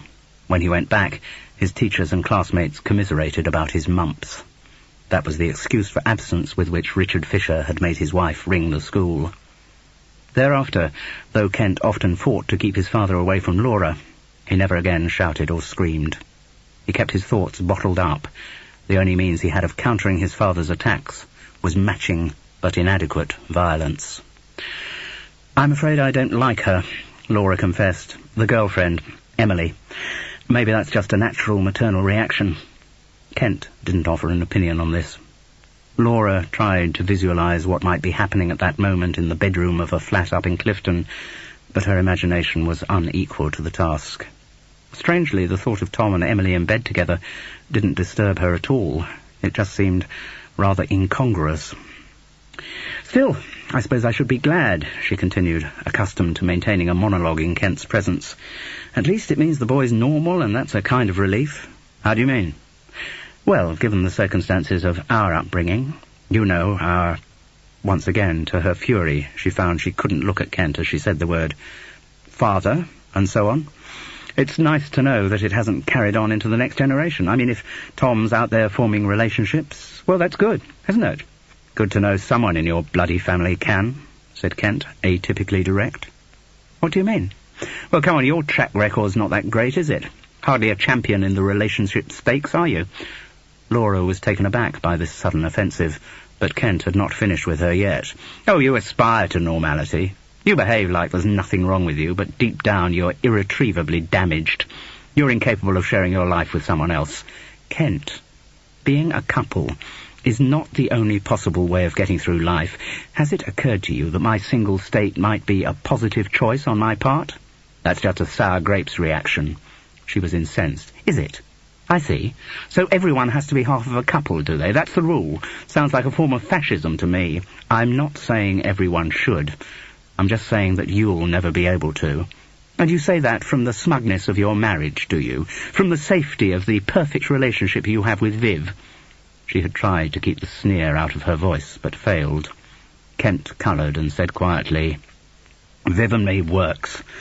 Neither of us has illusions about it, we just tick over." "Well, perhaps I wouldn't be content with a relationship that just ticked over." "So you've decided it's better not to have any relationships at all?" "No, Kent, you're wrong. I do have relationships. I have friends. I have Tom, I have Rob." "Yes, your only close friend's a bloody woofter. Everyone else you hold at arm's length. You've never got anywhere near to a real relationship." "What do you mean by a real relationship?" "I mean the love thing, the sex thing between a man and a woman. You'll never have that. Even Kent couldn't bring himself to say the word. "He ruined the possibility of that for us." "For us?" "For you, I mean. It's harder for women to get over that kind of thing. He ruined your chances of ever having a satisfactory relationship." "No, he didn't." "Well, come on then, Laura," Kent almost jeered. "Give me a list of all the satisfactory relationships you've had. Where shall we start? Michael?" "No, not Michael." "Who then?" "All right, you found a man to get you pregnant so as you could have Tom. Does that one come under your definition of a satisfactory relationship?" "No." "Which seems to prove my point." Once again he spat out the words, "irretrievably damaged." "You don't know everything about my life, Kent." "There's not a lot I don't know." "You don't know that I have had a good relationship, a loving, fully sexual relationship." "You're fantasizing. When could you possibly have had that and me not know about it?" "When I was in New Zealand." Kent looked thunderstruck, then disbelieving. "What? 25 years ago?" "Yes. I met a man there. It was everything a love affair should be." "Then why didn't it last?" "Because he was married." "Oh, how convenient." His voice grew dismissive. "Sounds like a comfortable fiction to me, Laura. Stay with it if it helps you get through this shithole called life. So long as you don't expect me to believe there's a word of truth in any of it." "There is more than a word of truth in it, Kent. The man exists. And in fact he's now in England. I'm going to see him on Saturday." All the colour drained from his cheeks as Kent stared at his sister in amazement. Chapter 16. She was at Lewthwaite Studios on the Thursday morning when the call came through from the university. Tom's tutor sounded diffident, uncomfortable, but also resentful. He was a serious academic. He didn't feel he should be having to deal with this kind of embarrassment. "Mrs. Fisher?" he began. Laura had long since ceased to bother going through the "actually it's Miss Fisher" routine and just said, "Yes?" "Mrs. Fisher, we haven't actually met, but my name's Chris Gregory. I'm Tom's tutor." "Oh, yes, he's mentioned your name." "Good. Well," he dried up. "I'm sorry, I must ask you to make it quick, Mr. Gregory. I'm in the middle of a studio session." She waved reassuringly through the glass at the local counsellor who vainly hoped her training course in on-camera technique would cure his stutter. Yes, Mrs. Fisher, right. Well, there's no nice way of telling you this, so I'll just have to be blunt. I'm afraid a complaint has been made against your son. Against Tom? What kind of complaint? A complaint that he attacked a fellow student. Tom? But that's most unlikely. I mean, he's the least aggressive person I know. I suppose maybe if some drunken man picked a fight with him, he'd retaliate, but the complaint did not come from a man. What? It was made by a female student. And what's Tom supposed to have done to her? Beaten her up, Mrs. Fisher. As the full implications of this body blow sank in, Laura was silent, and Chris Gregory continued, "This is the kind of allegation that I'm afraid we have to take very seriously indeed, particularly in the current climate. There's been so much publicity recently about violence against women and date rape cases and all that sexual harassment stuff that it can't just be shuffled under the carpet or put down to youthful high spirits as it might once have been." He sounded almost wistful for that less egalitarian but simpler time. "There are enough feminist groups amongst the students, and indeed even more among the staff, to ensure that something like this won't go away quietly. I just hope to God the tabloid press doesn't get hold of it.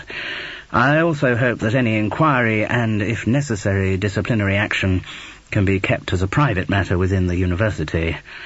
However, I'm not optimistic. There has already been talk of criminal charges." Laura had by now sufficiently recovered from her shock to ask, "From whom?" "From the victim." "Who is the victim?" Laura asked wearily. The question was a formality. She knew the answer. "A girl called Emily Howard. I think you've met her. She and Tom have been going around together for a while." "Yes, I know the girl you mean. What happened?" "Well, I don't know the full details. The procedure within the university is that a student requiring to make a complaint of this kind, or any kind come to that, should first approach his or her tutor, and that's what happened this morning. Emily Howard went to see her tutor, who unfortunately is one of the rampant feminist brigade." He paused, regretting his lapse into prejudice, and tried lamely to cover it up, "but nonetheless a very fair and responsible woman. So, anyway, everything I know comes at second hand from Emily's tutor, who rang me as soon as the girl had spoken to her. The tutor's call was a kind of warning shot, so that I should be prepared for the mayhem that's about to be unleashed." He was silent, again letting Laura feel his repugnance for the role into which he had been forced. "So, what was Emily's actual allegation against Tom?" she asked. Chris Gregory cleared his throat, swallowing embarrassment, and answered, "Apparently, last night the two of them went to bed together. Nothing wrong with that. No, I agree, and no university in the country would dream of trying to stop its students going to bed together. But if you'll allow me to finish, Mrs. Fisher, I will explain why this case is rather more serious. According to Emily Howard's account, in the course of their lovemaking, Tom became violent and started hitting her." His words brought to life the nightmare which for years Laura had tried not to contemplate. "But why?" she managed to ask. "That I don't know yet. One would assume it was the usual kind of scenario. Girl apparently says yes, boy gets excited, girl either never meant yes in the first place or changes her mind and tries to signal no, boy by then out of control and uses violence to get what he wants." This was Tom who was being discussed, Laura had to keep reminding herself. Tom, her son, the perfect blonde-haired child on whom she had lavished all her love. Tom had committed a crime of violence against a woman.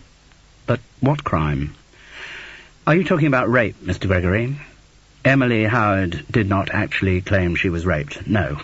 And I'm sure if she had been, she would have done. But the allegation of violence remains a sufficiently serious one. "Yes, I can see that." "How badly was she injured?" "I haven't seen the girl, so again my information comes through her tutor, but apparently Emily suffered extensive bruising round her face and shoulders." "Did she need medical attention?" "No." "So it can't have been that bad." The words came out before she could stop them. "Mrs. Fisher, if you think the relative mildness of the attack in any way exonerates your son from—" "No, I don't. I don't think that. I didn't mean that." "So, what happens next?" Well, an internal investigation will start here at the university as soon as it can be arranged. It's possible that Tom will have to be suspended during that investigation. Does he know that's a possibility? Does he know about Emily's accusations, come to that? I've no idea, Mrs. Fisher. Tom has not come in for his lectures this morning. One of the reasons for my call is so that you can tell him to contact me as a matter of the utmost urgency. Presumably he'll come home to you at some point. Presumably. He might be there now. I've tried your home number, but there was no reply. Right. Well, I'm sure we'll be in touch again soon, Mr. Gregory. Thank you very much for letting me know the situation. I'm sorry that you've been dragged into all this. Not half as sorry as I am, Mrs. Fisher. My purpose in being at this university is to pursue serious academic research, and I resent intrusions on my time by students unable to control their animal instincts. Goodbye. Laura sat dazed after he had rung off. She returned the telephone receiver slowly to its cradle. Her first instinct had been to think Emily had made the whole thing up, that her allegations were part of some obscure feminist agenda. But Laura couldn't convince herself. This was real. There was no question about it. Tom had attacked the girl. That knowledge lifted the lid on all the fears Laura had for so long managed to suppress. At times, as Tom grew up, she had felt confident those fears would never return, but this one phone call had revived them instantly in all their horror. Maybe the evil was innate. Maybe the bad blood Kent had spoken of was now bubbling to the surface. The genetic history was too strong. A boy whose father and grandfather had both murdered women would never be able to separate sex from violence. Bad news? Asked the local councillor from inside the studio. No problem, said Laura Fisher. Let's get on. She knew he was there the moment she let herself in through the front door. Laura had left the studios the minute the stutterer's 2 hours were up, telling Andy there was some work she had to do at home. Her long-cultivated habit of professionalism would never allow her even to hint at any domestic problems. As usual, she had walked briskly up the gradient, cutting across the corner of Brandon Hill Park to her house. She moved silently up the stairs. There were small sounds coming from Tom's room. Cupboards being opened, clothes rustled. She stood in the doorway. He was instantly aware of her and spun round. On the bed were a beige cardboard folder and an open sports bag into which a jumble of garments had been hastily shoved. Tom's expression was haunted, flustered, but at the same time defiant. "Why aren't you at work?" "I had a call from Chris Gregory." "Oh, right. So you know everything?" "I don't think I know everything. I only know what he's told me." "And that was enough to make you leave work and come to look for me. I'm flattered." "What do you mean by that?" "Just that it's been pretty rare over the years for anything to do with me to be important enough for you to leave work." "Tom, I've always seen to it that you were properly looked after." "Oh, yes. Looked after by someone. Someone who was efficient, ideally someone who was as efficient as you were, though there weren't many of those around." And everyone kept saying, "Isn't it wonderful how Laura manages to hold down that stressful career and look after her son at the same time?" And none of them realised that you didn't do that at all. You held down the stressful career, but you didn't look after your son. You had him looked after. Laura was stunned by the sheer bitterness of his onslaught. And though Tom was furious, these weren't rash words said in the heat of anger. They were the product of many years' resentment. "But Tom, I never realised—" "No, you never realised anything. You got your baby, your nice designer baby, the perfect accessory for the successful career woman, and you organised its welfare. Saw that it had enough to eat, nice clothes to wear, schools to educate it, and you never for a moment thought you had to do any more.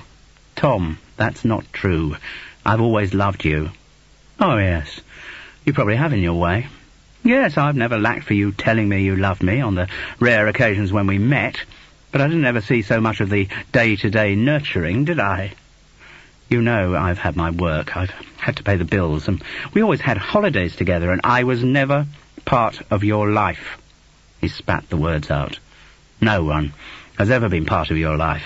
I was always just an accessory, a convenience, something you wanted to have to prove to yourself that you were human. Well, you may have proved it to yourself. I still have grave doubts on the subject.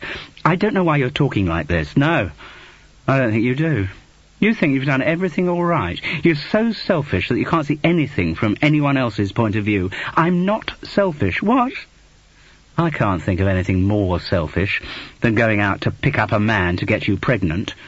You don't know that's what I did. Oh, yes, I do. And his identity was totally irrelevant to you, just as mine is. That's not true, Tom. No? All right. Tell me.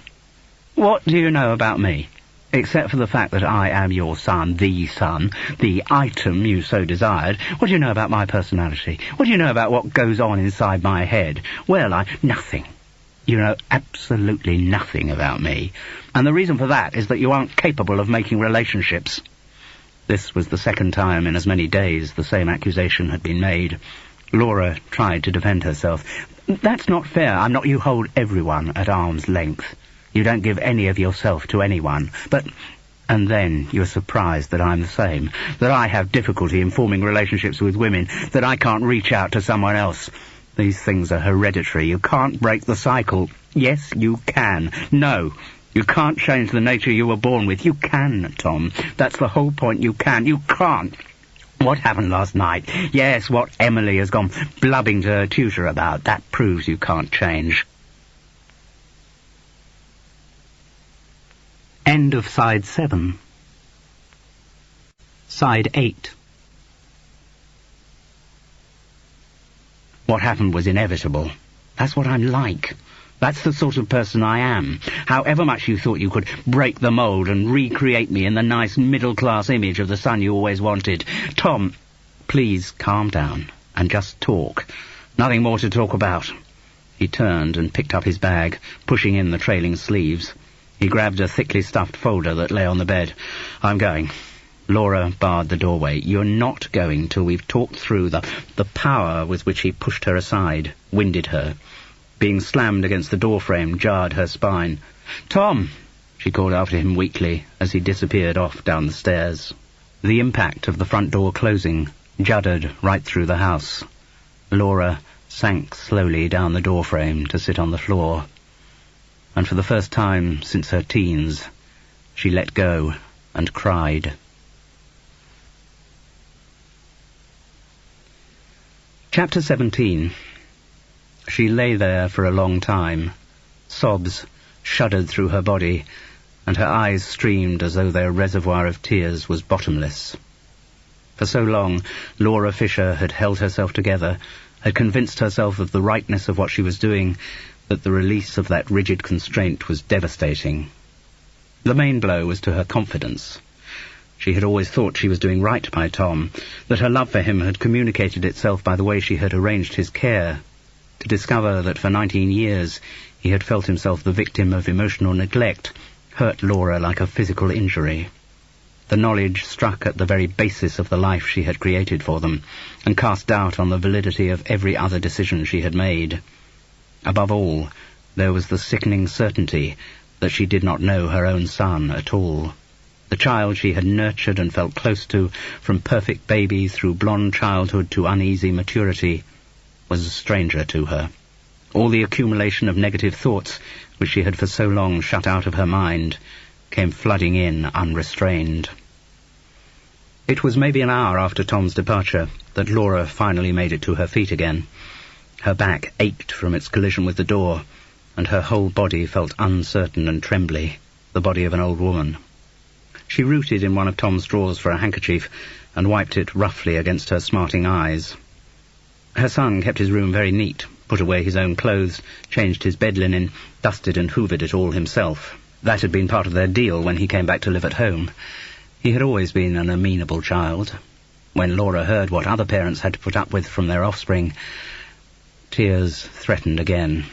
She thought she had brought him up right, but his outburst showed she had failed completely. Tom felt himself to be alienated, a misfit, unable to cross that seemingly insuperable bridge which separates one human being from another. No man is an island. Well, maybe the Fisher family were the exceptions that proved John Donne's rule. Was Tom doomed to live forever in isolation? And were his words about his mother true? The words that were a paraphrase of what Kent had said the previous evening. Was Laura also incapable of relating to another person? Suddenly, she felt ridiculous about the hopes she had been unable to suppress for her meeting with Philip that weekend. There was no chance at all. No chance that there would be anything left for two people of their age after 25 years, particularly when one of them was an emotional cripple, incurably damaged by the horrors of their childhood. Laura kept hearing again sentences and phrases from Tom's denunciation. What really struck her was how long he had kept it all in. She had never for a moment suspected that he harboured any such thoughts. But then, as Tom had asked, "What do you know about what goes on inside my head?" And he had supplied the answer himself. Nothing. Another of his sentences came back to her, something that had struck a strange, discordant note at the time. "I can't think of anything more selfish than going out to pick up a man to get you pregnant." Maybe it had been a shot in the dark. Tom knew that someone must have fathered him. Equally, he knew of no continuing sexual relationships in his mother's life. Perhaps he had put the two facts together and guessed at a solution. But something about the way Tom had spoken suggested a more detailed certainty. How could he know, though?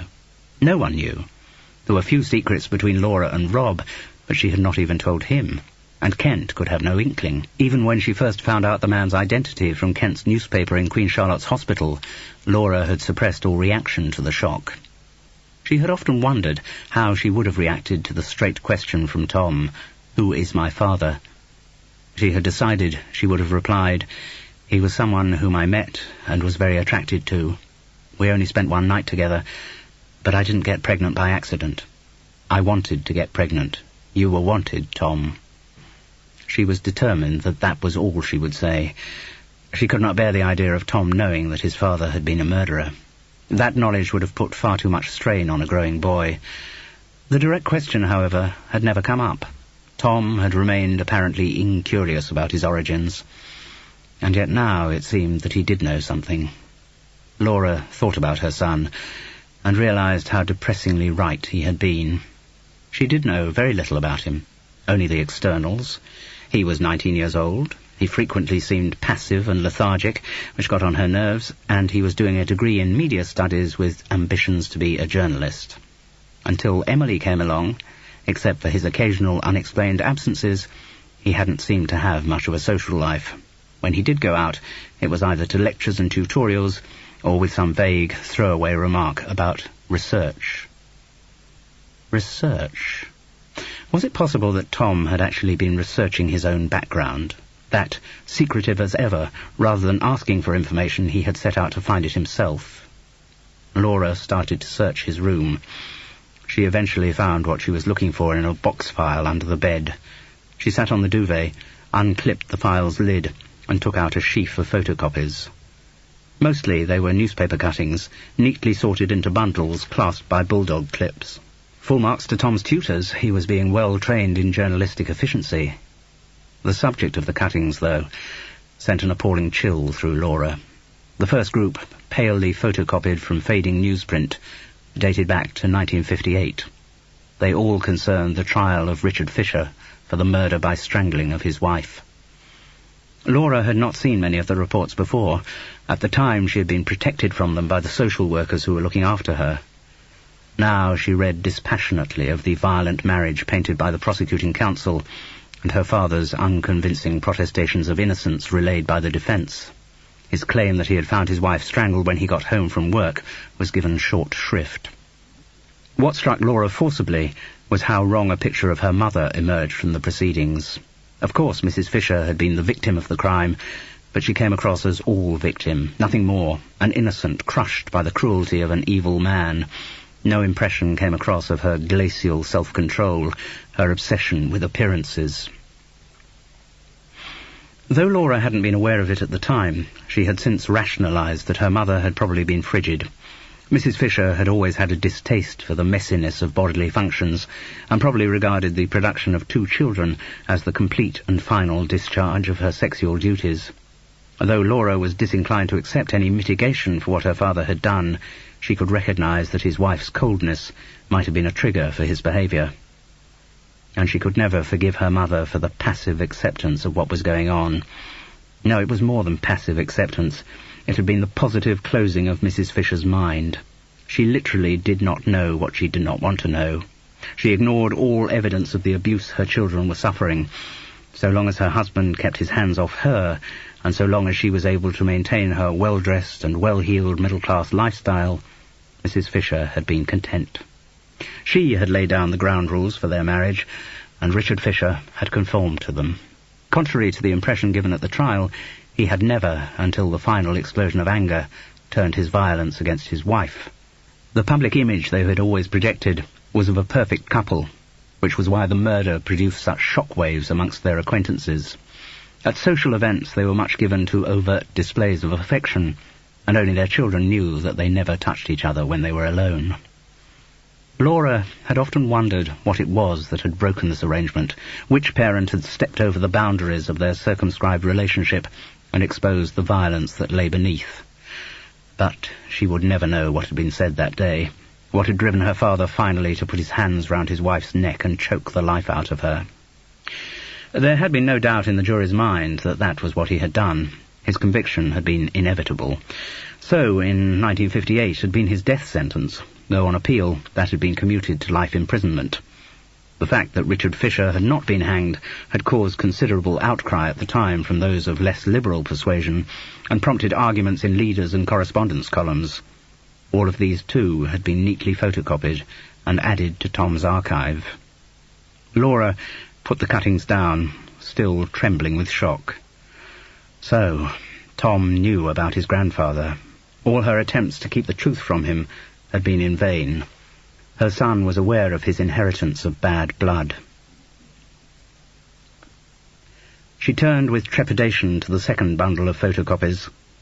First to catch her eye was a photograph of Melanie Harris, the same portrait that had been pinned up in the Newsview's office the day after the girl's death, and the day after Tom's conception. The press coverage had been extensive, and Tom appeared to have tracked down all of it. Why? Laura wondered savagely. What on earth had drawn him to the case? How could he possibly know it was in any way connected to him? It was when she saw the Evening Standard clipping Kent had shown her in the hospital that she understood. Though legal ethics did not allow the identification of the man as Melanie Harris's murderer, there was an inference that could be drawn through the cuttings which might point to him. She felt certain that Tom had drawn that inference. And she herself must have been guilty of bringing the case to her son's attention in the first place. Flying in the face of her instincts, Laura had found herself unable to destroy the cutting from Kent's paper. This had not been for reasons of sentiment, but of intrigued fascination. Over the years she had kept meaning to throw the clip away, but never got round to it. Tom must have found it one day.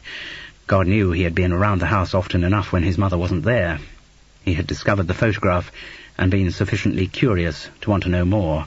It must have challenged his journalistic instincts. So now Laura could safely reckon that Tom knew the history of bad blood on both sides of his family. She wondered how long he had known, and what kind of pressure that knowledge must have put on him. What had happened between Tom and Emily the night before appeared now in a harsher, more frightening light. Kent had been right. The past was inescapable. Patterns of violence are inevitably destined to repeat themselves.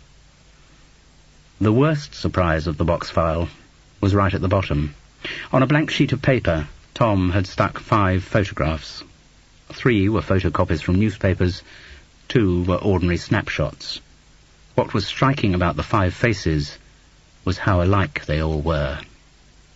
The first picture was a newspaper one of Mrs. Fisher, a blurred version of the photo that used to stand on the mantelpiece of Laura's Pimlico flat. The second was of someone Laura had never seen before, though its likeness to the others gave the face an unnerving familiarity. The girl was probably about 20. The cut of her hair and her makeup, black lines on upper eyelids set in relief by a paler tone above, suggested the picture had been taken in the late 60s. The original cutting had been snipped unevenly along the bottom, so that all that remained of its caption were the words, Pauline Spanier seen at A. The third was a snapshot of Laura, one which Rob had taken at a Newsview's Christmas party back in the early 70s.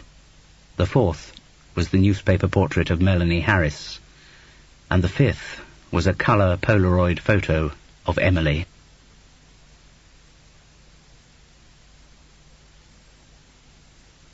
Chapter 18. Chris Gregory's voice was even more full of resentment when he rang the studios on the Friday morning. "Have you seen your son, Mrs. Fisher?" "I saw him yesterday, yes. And I hope you told him how urgent it is that he should make contact with me." "I'm afraid I didn't get the chance to do that." "What? Oh, dear." Chris Gregory let out a long-suffering sigh. "So, where is he now?" "I don't know." "For heaven's sake, Mrs. Fisher, I'm telling you the truth. I don't know. If you're trying to protect him, I have to tell you it won't work. Tom is going to have to take responsibility for his actions sooner or later." "I am fully aware of that, and I'd be telling him so right now if I knew where he was." "Are you saying he's run away?" "He's left my house, certainly." "Oh." A glimmer of hope came into the tutor's voice as he saw the possibility of offloading his unwelcome responsibility. "So, he's a missing person, and we could call in the police to—" "He is not a missing person. I just don't know where he is at the moment, and I'm sure there are a lot of mothers who couldn't always give you the whereabouts of their 19-year-old sons. But the police could—" "It is not a police matter. Tom is not facing any criminal charges. But he may do. This girl, Emily Howard, certainly mentioned the possibility of bringing charges, and when she does so, I'm sure we can rely on the police to take the appropriate action. Until then, all we can do is to wait till Tom chooses to put in an appearance. Non-attendance at lectures and tutorials could jeopardize his future at the university, Mrs. Fisher." "I'm sure he's aware of that, and when he's calmed down, I'm sure he will come forward to face the music." Chris Gregory sounded dissatisfied.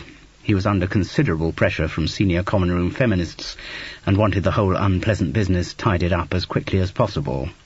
"So you're telling me, Mrs. Fisher, that you are not worried about your son's disappearance?" "Exactly, Mr. Gregory. That is exactly what I'm telling you." In one way, it was true. Laura had plenty of worries about Tom, but his present whereabouts weren't high on the list. She didn't think he was a suicide risk, and the manner of his packing and departure suggested he had some destination in mind. He was lying low and would reappear when he felt ready to do so. But that was about the only aspect of her son's life that didn't worry her. His denunciation of the way she had brought him up still hurt Laura like a recent wound. Tom's words had struck at the heart of her philosophy of life and dismantled the dynamo of self-confidence by which she had been driven since her early 20s.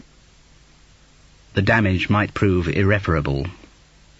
But darker than that anxiety were Laura's fears about Tom's personality, not just because he was a loner, or, as he saw himself, a social misfit. More terrifying was the implication of his words, "You can't change the nature you were born with." It was Tom's bad blood that had led to his attack on Emily. As he had said, "These things are hereditary. You can't break the cycle."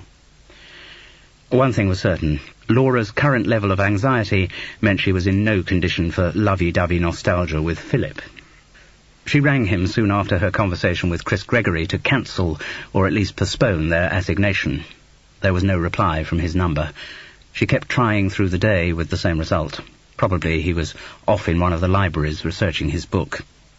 But there was still no reply in the evening. Laura felt angry and frustrated, though aware that she had no justification for this reaction. She knew nothing about Philip's life in England. He was free to come and go as he pleased. He might be staying with his daughter Tammy and her cricket commentator husband. He might be anywhere. But she desperately needed to put him off. She sent an overnight telemessage, apologizing for the change of arrangement.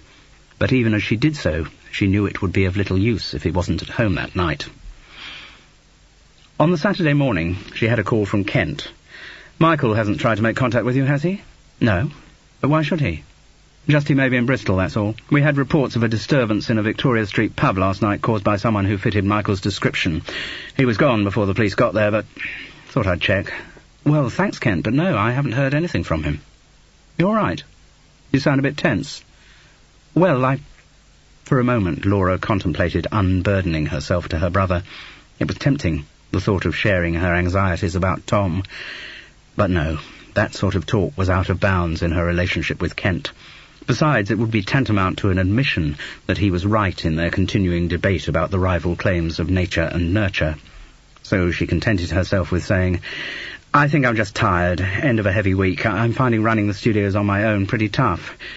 "Oh? Her words had sounded too much like an admission of weakness, so she added, "Though everything is actually going very well. Just have to put in a lot of hours when you're starting a new business." "Sure." He was silent for a moment, then asked, "But you'll be able to relax over the weekend? Haven't got too much on, have you?" Laura could feel he was fishing for information, and saw no reason why she shouldn't give it to him. "I was meant to be meeting up with Philip today, you know, the one I told you about. From New Zealand?" "Right, but I'm going to put it off. Decided it's a bad idea to rake over old embers. No, I'm just too exhausted this weekend." "So you will see him sometime?" "I expect so." "I must go, I've got to be on duty. But for heaven's sake, if you hear anything from Michael, let me know immediately. Just ring the station and they'll find me. You've got the number, haven't you?" When she had finished her conversation with Kent, Laura tried Philip's number again. Still no reply. That could mean anything. It could mean he had got her telemessage and gone out to do his weekly shopping or something. It could mean he hadn't been home overnight and was still blithely preparing for his trip to Bristol. Damn it. She tried his number again through the morning, till long after the last time he could possibly still be there if he was going to catch the prearranged train. At last, reluctantly, Laura reconciled herself to the fact that she'd have to go to Temple Mead Station on the off chance that he arrived. She had no hopes for their relationship. Indeed, with her current preoccupation, it seemed an intrusive irrelevance. But she wouldn't be so cruel as apparently to stand up someone who had once meant so much to her. He was meant to be on the 10:15 train from Paddington, due in at 11:58. It was on time. Laura stood in the ticket hall with her back to the information centre and watched the passengers off the London train come through from the concourse. She recognised Philip immediately from the way he carried his briefcase. It was a worn leather one, as ever overfilled with books and papers so that it would not close, and he held it gingerly in the crook of his right arm, rather as a shepherd might a sick lamb. Except for that distinctive mannerism, though, he had changed almost beyond recognition. For a start, his shape was different. In the late 60s he had been of slight build, with the kind of wiriness one can never imagine turning to fat. Time had achieved the trick, however. His features had spread, and he was now a rounded, definitely chubby, almost portly figure. The hair had gone on top and tufted thickly round his ears, giving him something of a mad professor look. He wore thick-rimmed glasses, through which he peered with a familiar, fussy uncertainty. A shapeless overcoat was open over a shapeless sports jacket, and beige corduroy trousers concertinaed down to scuffed brown brogues.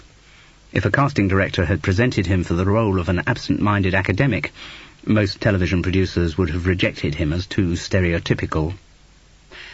When she saw him, Laura was caught by a spasm of shyness. 25 years, she felt sure, had wrought at least as many changes in her.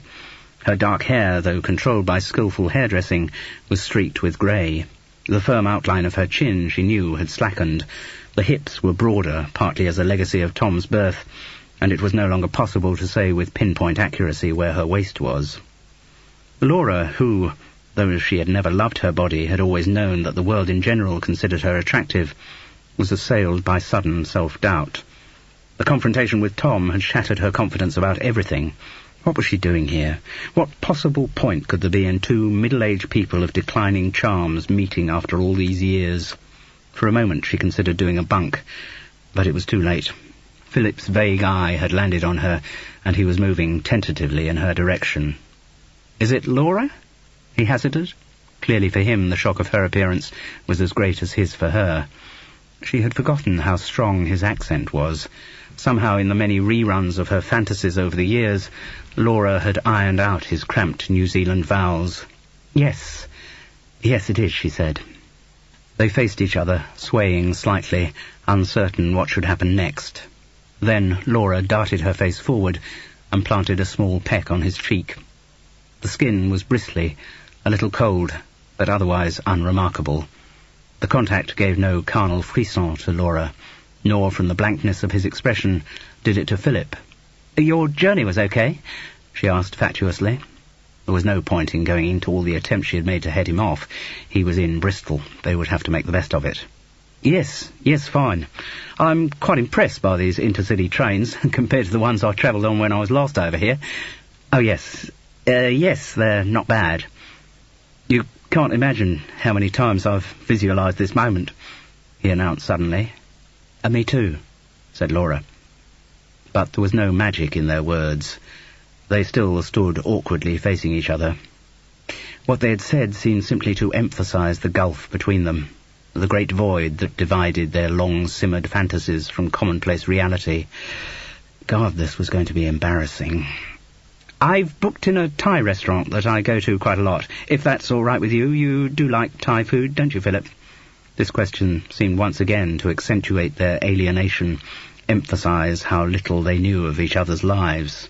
"Sounds good to me," he said with too much heartiness. They were still facing each other, rooted to the spot. But it wasn't the immobility of chemical magnetism. It was the torpor of social unease. With an effort, Laura managed to take a step sideways. "Well, let's go and get a cab then, shall we?" The lunch was agony. Small talk had never been smaller. Jerky, like a car with a flat battery, the conversation had continually to be jump-started by prompting questions.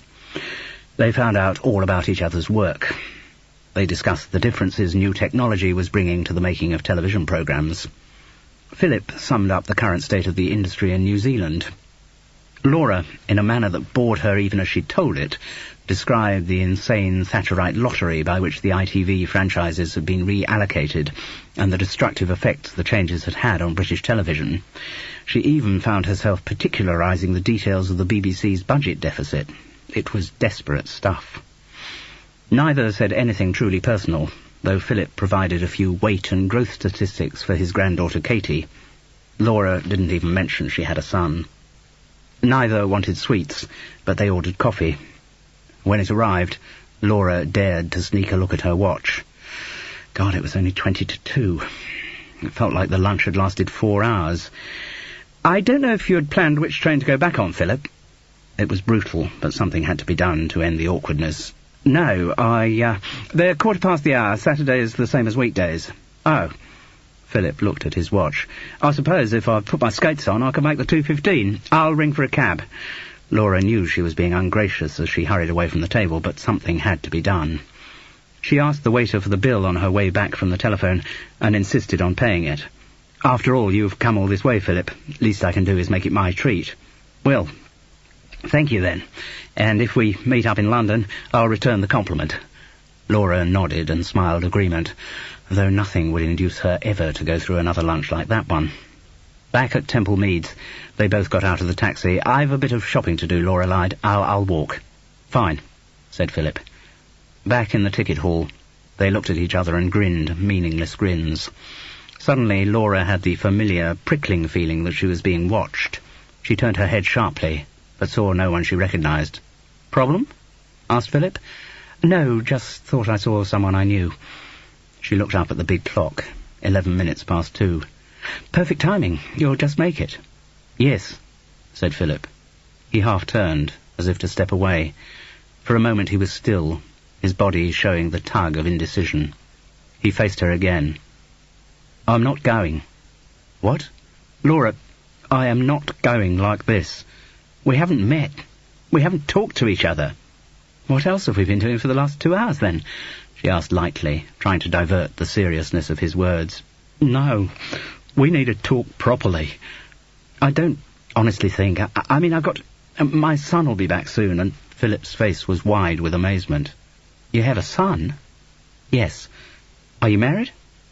"No." "Living with his father?" "No." "You must tell me about him. You must tell me all about him. You must tell me everything, Laura." He tucked her arm in his and led her out of the station. Laura's first instinct was to resist, but she didn't. They walked past the taxi rank, down the cobbled station forecourt, and through the traffic into the city. All afternoon they walked round Bristol, along crowded shopping streets, down by the harbour, through parks and squares.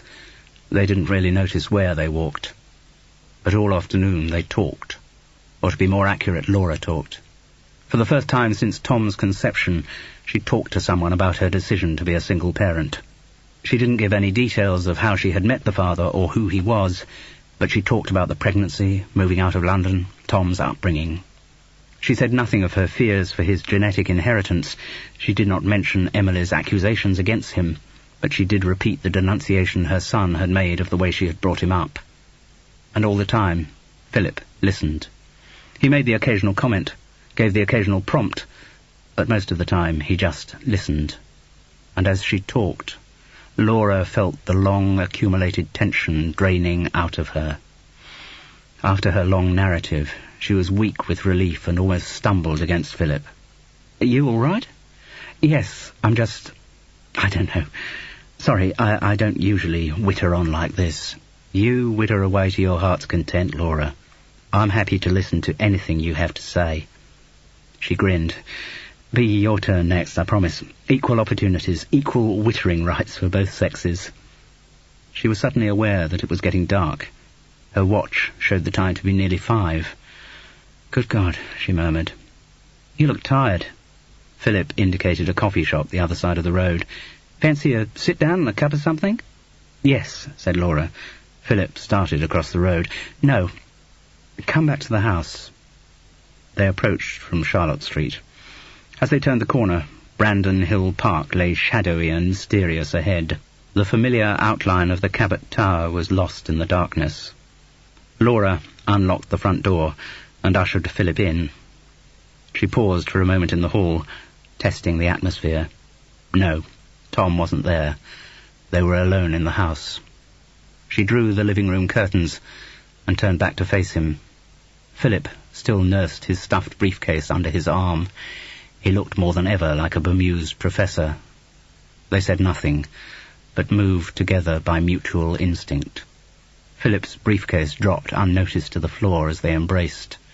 Their lips found each other, and warmth flowed between their bodies.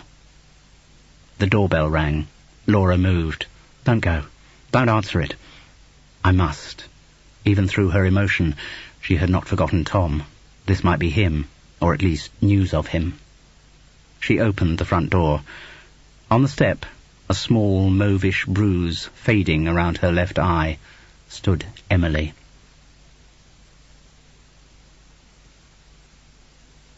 Chapter 19. "I thought it would be better if we talked face-to-face, Laura, rather than you hearing this through a third person." Emily sat on the edge of the sofa. Her sweatshirt sleeves were as usual pulled down to cover her hands, but she was not unrelaxed. She had simply taken up her customary pontificating posture. End of side 8. Side 9. Laura sat opposite her. Philip was sprawled resentfully to one side in an armchair. "Hearing what, Emily?" The girl looked cautiously across to Philip. "Perhaps this is something that we ought to talk about à deux." She enclosed the phrase in her infuriating crook-fingered quotation marks. Laura was amazed to hear herself saying, "You can speak in front of Philip. There's no problem. Can I get anyone a drink? Emily?" "Well, only if you've got any herb tea.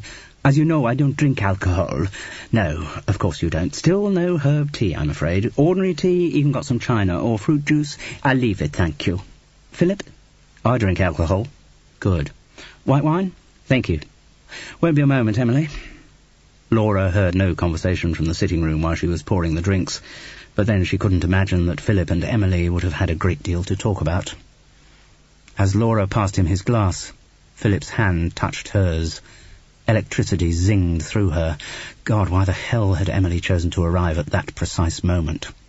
Laura sat down again, facing her tormentor. "All right, fire away, but please make what you have to say as quick as possible." "Very well." Emily looked primly down at her knees. "I'm afraid, Laura, that I'm going to have to press criminal charges against Tom."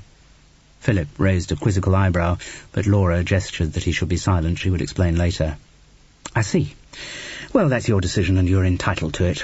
I'm intrigued, though, that you use the expression going to have to press criminal charges. Where's the compulsion? Why do you have to?" Emily's pale blue eyes were wide and ingenuous. "Well, obviously, for the sake of other women." "I beg your pardon?" "An assault was made on me," the girl explained patiently. "A sexual assault. I'm afraid that kind of thing has to be made public, or men will think that they can continue to behave in that way with impunity, just as they have for thousands of years. I see. Perhaps you'd fill me in on the precise nature of Tom's assault on you. I've never been told the details, though I must say from where I'm sitting your injuries don't look that serious. It's not the severity of the attack that matters, said Emily self-righteously. It's the fact of the attack. Anyway, you can't see the bruising on my shoulders. It's worse there. So what are you saying? That Tom inflicted these injuries on you in the course of raping you? No. Emily looked across at Philip, once again questioning whether Laura really wanted him to hear all this. Don't worry about him. You go on. How did Tom attack you? Laura was pleased to see that Emily had the decency to blush as she replied, Well, the fact is, Tom and I were in bed together, and suddenly he started hitting me. Come on, I want a bit more detail than that. Did you say anything that made him lose his temper? Did you say anything that might be seen as an assault on the notoriously frail masculine ego? No, I didn't. Emily's voice became smaller and more aggrieved. I just reached towards him in a spirit of love, and he lashed out at me. Well, I think you may have to be a bit more specific on the details if the case ever does get to a court of law. It will get to a court of law, Emily insisted complacently. The police are becoming much more sympathetic in cases of violence against women. Yes, and it's very important that this kind of incident does get maximum coverage. Pour décourager les autres. Exactly. Laura wondered why Emily made her so angry. What the girl was saying perfectly echoed her own beliefs. With her family background, Laura Fisher was an instinctive supporter of anything that might minimize violence against women. But somehow she didn't trust the sentiments she heard coming from Emily's smug little mouth. For a start, Laura was instinctively defensive of her son. She would have liked to hear Tom's account of what exactly happened in the bedroom of the flat up in Clifton. And she was suspicious of Emily's motives. She felt certain the girl was being got at, used by her tutor in some intrigue of campus sexual politics. Also, she feared that Emily would bring too much relish to her role as feminist martyr, the St. Joan of the university, immolated on the flames of masculine insensitivity. Yes, Emily Howard would love every minute of that. Okay, said Laura. Thank you. You say you came to tell me face-to-face that you're going to press criminal charges against Tom. You've done that, so I don't see why I should detain you any longer. Emily did, thank goodness, look a little discomfited by this. Very well. I'll be on my way. Fine. I'll be making a statement to the police in the next couple of days, so the criminal proceedings will then get underway and take as long as they take. I should think that'll be about how long they take. Yes. Emily's lips pursed. Even someone with her immunity to irony could recognize she was being sent up. So, I'd be grateful if you could pass on the news of what's happening to Tom. If I see him, you can rest assured I will. If you see him? Why, where is he? I have no idea, Laura replied. But he lives here, with you. Lived. He's walked out. Oh, but now, I'm sorry, Emily. I really must ask you to leave. Very well. Emily picked herself up from the sofa, practising martyred dignity. Laura ushered the girl out into the hall and handed her her coat.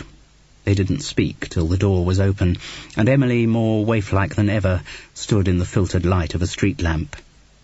I don't know why you resent me so much, Laura. I'm only standing up for my rights. All I'm trying to do is conduct my life on my own terms as a woman, just as you did back in the 70s.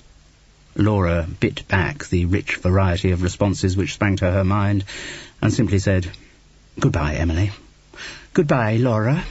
The girl turned away in the direction of the park, and was already dwindling into the distance as Laura closed the door. She went back into the sitting room. Philip was standing bewildered in front of his armchair. What on earth was all that about? Laura felt herself moistening as she moved towards him. Their bodies came together. His erection was proud against her through folds of clothing. Their lips fused in soft delight. Hands moved intuitively downwards. Hers slid from his buttocks to the front, wrestling with his clasp and zip. His were raising her skirt, sidling through underwear to the nub of her, hooking a finger in the silk of her briefs, pulling them down. He pushed her, she drew him back until she was against the wall. His trousers crumpled down to the floor. Laura pulled the thickness of his penis free, and raising herself on tiptoe against the wall, crammed him into the sweet welcome of her cunt. Both moaned as he thrust upwards. Laura's thighs arched and thrust back at him. It only took a few strokes, and he spurted into her. Her body shuddered in answering orgasm. She saw his face, close to hers, smiling. It was transformed. Now it was the face that had for so long inhabited her fantasies. Suddenly, everything made sense. "Bit quick, that one," Philip said with a lazy grin. It was perfect. Laura grinned back. "I think we were ready for it." "Has been a longish wait, yes. Next time, we'll do it slowly." Purred Laura, as she felt his slowly shrinking penis twitch inside and let the ripples of her own afterglow wash over her. It was as though they had never been apart. Their hunger for each other, their instinctive knowledge of the other's needs, lasted all through the night. The age of their bodies seemed an irrelevance. The hair on Philip's chest was now white, his belly round and prominent, but the feeling of his skin remained the same. Laura felt a little charge each time she touched him. Her broad hips, stretch marks and pendulous breasts did not worry Philip either. Indeed, they seemed to enhance his pleasure, when he took all of her breast into his mouth and fretted its nipple with the tip of his tongue, or reached a hand deep, deep into her cunt, marvelling at its unfamiliar capaciousness. As before, their lovemaking was seamless, a continuum of touching and exploring, punctuated by little swells of orgasm for Laura, and the occasional gasping, juddering climax from Philip. Their sex was redemptive and life-affirming. Laura felt justified. The ache for Philip she had experienced over the years had not just been fantasy. The reality vindicated her hopes. It was mutual. It was wonderful. This, Laura reflected, is what equality between the sexes is about. Neither partner dominant, neither adversarial, each pleased to give, each happy to receive. They fell into a comatose doze about 6, as daylight began to pale the colours of the bedroom curtains. They woke at 10, and after another delicious little encounter, Laura rose to make some coffee. Standing in the autumn sunlight of her kitchen, she felt eased, massaged, with all her problems resolved and melted away. She did not switch on the radio, so she did not hear the news that the body of a girl had been discovered in Bristol. It was only when the police arrived about noon that she heard of the murder. Emily Howard had been found strangled in Brandon Hill Park, only yards from Laura's house. Her body had been discovered amongst the shrubs that surrounded a little ornamental grotto, and the police wanted to interview Tom.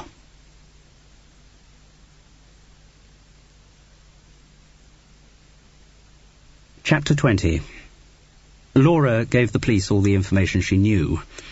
She told them of Emily's visit the evening before, and as she did so, the awful truth dawned that the girl had probably walked straight from the house to her death.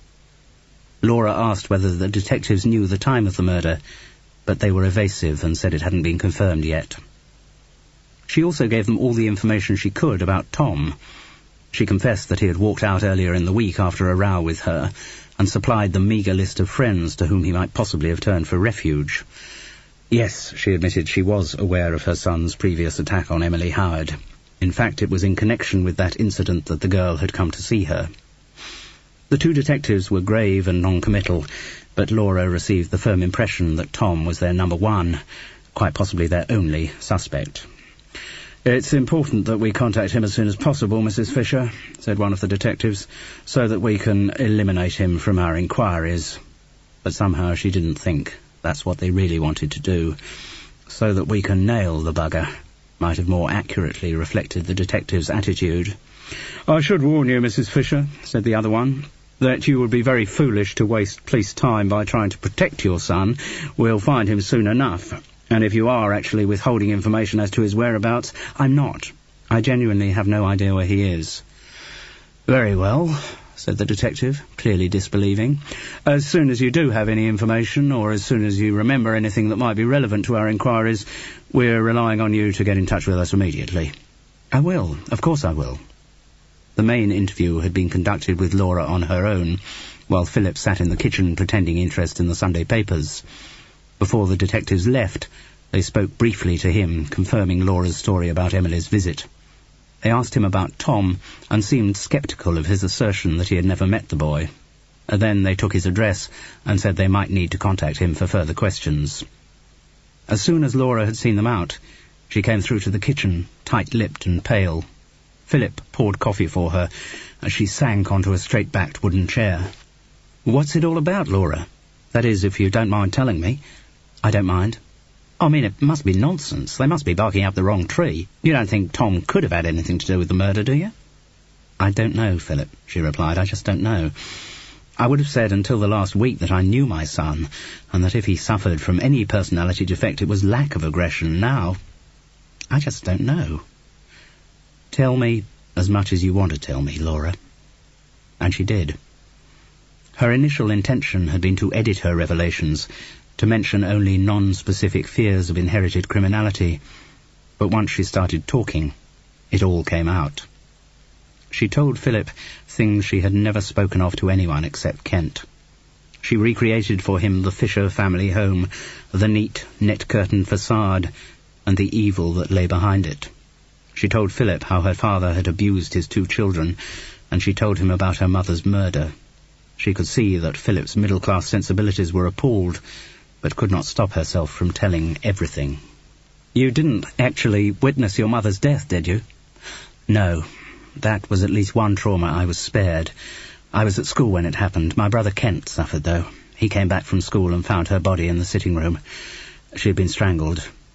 "I don't know anything about your brother." "There are lots of things we don't know about each other, Philip," said Laura bleakly. "True.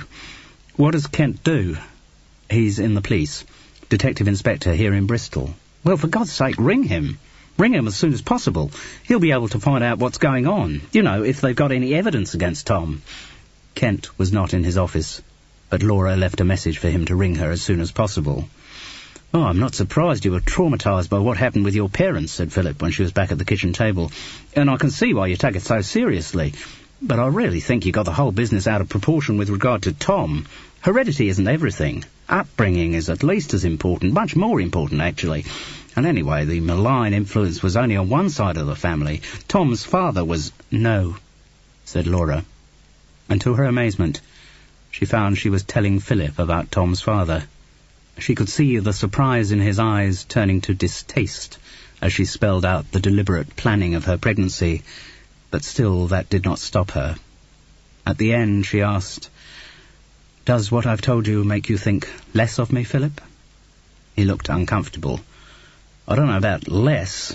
It certainly makes me think of you rather differently." Yes, of course. Philip was at bottom deeply conventional. News like this was bound to challenge his values. "What else could I have done?" she pleaded. "You were the only person I'd ever loved, was ever likely to love, and you weren't available.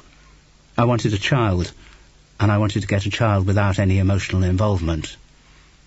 "Yes," he said slowly, still trying to fit his mind around the new information. "Why did you want a child so much?" "To prove I could have one. To prove I could put the past behind me and start afresh. To break the pattern of heredity." She realized the irony of her words given the current situation, and suddenly she was crying. "It'll be all right. Really, it'll be all right." Philip stroked her shoulder. Laura felt a new hesitancy in his touch. She should never have told him. Philip would never be able to come to terms with her past. On top of everything else, she had now ruined the only good thing ever to happen in her emotional life. The tears ran more copiously down her cheeks. When she was again calm enough to be coherent, Philip asked, "Putting the genetic business on one side, is there anything else that might make you suspicious of Tom?" "What kind of thing? Incidents of violence in his past, for example?" "No, none. Excessive interest in violence, talking about violence, writing about it." Laura shook her head. Then, A chilling thought came to her. There is something that might, I suppose, suggest a kind of obsession. What? Come upstairs. I'll show you. Philip put down the sheet of photographs with a grim shake of his head. Doesn't look good. Hope to God the police never see this lot. Why? Laura asked feebly. For the first time since her early 20s, she felt drained of will, a little woman dependent on the superior strength of a man. Because, said Philip, this looks like the dossier of a violent obsessive, a collection of clippings about murders. But Tom's studying journalism, Laura pleaded hopelessly. This was just him researching his own background. Philip shook his head and pointed to the sheet of photographs. Look, 2 of these women we know to be victims of death by strangling. Your mother, and now Emily. Actually, it's 3, Laura found herself saying. 3? She pointed to the picture of Melanie Harris. That was the woman who was killed by Tom's father. Dear God. And to think there's also a picture of you in the same gallery. Laura felt suddenly cold. For the first time she believed the possibility that Tom was a psychopathic killer, and that she was on his hit list. What about this one? Philip pointed to the photograph of Pauline Spanier. Means nothing to me. Don't know anything about her. Well, I think I'd better find out something about her. How? You forget, Laura. I'm deep into newspaper research at the moment. I recognise this typeface. It's the Times, well, the way the Times used to be. But you can't check through every single copy of the Times. I can narrow it down. The photo looks late 60s, doesn't it? And that'd fit in with the typeface. So I'll start there. Name might just possibly be in the index anyway. I can do it in the London Library. They've got a complete set of the Times down in the basement. But what are you hoping to find? Won't know until I see it, will I? But at least, he said with sudden vehemence, I'll feel I'm doing something for you. You don't need to. I do. His voice dropped, thick and intense, as he said, I think you may be in terrible danger, Laura. Philip was unwilling to leave Laura alone, and would only do so after Kent had rung back and arranged to come round. Then he called a taxi and caught an early evening train back to London. He would start work as soon as the London Library opened in the morning, he promised. They kissed, formally, like family members. It seemed incongruous that these 2 people had shared so much passion the night before. Philip had become brisk and businesslike, and Laura knew this was because he had not yet redefined his feelings. Providing her with practical help was easier at that moment than assessing what, if anything, was left of their relationship. Kent, when he arrived, was not encouraging. He looked washed out, grey with tiredness. 2 detectives were round this morning, looking for Tom. I know, he almost snapped at her. Of course I know. I'm working on the bloody case, aren't I? Oh, so can you tell me what they've got on Tom? What actual evidence? You know I can't discuss that, Laura, he said testily. It's just given the complaint the girl made against him after the earlier attack, he's obviously the first person they're going to want to talk to. Yes. Look, Kent, if there's anything you can do... What do you mean, anything I can do? Are you asking me to pervert the course of justice? No, of course I'm not, but listen, Laura, I'm not going to pretend Tom isn't a suspect. I'm very sorry from your point of view, but that's the way it is. I hope to God he had nothing to do with the murder, but if he did, the fact that he's what you call family becomes totally irrelevant. I know. If he's innocent, the best thing he can do is to come forward as soon as possible. The longer he stays in hiding, the stronger the suspicions about him become. I can see that. And you really have no idea where he might be. Absolutely none. For God's sake, Kent, don't you think that I'm at least as anxious to contact him as the police are? He nodded wearily, accepting this. Laura felt again the prickle of incipient tears. I just can't believe Tom would be involved in anything like this. Can't you? That was all he said, but the 2 words had wide reverberations. Kent was telling Laura that he had no problems with the idea of Tom as a murderer. It would merely confirm his long-held views about the endurance of bad blood. He didn't stay long, but assured her that her phone would be monitored and the house kept under discreet surveillance for the foreseeable future. Like Philip, Kent seemed in no doubt that Laura was seriously at risk from her own son. She spent a miserable night. Though she was exhausted from the previous night's minimal ration, sleep eluded her. If she did doze for a few moments, she would quickly be jolted back to life, sweating from some terrible dream image. The waking images were no pleasanter. She felt nauseated, as if there were a physical pain inside her body, a real demonic fetus clawing away at the walls of her womb. The truth was even more hideous. Laura Fisher had actually given birth to a monster.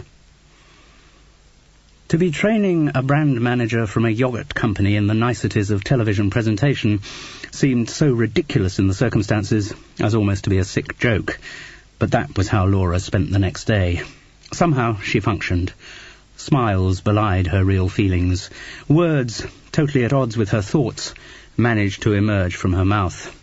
Neither Andy nor the brand manager was aware of Laura's anguish, nor of the incredible slowness with which the minutes passed for her. She didn't get away till 6. A mournful drizzle had kept up throughout the day, and the pavements truculently reflected the glow of headlamps and streetlights.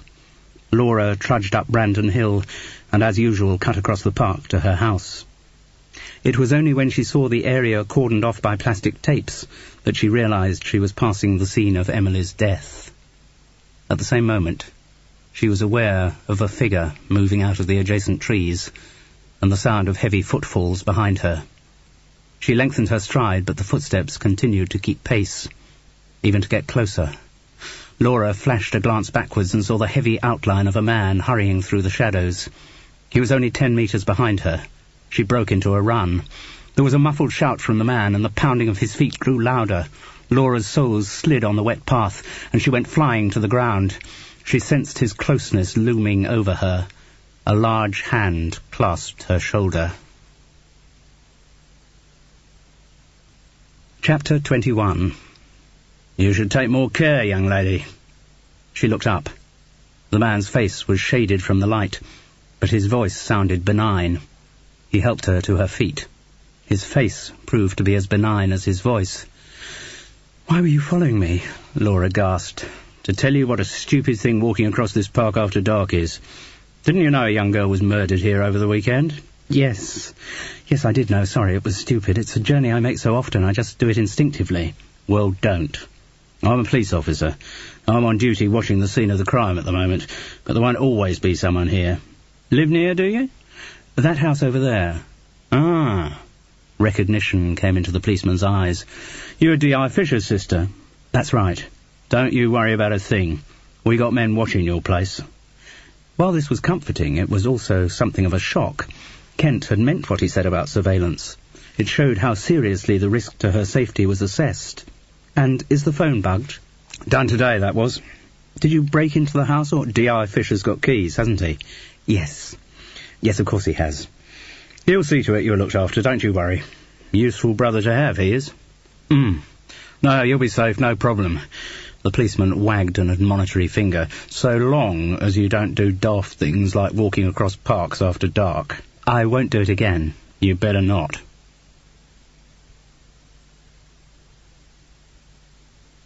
She couldn't see any evidence of surveillance when she went into the house, but the policeman had said it was there, and she believed him. Maybe he himself had been part of it. Anyway, it didn't make her feel any different. Laura could not remember a time when she hadn't had the feeling that someone was watching her. The panic in the park had left her even more unsettled. She tried without success to eat, and zapped between television programs which her mind would not take in. At 8 o'clock, the phone rang. "It's Philip. I would have rung earlier, but I haven't got your work number, and I don't even know what the place is called, so I couldn't get it through directory inquiries. Anyway, I've got something." "Are you at home?" "What? Yes, I am. Why?" "I'll call you back." Laura didn't know precisely what Philip had to say, but instinct told her to keep it from the police if at all possible. She unplugged the sitting-room phone, took it into her study, and pushed the lead into the fax socket. It was a reasonable assumption that that line had not been bugged. The police had been expecting suspicious calls from outside the house. They wouldn't be anticipating deviousness from its owner. "What the hell was all that about?" asked Philip. "Security. My phone line's being monitored by the police." "So?" "I've plugged it into the fax. Think that'll be okay. Come on, you said you'd got something." "Yes." He paused. "I found the copy of the Times that girl's photograph came from." "Pauline Spanier?" "Right. Philip was again hesitant for a moment. And it's bad news, I'm afraid, Laura. I mean, from the point of view of what we were thinking about Tom's obsession. Tell me. Pauline Spanier was also a murder victim. She was strangled. Oh, God. Sobs began to pulse through Laura's throat.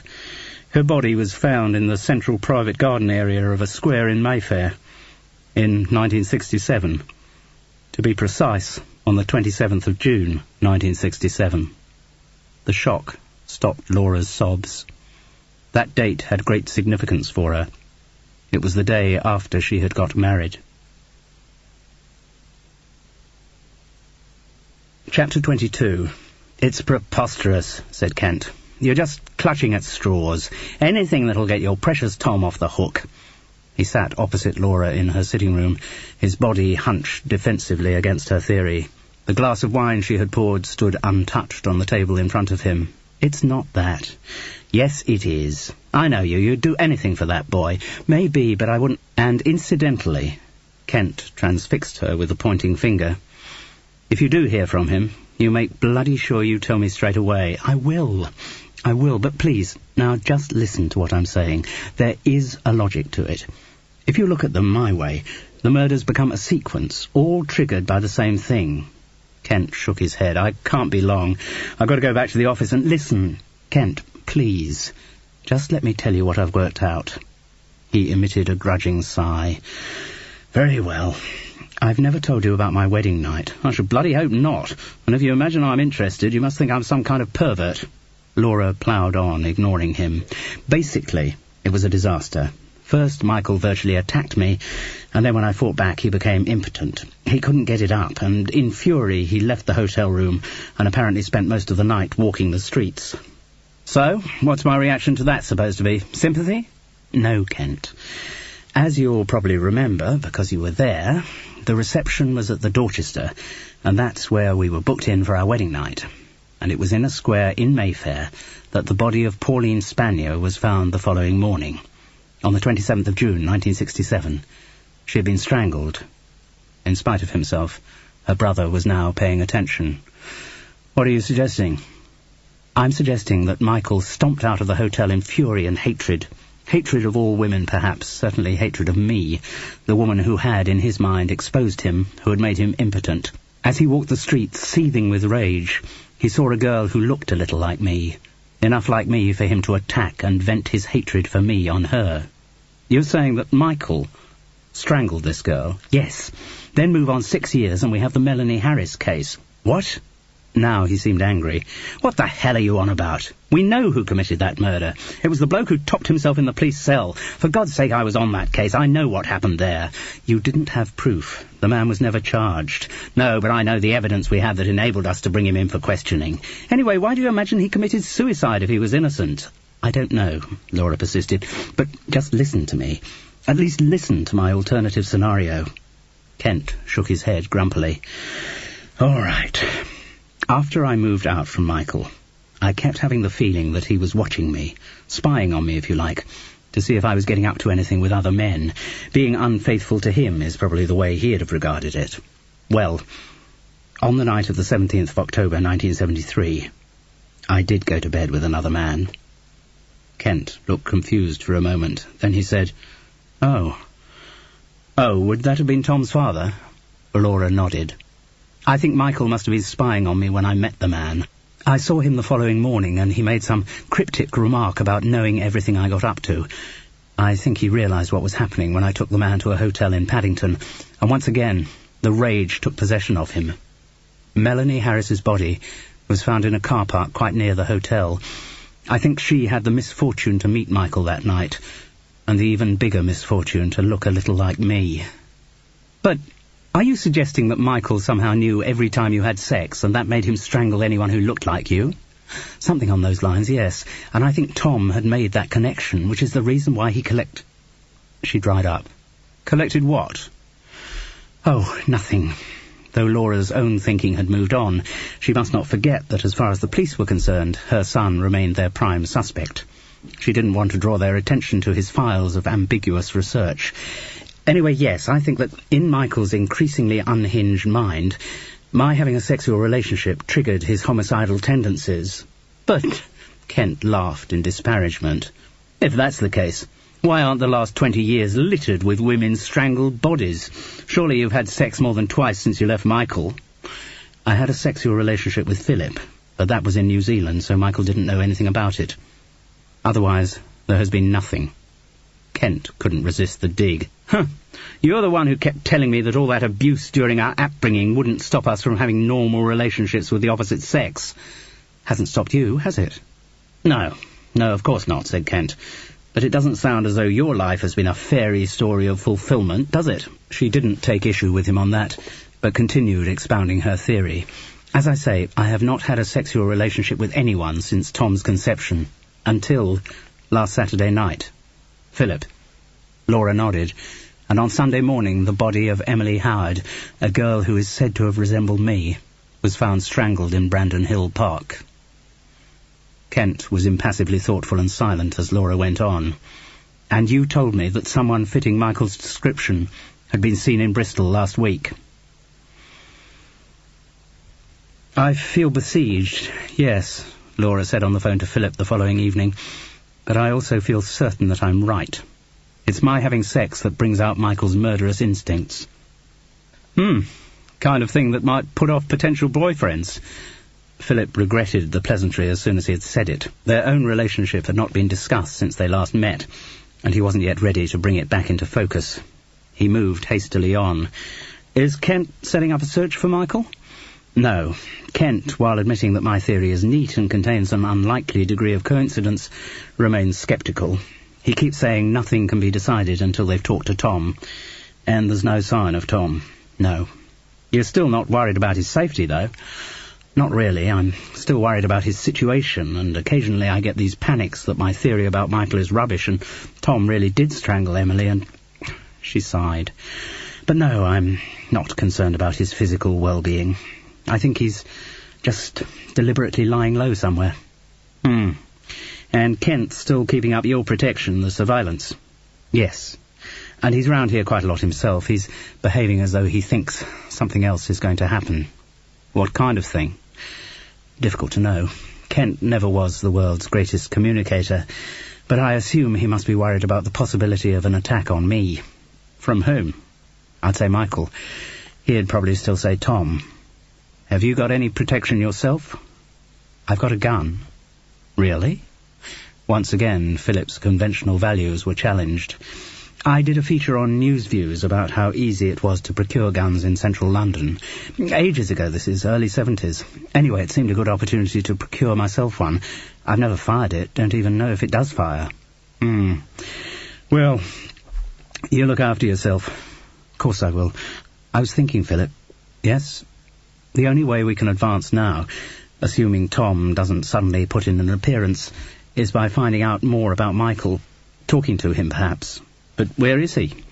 No idea. I was thinking, though, so far as I know, his mother's still alive. Oh? She was always very devoted to him, and that's the basis of most of his problems. I can't imagine she hasn't got some means of contacting him. So, are you going to ring her to find out? She'd put the phone down on me. Never been her favourite person, and certainly wouldn't be now after the way I've treated her precious baby. Laura, do I detect I'm being asked to do something? It would really help. Just see if you can find out where he is, what he's been doing. I'm sorry to ask you, Philip, but don't worry. Of course I'll do it. Once again, Philip was keener to serve Laura by positive action than to explore their emotional relationship. It was only 8:30 when Laura put the phone down, but she felt infinitely ready for bed. No one could continue to live life at the level of tension she had suffered for the previous few days, and her body suddenly gave itself up to exhaustion. The effort of getting upstairs seemed insuperable, but somehow she managed it. She flopped down on the bed, just for a second, she told herself, and her eyes closed. She got more than a second of oblivion, but not much more, as the phone shrilled her awake. Hello? The word was instinctive. Her brain had not yet come back to life. Hello, Mummy? His sardonic tone was unmistakable. Tom, you must come back. Listen, this call's being recorded so they can find out where The line went dead. Chapter 23. "Why the hell did you tell him the line was bugged?" Kent's voice on the other end of the phone was furious.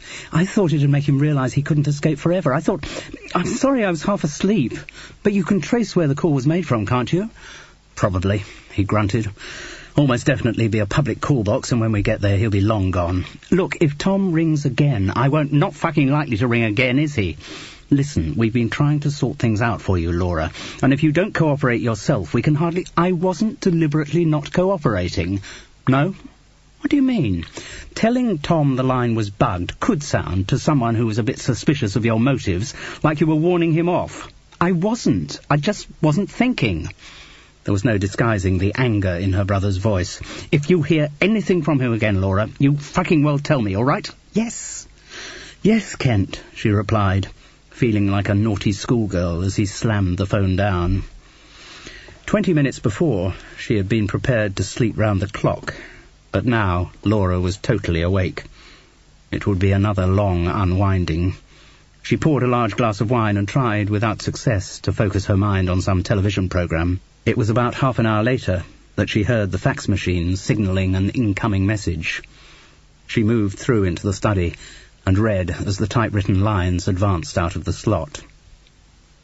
"Dear Mummy, in sending a fax, I'm taking the risk that there aren't any police actually with you in the house, and that you'll see this first and destroy it as soon as you've read it. If the police do see this message, that'll only mean the end will come quicker. I know I should give myself up, and I know the whole thing will soon be over, but if it's possible, I'd like to speak to you alone, just to put my side of the story, to explain to you what really happened.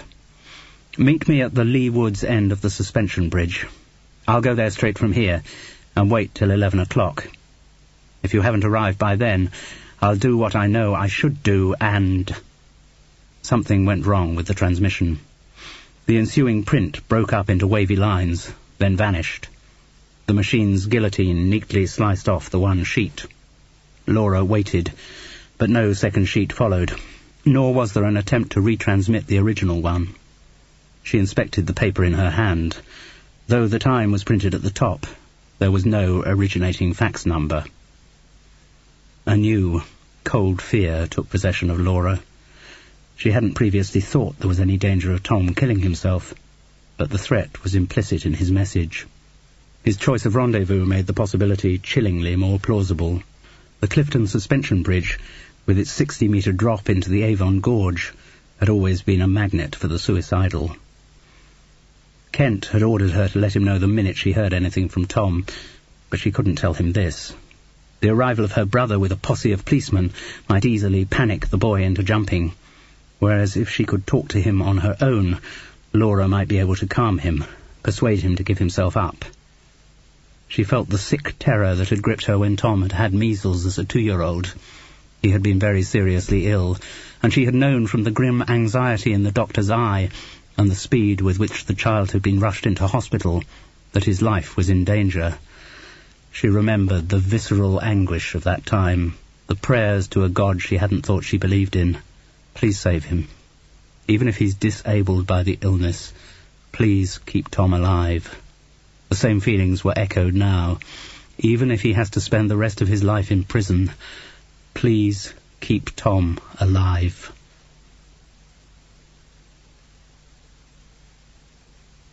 Chapter 24. It was a keen, cold night.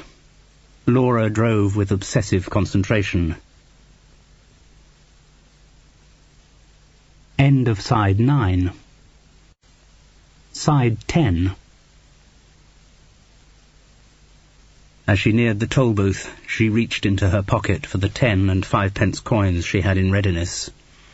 She slowed and wound down her window to slip them in the slot. She heard the spectral sighing of the wind through the metal uprights ahead. The red and white barrier lifted. The car felt the tug of the wind as it crossed the span of Brunel's magnificent structure. The whole roadway seemed to sway from its suspending chains. The bridge itself was brightly illuminated, and though she could only see spots of light from buildings around the gorge, Laura could sense the emptiness of the giant void beneath. She looked keenly along the pedestrian walkways and tried to separate the shadows that hugged the windmill-shaped structure of the far pier. But as she went through the arch and past the barriers, there was no sign of any human figure. Laura parked her car in the lay-by on the right beyond the toll booth. She got out, feeling a new nausea. Surely it wasn't 11 yet. She looked again at her watch. No, just after 10. But still she couldn't lose the sick feeling that she had arrived too late.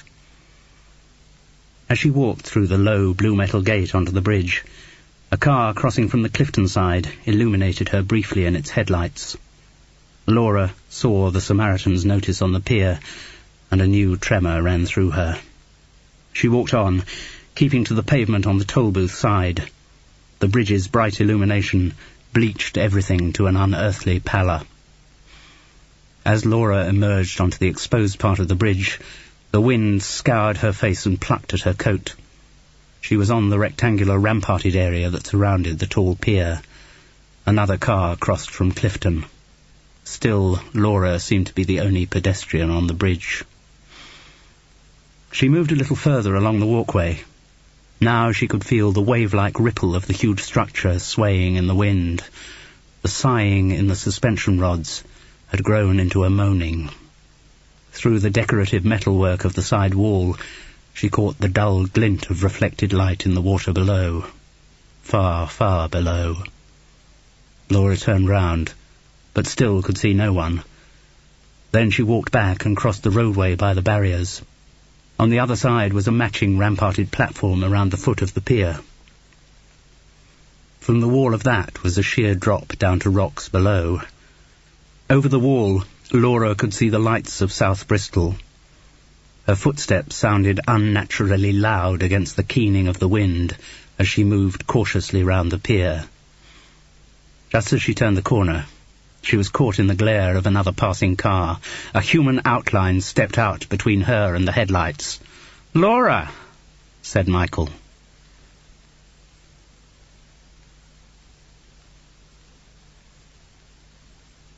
Chapter 25. He looked shabbier than ever.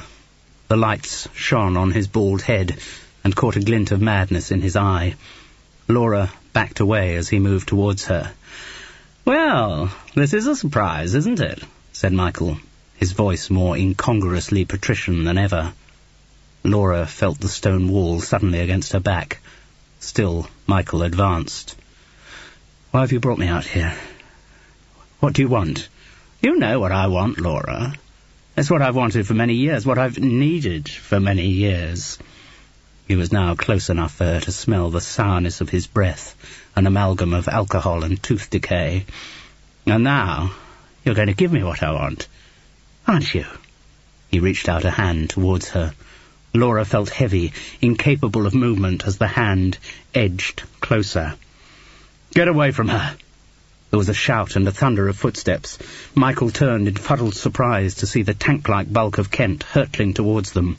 The detective's shoulder slammed into Michael's side and sent him sprawling to the ground. Laura felt the blessed relief of her brother's strong hand on her shoulder. "It's all right," he said. "I won't let him hurt you." Across the platform, Michael was easing himself up against the pier. "Watch out," shouted Kent. "He may be armed. Get down." Laura felt herself hurled across the ground. Her knees were grazed against the stonework, and she lay on her front, winded. "Keep away from her, you bastard!" she heard Kent shout. Then there was the sound of a blow thudding into flesh, a grunt, a scraping sound, a scream. When she managed to pick herself up and turn round, Laura saw only Kent outlined against the parapet. "Michael?" she asked feebly. He jumped. Kent was panting heavily as he came forward to help her up. "I'm sorry I had to throw you down, Laura. He'd got a gun. Thank God he didn't use it." When she was on her feet, instinctively Laura put her arms around her brother's neck. Equally instinctively, Kent removed them. Even at a moment of such emotion, he could not cope with physical affection from her. "At least you don't have to worry any more. Michael's dead. The threat to you is gone, Laura." "Yes." She found herself surprised by tears of relief that the long nightmare was over. You okay to drive back? Laura shook her head. Don't think so. I'm very shaken. I'll drive you. You can pick up your car in the morning. Kent had also parked on the Lee Wood side, a bit further up the hill from Laura's car. As soon as he got in, he was on the car phone to his colleagues. Another body off the bridge. Get men out here quickly. I've just got to go and drive someone home. She's in a state of shock. There was a question from the other end of the line. Well, let's just say I don't think we're going to have to look any further in the Emily Howard case. Kent parked outside the house in Charlotte Street South. Laura was still dazed and in shock, so he used his key to let her in. He poured her a large brandy. You going to be all right? Yes, she said. Yes. How did you know Michael was going to be there? I'd been following him. Saw him by chance in the street this evening. I'd got enough to pull him in for questioning, but I thought I'd see what he did next. What he actually did do next surprised me. He broke into an office in Clifton. I waited outside for a while, then went in after him. Found him in the process of sending a fax. The one I got. Yes, the one he pretended came from Tom. He ripped it out of the machine when he saw me, then managed to push past and get away. But he had left the fax, so I knew where he was going. I rang to try and stop you going to the bridge, but you had already left. I had to go. Yes. He was clever. He knew if you thought there was any threat to Tom, you'd be there. Kent looked at his watch. I must get back to the bridge. You sure you're going to be all right? Yes, fine. I'm just shaken. I'll be fine. I'll have a bath and... Oh, I'm just so relieved. Tears once again prickled at Laura's eyes. Because this means that Tom's off the hook, doesn't it? Certainly does, said Kent, with one of his rare smiles. He rose from his chair. I'll call you in the morning. If you need anything else from me tonight, I don't know how long I'll be out, but you've got the mobile unit number, haven't you? Laura nodded. Okay, you look after yourself. I'll take the surveillance off your house. You've got nothing to worry about now, Laura. No. She smiled, longing to put her arms round her brother and hug him, but knowing that she would never be able to do that. Thank you, Kent. She was in the bath, the water rather pleasurably stinging the grazes on her knees. A languor was beginning to take possession of her body when she heard the telephone ring. Laura wrapped a towel around herself, went through into the bedroom, and lifted the receiver. It's Philip. Oh, hi. She had no reaction to his voice. She was still too numb from the events of the evening to think about their relationship. I've got some information on Michael. Sorry? She couldn't think what he was talking about. Remember, you asked me if I could find out anything about him. I contacted his mother, and I remember, yes. Well, thanks very much, Philip, but it really doesn't matter now. Oh. He sounded disappointed, deprived of his dramatic moment. What do you mean? Well, suddenly the effort of spelling out the details of the evening's events, coping with the appalled reaction, the expressions of solicitude, seemed insuperable. It just doesn't matter.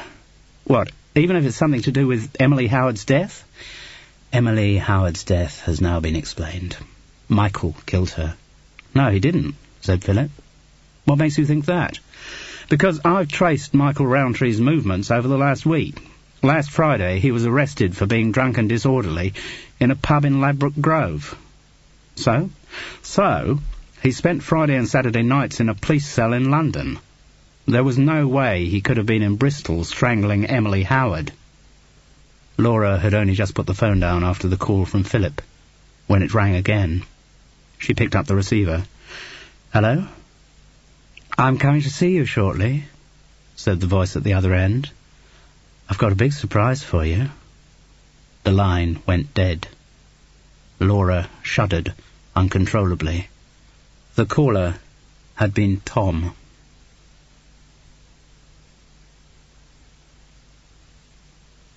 Chapter 26. She immediately called Kent on the mobile unit number. He wasn't there. They said they thought he'd gone home. She left a message to say if he did come back, could they ask him to come and see her as soon as possible. She didn't attempt to make it sound like a brave message. It was a naked plea. Maybe he was at home. She rang his number half a dozen times. The line was continuously busy. but she was too scared to be alone in the house. She had to get away. Drying herself unevenly and throwing on some clothes, Laura stumbled out to her car. Once she was driving, she felt a little calmer, though she was still sweaty and gasping for breath. Kent was the only one who could help her. She had to see Kent.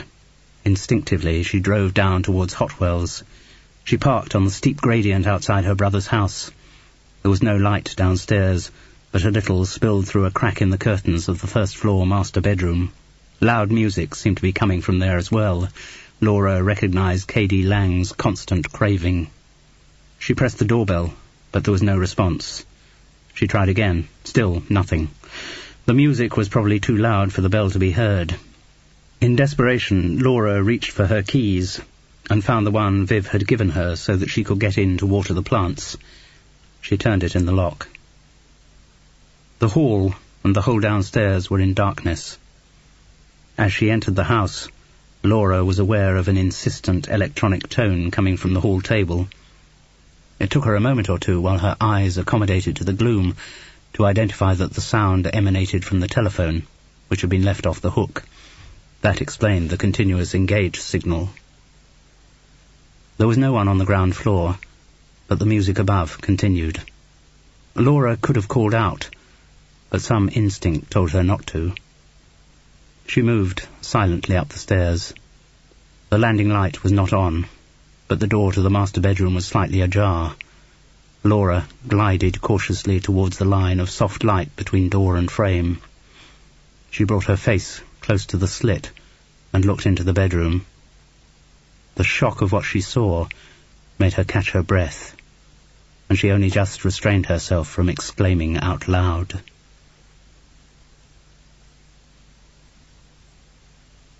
Chapter 27.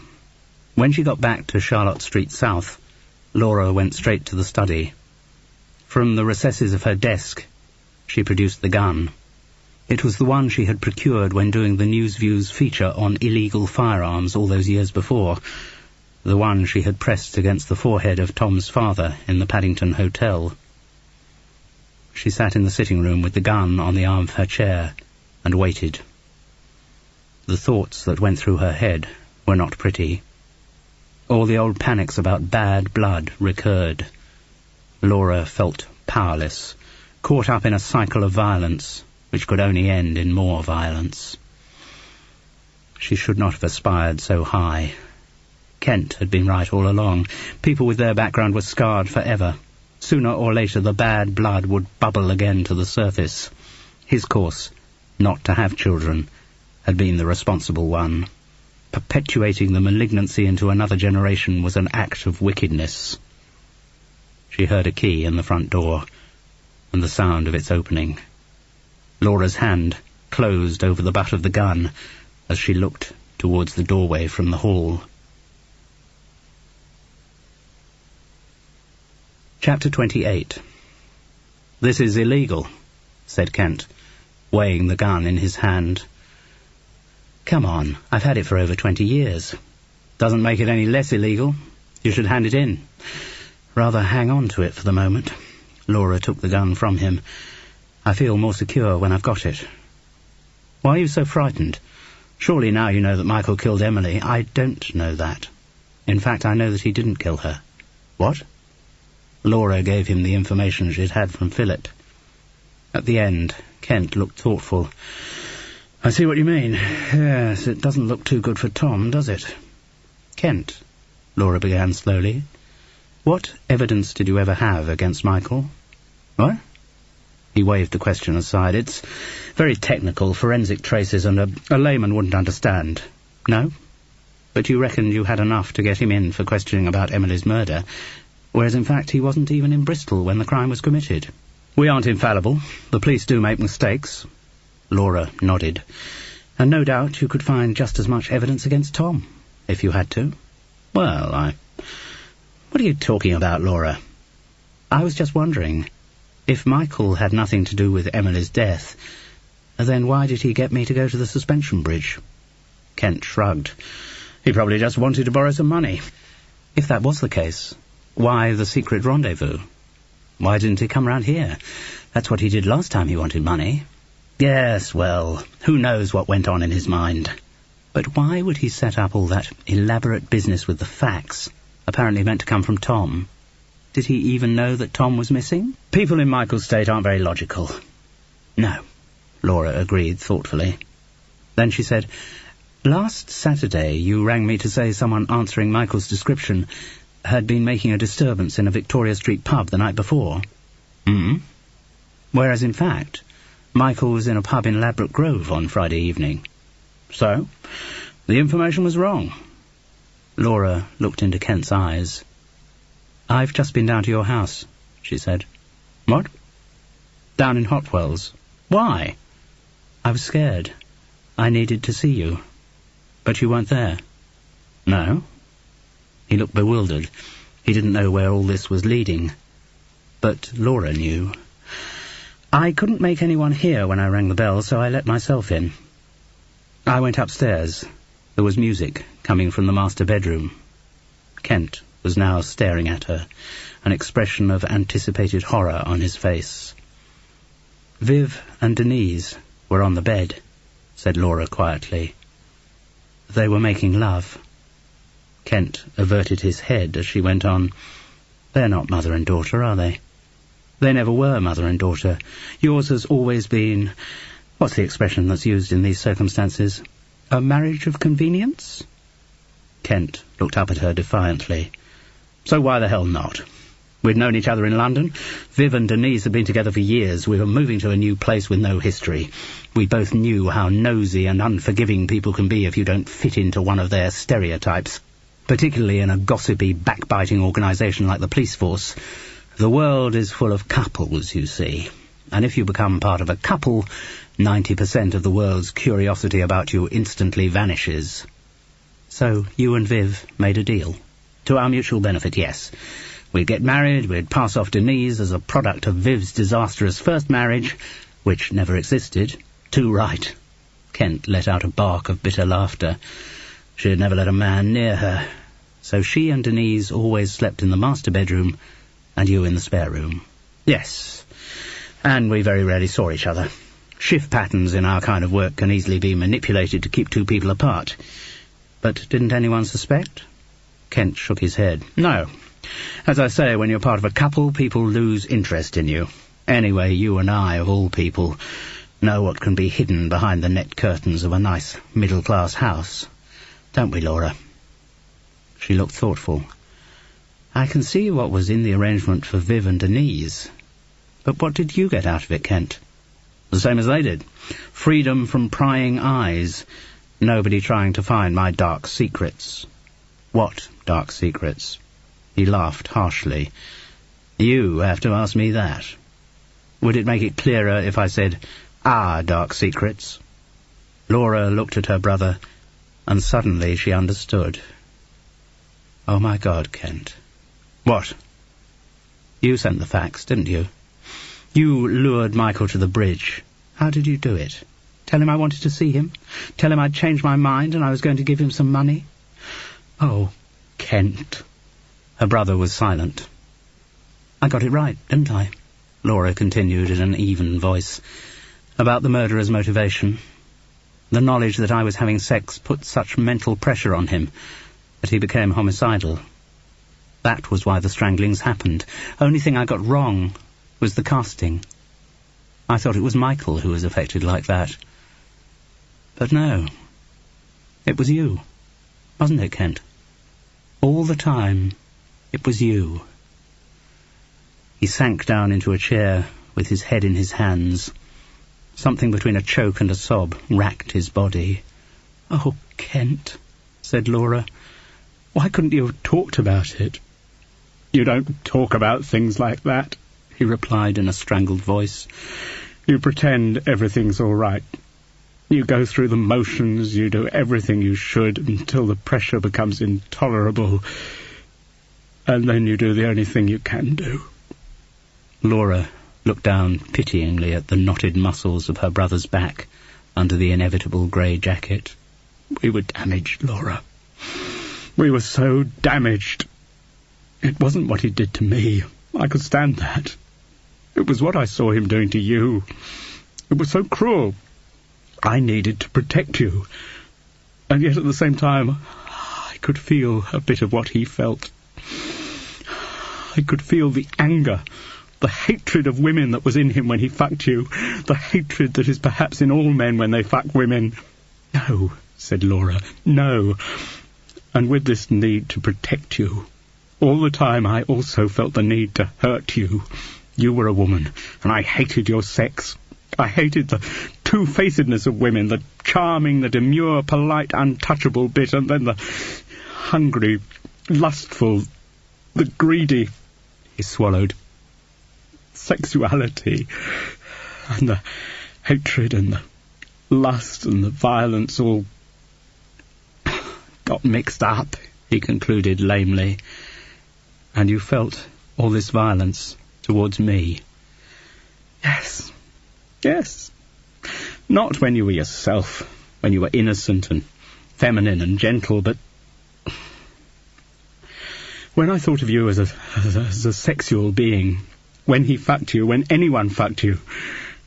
And then you felt an urge so strong that you had to go out and find someone else to take it out on? He nodded, almost metronomically. And when I'd done it, when I'd strangled the other woman, the woman who was Laura but at the same time wasn't Laura, then I felt better. The pressure was relieved. The thoughts had gone away. I could get on with my life. But you must have known the risks you were taking. Weren't you afraid of being found out? No. He smiled with something like pride. I was clever enough to get away with it. And, of course, uniquely placed to get away with it. As a detective, I was on the spot. I could control the way an investigation went. I can control the way this new investigation at the bridge goes. I can edit my version of what happened to Michael. There won't be any problem. The police like open and shut cases. And what about the investigation into Emily's murder? Control that one too. See which inquiries are made, which aren't made. But how could you have killed her, Kent?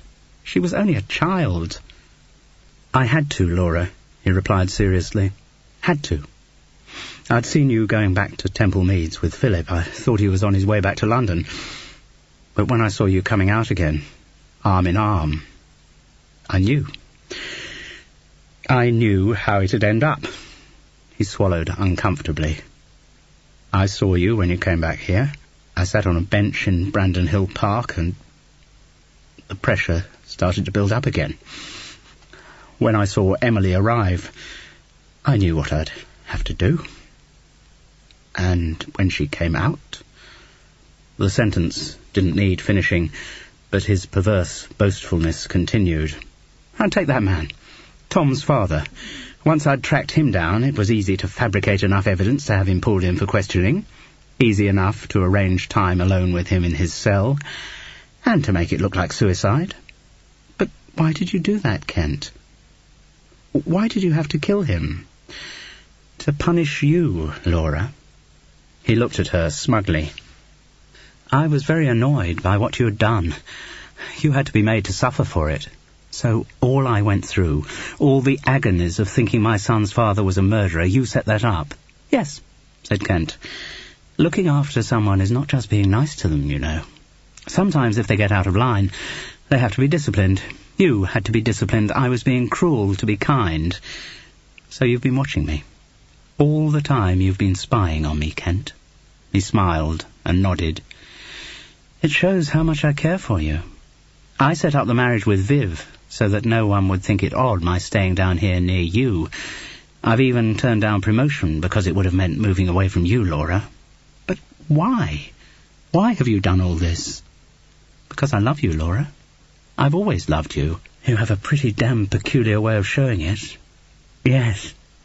He chuckled. Yes, I do, don't I? But all those murders, the 3 girls, Tom's father, Michael, do you realise that's 5 people you've killed, Kent? 5 human lives you've taken away. He was confident now, almost preening as he corrected her. 6. 6. Our father was capable of abusing us, but he hadn't got the balls to commit murder. You mean you? Kent nodded complacently. I'd seen him fucking you the day before. All the thoughts built up. It was intolerable. I could feel the violence welling up in me. At first I turned it inward. I decided to top myself. I even went downstairs to the kitchen to find the carving knife. And then she came in. She asked what I was doing with the knife, and I told her. I told her I was going to kill myself. And do you know what she said? Wordlessly, Laura shook her head. Kent chuckled as he spoke. She said, "No, you mustn't do that. What will people think? What kind of upbringing will they think we've given you?" And that was so typical of her, pretending nothing was wrong, ignoring the hell he was putting us through. My anger just welled up and my hands were round her throat before I had time to think about it. "She looked very like you," he reminisced fondly. "And when I'd done it, when I'd killed her, I felt liberated. It was all right. I now knew what I had to do when the pressure got too bad." He sniggered. "And also, of course, I'd got rid of him at the same time. It was easy for me to invent a history of domestic violence, and the police were more than ready to swallow it. Anyway, I arranged her body so that it looked as if he had done it. So all the time that our father was protesting his innocence, he was actually telling the truth. I'd never call him innocent, Laura. Not after what he did to us. No, not innocent, but innocent of murder. Well, he got punished for it anyway. And that meant he couldn't get at you anymore, so everything was all right. Until you married Michael. And then it all started again." Kent nodded. The confession seemed to have relaxed him. "You'll have to tell someone," said Laura. "There are people who can help you." "Crap. I don't need help. I'm fine as I am. Don't be ridiculous. You know how damaged you are." "Oh, yes. But I've learnt to live with the damage. My whole life, you could say, has been an exercise in damage limitation. And now comes the moment that it has all been leading up to." He was on his feet so quickly, Laura did not have time to move away, as his muscular arms pulled her up towards him. She felt the fierce rigidity of his erection against her. "I love you, Laura," said Kent. "I've always loved you. At last, this is the real thing." She tried to move away, but his hands clamped her head to push her lips to his. The hands slipped down to rest either side of her neck. Gently at first, lightly. Then the fingers stiffened, and the hands closed inexorably together. Chapter 29. It was relaxing, somehow right, and strangely erotic, thought Laura, as the air was squeezed from her and consciousness waned. She was almost disappointed by the commotion, the shouts. She was aware of one of Kent's hands releasing its grip, and then the other. She slipped down to the floor. She can only have been out a few seconds. When she opened her eyes, she saw Kent standing at bay holding the gun. Opposite him stood Tom and a bulky youth she had never seen before. "Either of you make one move and I'll shoot." "Don't do that, Kent." Laura's voice was drowsy and languorous. "That won't solve anything." Somehow she managed to pull herself up to her feet. She advanced towards her brother with hand outstretched. "Give me the gun, Kent." "I'll shoot you." "No," she purred. "That's not your method. That wouldn't be half as much fun. Come on, hand it over." Kent stood for a moment undecided. Then, with the gun still in his hand, he turned on his heel and went out into the hall. Laura heard the front door bang shut as she moved across to the bay window. She twitched the curtain aside. Kent's car was parked in the thin beam of a street lamp. Laura saw him get in. The interior light was doused as the door closed. She waited for the sounds of the engine starting, but they did not come. Instead, she saw a little flare of orange from inside the car, followed by a sound like the bursting of an inflated paper bag.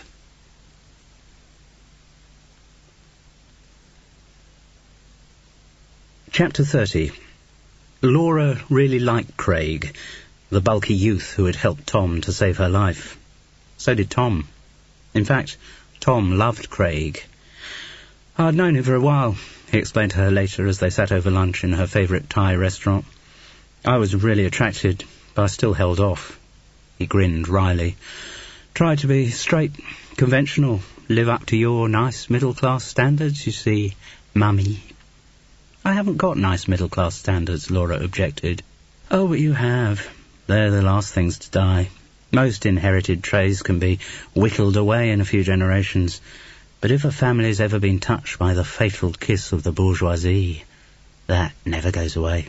Nonsense, said Laura affectionately, delighted to see how much more relaxed her son had become.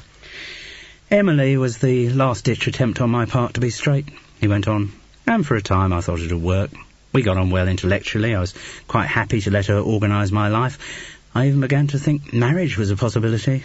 You'd have been pleased if I got married, wouldn't you, Mummy? Laura just managed to curb her instinctive not to Emily. Mustn't speak ill of the dead, though she couldn't pretend that she'd found the girl anything other than a self-centred, repellent little prig. You see, with Emily, it was only all right while it stayed platonic. Suited me well that she wanted to defer sex, you know. Gave me more time to convince myself that the whole thing might work. But when we got into bed, he shook his head ruefully. Can't pretend then, can you? Did you actually hit her, though? Yes, I suppose I did.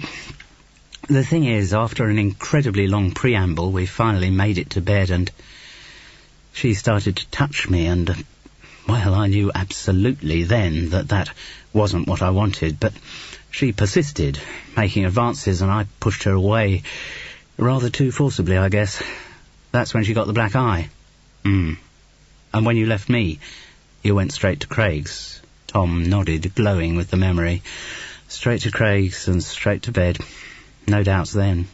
When sex is right, it all feels so incredibly natural, doesn't it? Yes. Laura agreed a little wistfully.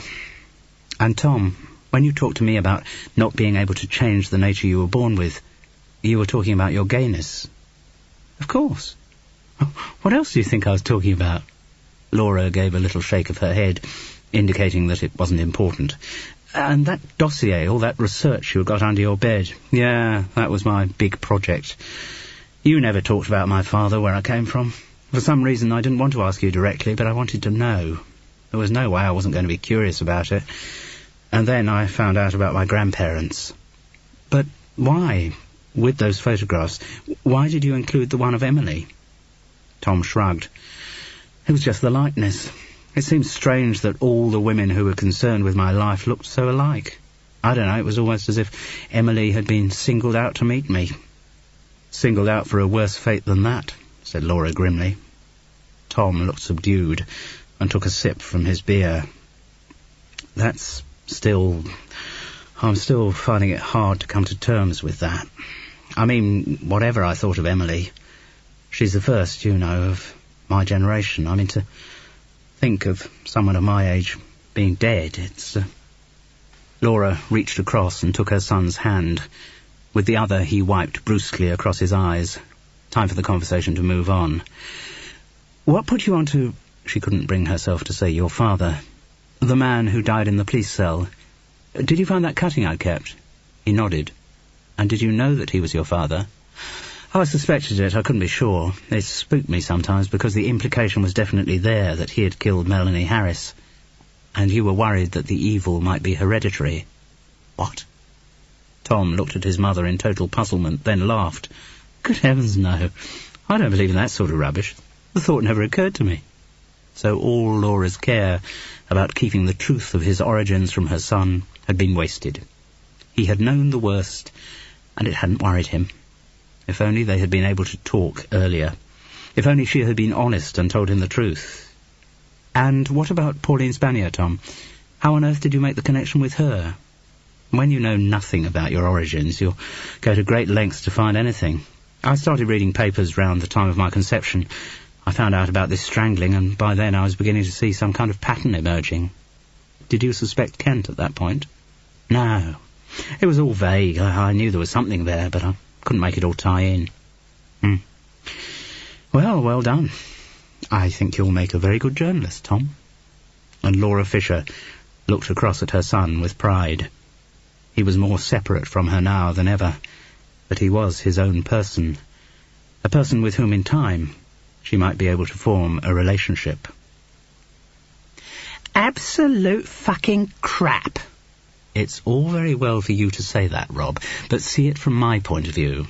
I've read books which would define him as the classic case. No strong male presence around while he was growing up, no male presence at all, really, except for little moi. And you don't count. Thank you. Charmed, I'm sure. Anyway, then, me as the dominant mother, preoccupied with my career. I mean, it could easily be that an upbringing like that would... My mother made me a homosexual. Yes. That remark, Laura, is only good for one thing, which is as a feed for the graffiti which continues, if I gave her the wool, would she make me one too? Otherwise, it is, as I said, absolute fucking crap. Well, you listen, every gay I know, and I do know quite a few, dear, has known his sexual orientation virtually from birth. Some try to fight it, like Tom did, but deep down we all know it's nature, Laura, not fucking nurture. Oh, well, if you say so, I do say so. A wistful look came into his faded eyes. And lucky Tom's got that hunk Craig. You know, I wouldn't mind a bit of that. Don't think you stand a chance. Picture of domestic bliss, those two. Do you know, last weekend they were actually out choosing three-piece suites. Rob chuckled wheezily. Then suddenly he turned on Laura, his face pulled into an expression of injured martyrdom. Why didn't you bring me any fucking grapes, you mean cow? Because you're getting better. Don't you believe it? OK, this lot of chemotherapy seems to have staved it off for a little while. It'll be back. May not be. I'll put money on it. Not going to be much use to you as a partner, though, am I? We'll see, said Laura, though she had long since reconciled herself to the fact that she would always be running Lewthwaite Studios on her own. If Rob did come through, he was never going to be strong enough for the stresses an active partnership would involve. How are things going on down at the coalface? Asked Rob. Oh, I survive, said Laura. And she did. Laura Fisher was a survivor. Keeping the studios profitable got harder and harder. Television technology was changing so fast that the equipment she had originally fitted quickly became obsolete. To stand a chance against the opposition, she had to put herself further in debt and buy in the latest computerized editing machines. But Laura Fisher was a worker, and she worked. The prospects for getting back into documentaries receded as she moved further away from the hub of the television business, but her training courses became more and more successful. With the income from those and the hire of facilities, Lewthwaite Studios slowly turned the corner into economic health. Philip moved in with her soon after Kent's death, but 3 months later they split up. 3 months after that, Philip, realizing the hopelessness of ever finishing his vaunted history of world broadcasting, went back to New Zealand. There, a year or two later, he married the mistress he had kept through Julie's long illness. He didn't love her. The sex was nothing near the magic he had shared with Laura, but she was familiar, and she would look after him in his old age. Laura Fisher missed Kent more than at times she could believe. A part of herself had died with him, and the sense of emptiness did not go away. She never had another lover. She had been single too long to make room in her life for anyone else. That is the end of Singled Out, and it was written and read by Simon Brett.